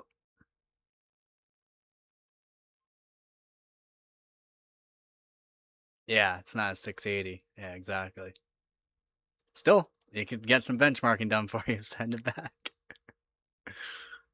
But yeah, like I'm only 200 megahertz higher. I don't know why it's showing that. I'm only on six. I'm on 6 performance core 12 thread at 6 gigahertz. I I could have done way better. Actually, I'm pretty sure I have scores that are way better than this at 4 performance core 4 thread. I'm at 6 core 12 thread, but that's because I was just doing a whole bunch of testing at 6 gigahertz. 6 performance core 6 thread. That's all. The only reason why I had the 6 performance core 12 thread, just for testing. It did all right. I mean, 154,000 is I 16th. 16th. Top 20 is the main thing that I want to do for a lot of my benchmarks.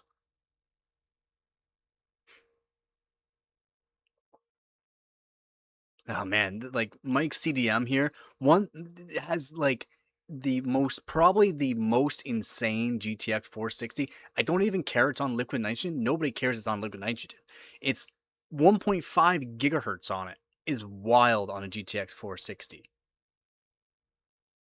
1.5 even. Shaders at 3000 at 3 gigahertz on a GTX 460. Just wild.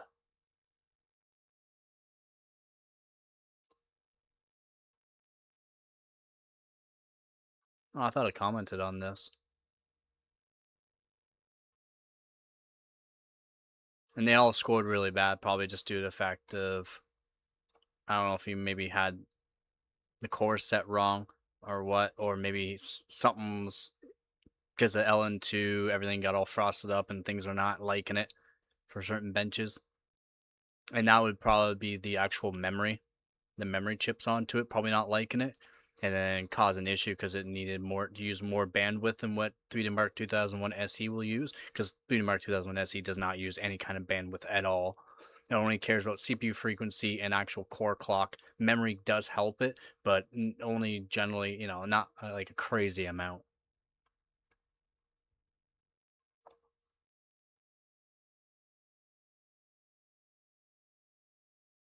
Yeah, 1.5 gigahertz on a GTX 460, man.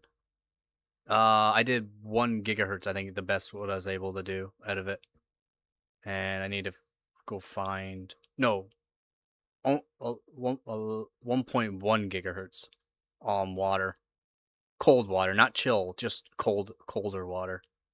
I wasn't able to do chilled last year or this year yet on GPUs, unfortunately. Does this one show it? Yeah, 1.4, 1.04.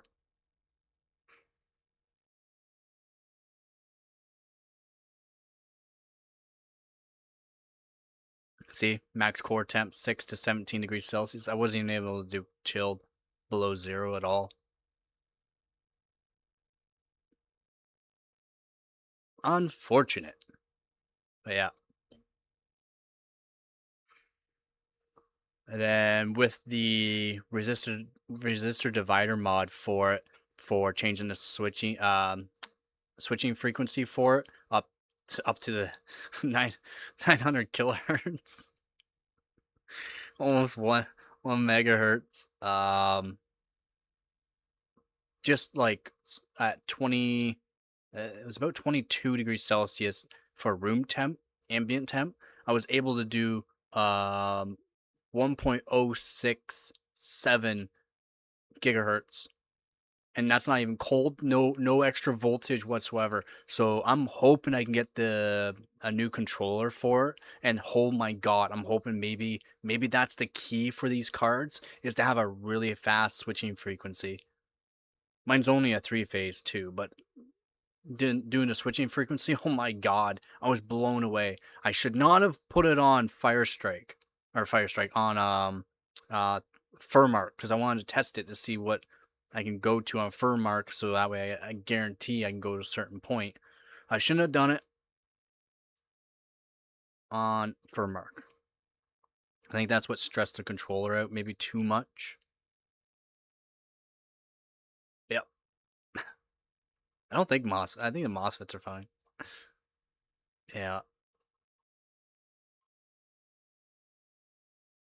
O3, terrible score. I'm pretty sure I have a better score saved I can send in. There's only one that was bad, but I'm pretty sure I redid it.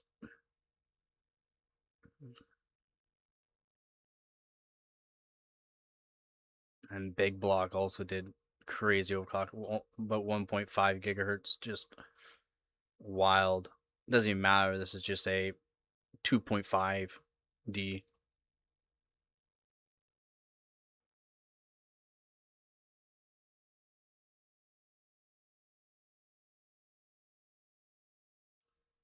Really good score.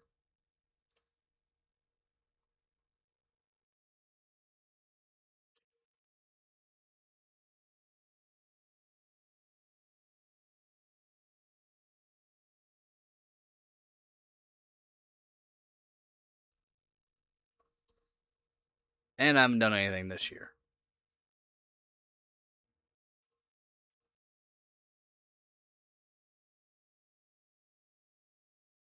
Custom water loop. That's how you can get into it. Custom water loop. Let's look for those deals on either Amazon or eBay for a D5 pump. That's the only thing that's going to cost you money, buddy. There's a D5 pump reservoir combo.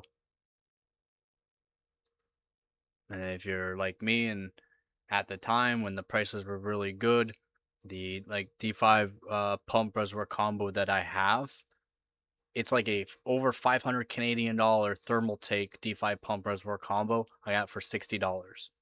It's over $500. See if I can find it here.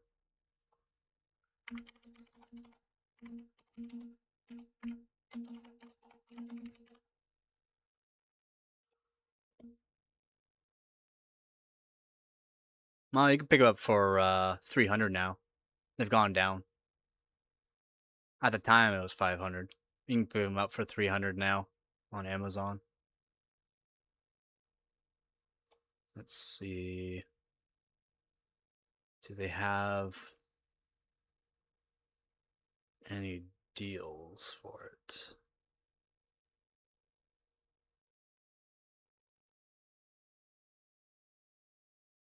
Nope.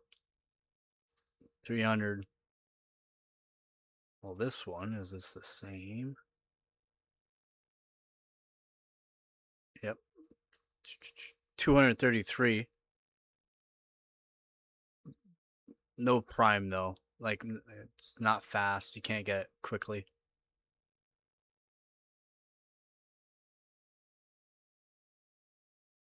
The one with the smaller. No. Same price. That's what's gonna cost you. Yeah, it was a score. It was a used return that I got. Didn't come in original packaging. I don't care. I'm not sure why the people even sent it back. It works flawlessly. Has been working flawlessly for like 4 years now.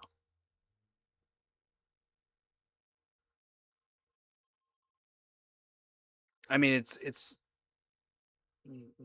a bit of a cheaper one in a way. It's a bit of a cheaper one, right? $300 is what you're gonna be spending, but it's just Molex connector, and then you gotta adjust the actual speed of the pump at the bottom of the actual D5, like the D5 pump reservoir. You gotta adjust it on the actual thing. Can't do it through anything else, like a fan header or anything. It's the only thing that sucks. And then my Corsair, oh man, what the hell is it called? CX5 pump reservoir combo. It's a Corsair CX5, I think it was. I bought the custom water loop kit.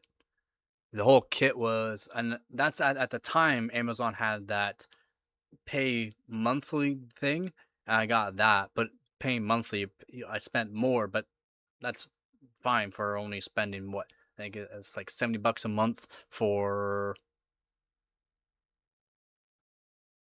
I think it was a full year. It's about $1,000 for the whole kit though.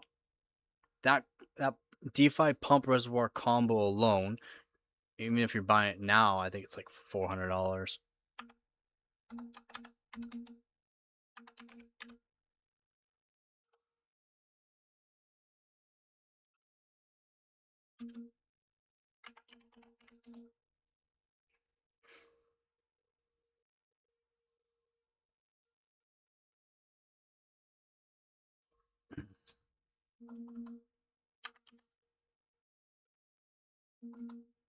XC5, I think it is.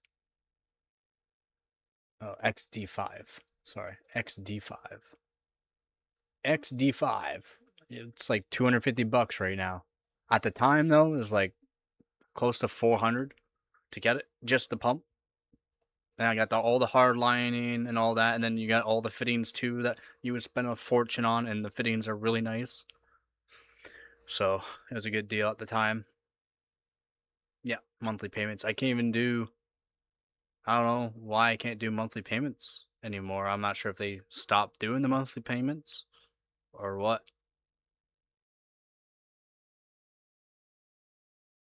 Which kind of sucks. It was awesome. I thought it was awesome. Great deal. Great deal. I don't mind spending a little bit more for only paying monthly. I didn't mind. I did not mind.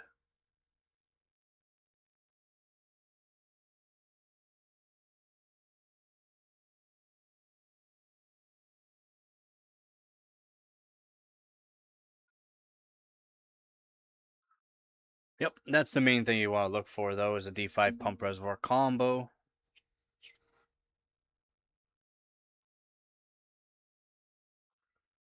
Then the tubing, you can just pick up yourself some flexible PVC style tubing. Very, very cheap. You can get like 50 feet of it for like $10.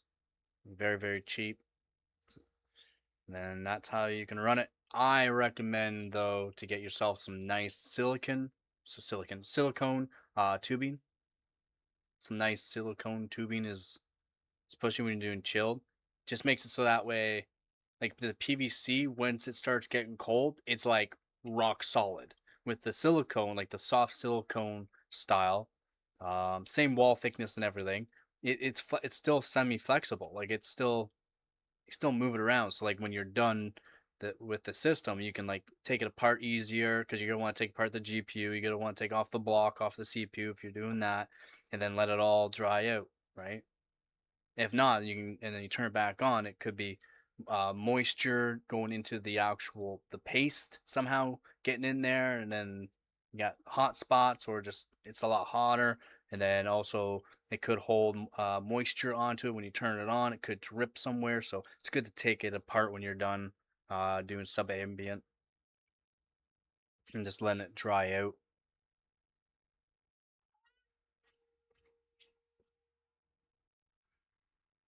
What nugget, baby? Hello, hello, hello, hello. Why don't you go lay down on the bed and stop bugging me? Hmm? Huh? You want to say hello? What's up? We got a kitty. We got a kitty. We got a kitty. The purse. Yeah, the purse. What do you want? Why must you be like this? Why can't you just go and lay in the bed? Be comfortable. Uh,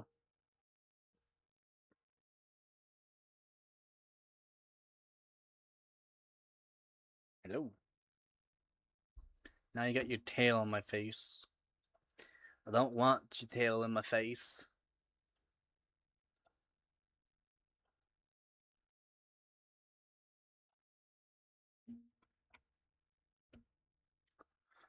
Yeah, I need to do some benchmarking on the X5650. I gotta beat Slave on Dope for that. I gotta show him who the boss is. He only beat. Where's my best? No record on that yet. Geekbench 3 multi. Have I done the multi? I don't think I have either. No. Super Pi 32.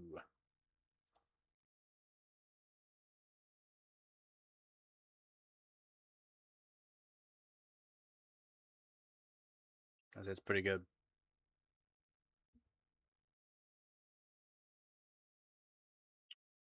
I think this is an old score though. No, just crappy RAM. Or I didn't. Oh, that's right. I didn't tune the RAM fully. That was my bad on that. I didn't tune the RAM fully. Cause I'm also on command rate too. Yeah, that's what I need to do is tune the RAM. Good test though. 5 gigahertz on air. 5 gigahertz on air. 29 degrees Celsius to 49 degrees Celsius. 5 gigahertz. I was pretty impressed. Only at 1.5 volts too. 1.56. 5 gigahertz. And then we go to Slave. 1.5. And his 1.72 for almost around the same frequency. And he's on chilled water, I think. Yeah, chilled water. 91 degrees Celsius load? There's no way. Nah. Nah, I don't believe it. That's not right. Whew. CL6. He's pumping in the voltage. Damn, son. Oh, he's in full triple chan 2 gig sticks though. I need more DDR3. It'd help me out if I was doing triple chan.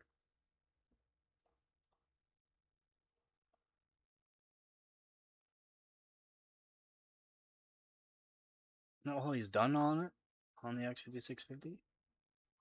Nah, there's no way. What has he got for R20?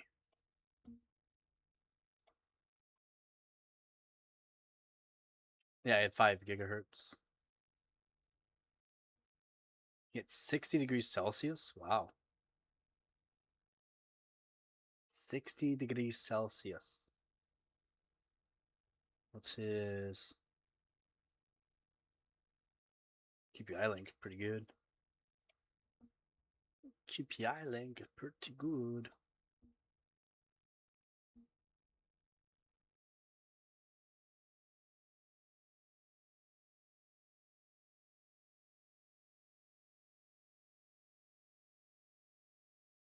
Yeah, 70 degrees Celsius mine went to on air. So I think I should be pretty good when I do chilled, especially since all mine's lap properly. I think it'll be pretty good. That's why it works so well on air. Everything was lapped properly. The low temp doesn't go too high.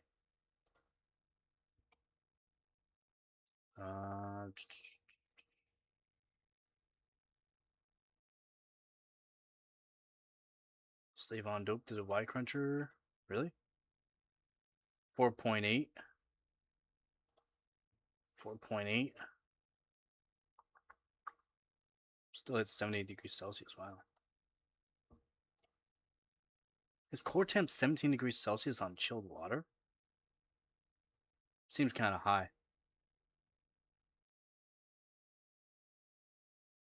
Seems kind of high.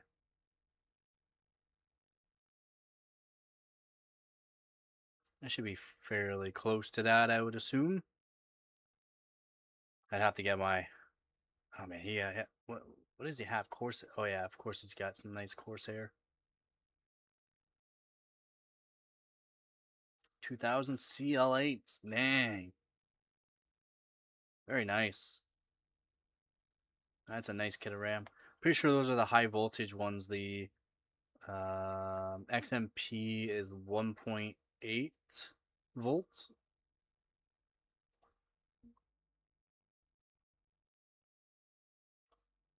He's probably around like 2.1, 2.2 volts though, I would assume.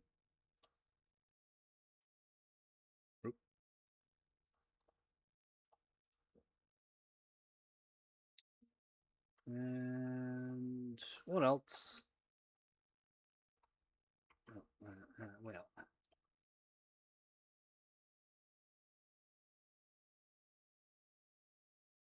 so you've done the 560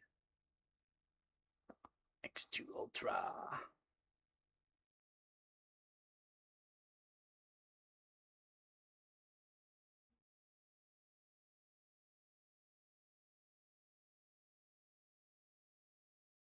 The 5,847 mix. That lowly 2-core. Chochin though, it's Chochin. 111 some bench points. Oh god. that's, that's awesome. Old green AMD. 1.2 volts, not bad. How's your DDR2?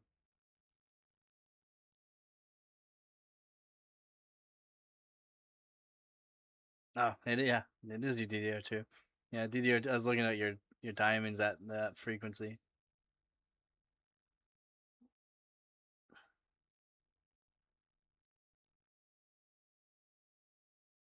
Very nice. And Acer Spire. I had one. I had one. Yep.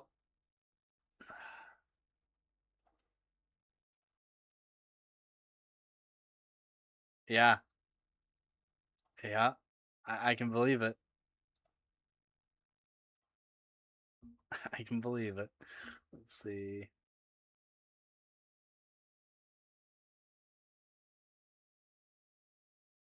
Oh,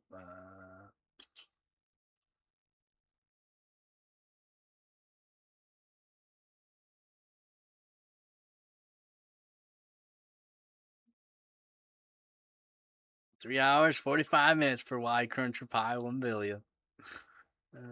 That's nothing, man. That's nothing, though.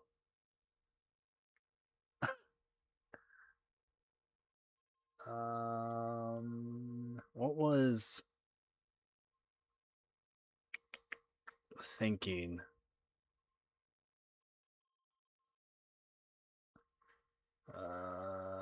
Submissions.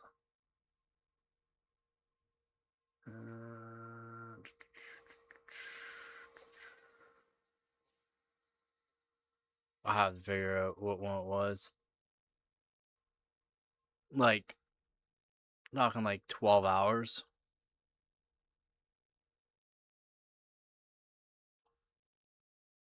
Figure out what one that was.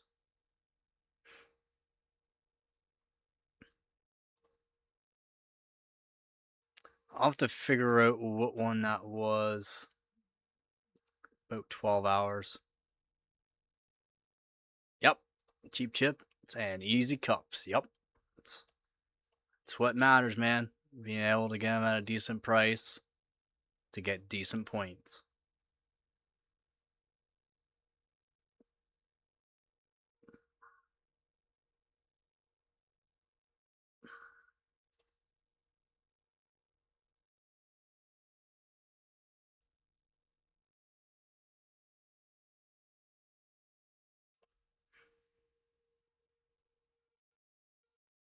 Man, I forgot what I was benching.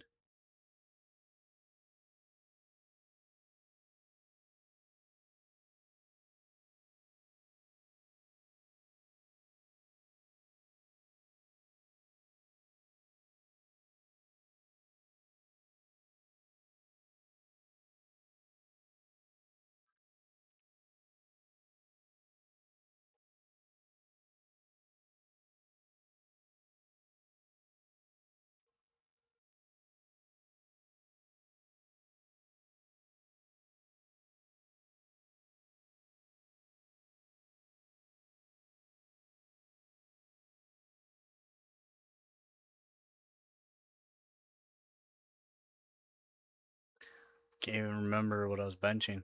Close to 12 hours though. Wild.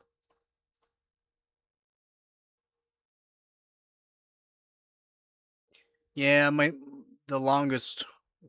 Oh, maybe I never did it. I never submitted it. Old might have been the HT 5450. Yeah, well the GTX 460 is like almost 2 hours. And that's a record on it.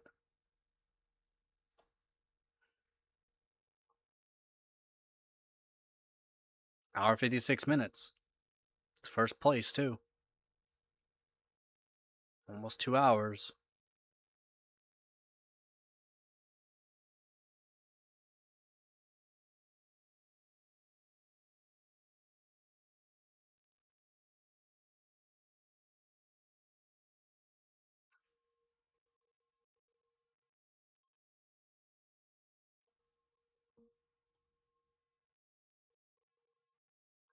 Very long to do. My nuggy baby. There's no way you're comfortable. Like you're literally like poking into that.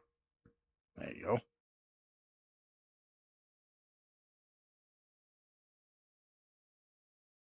Yeah, they take a long time, but it's once for me to make sure I'm gonna get the score that I'm looking for. I look at the other scores and then check the third one down, so the third iteration down, and then if that is beaten of what the score I want to get at, then I'll let it run.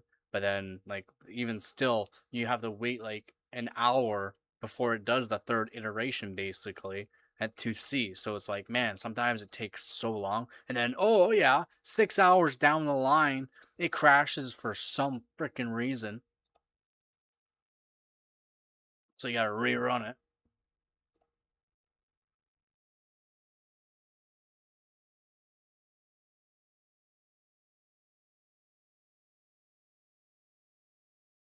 Makes it so much more fun.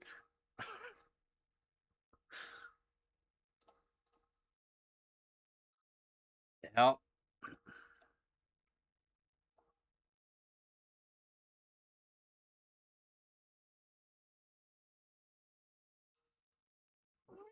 Oh, oh, oh. Get down. I love you. Yes. Go down. Be good. Go lay on the bed. I gotta get up. I gotta get up. I'm sorry. I gotta get up. My bad. I'll be right back.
All right.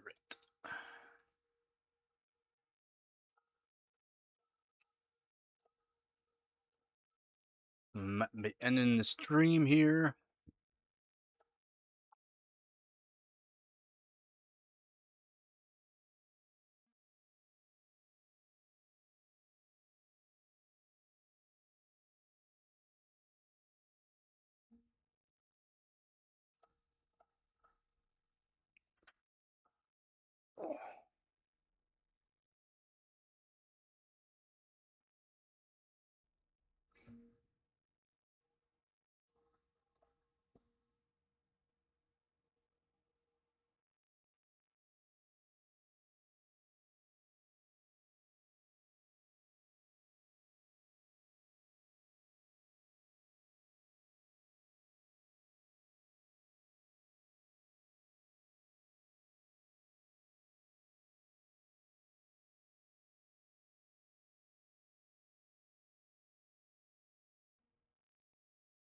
Yep.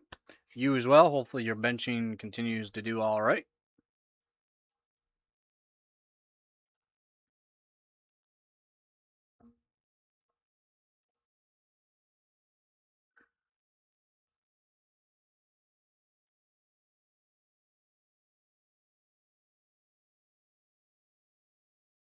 You as well, Vep. Hopefully have yourself a good night. Thank you to everyone for joining in.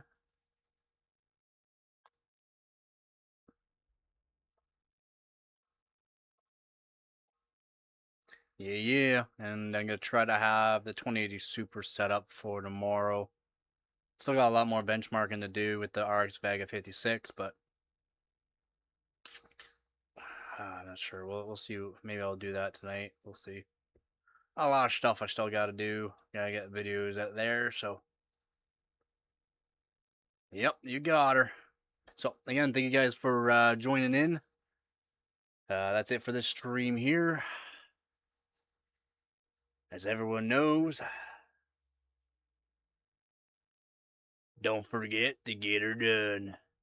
Peace.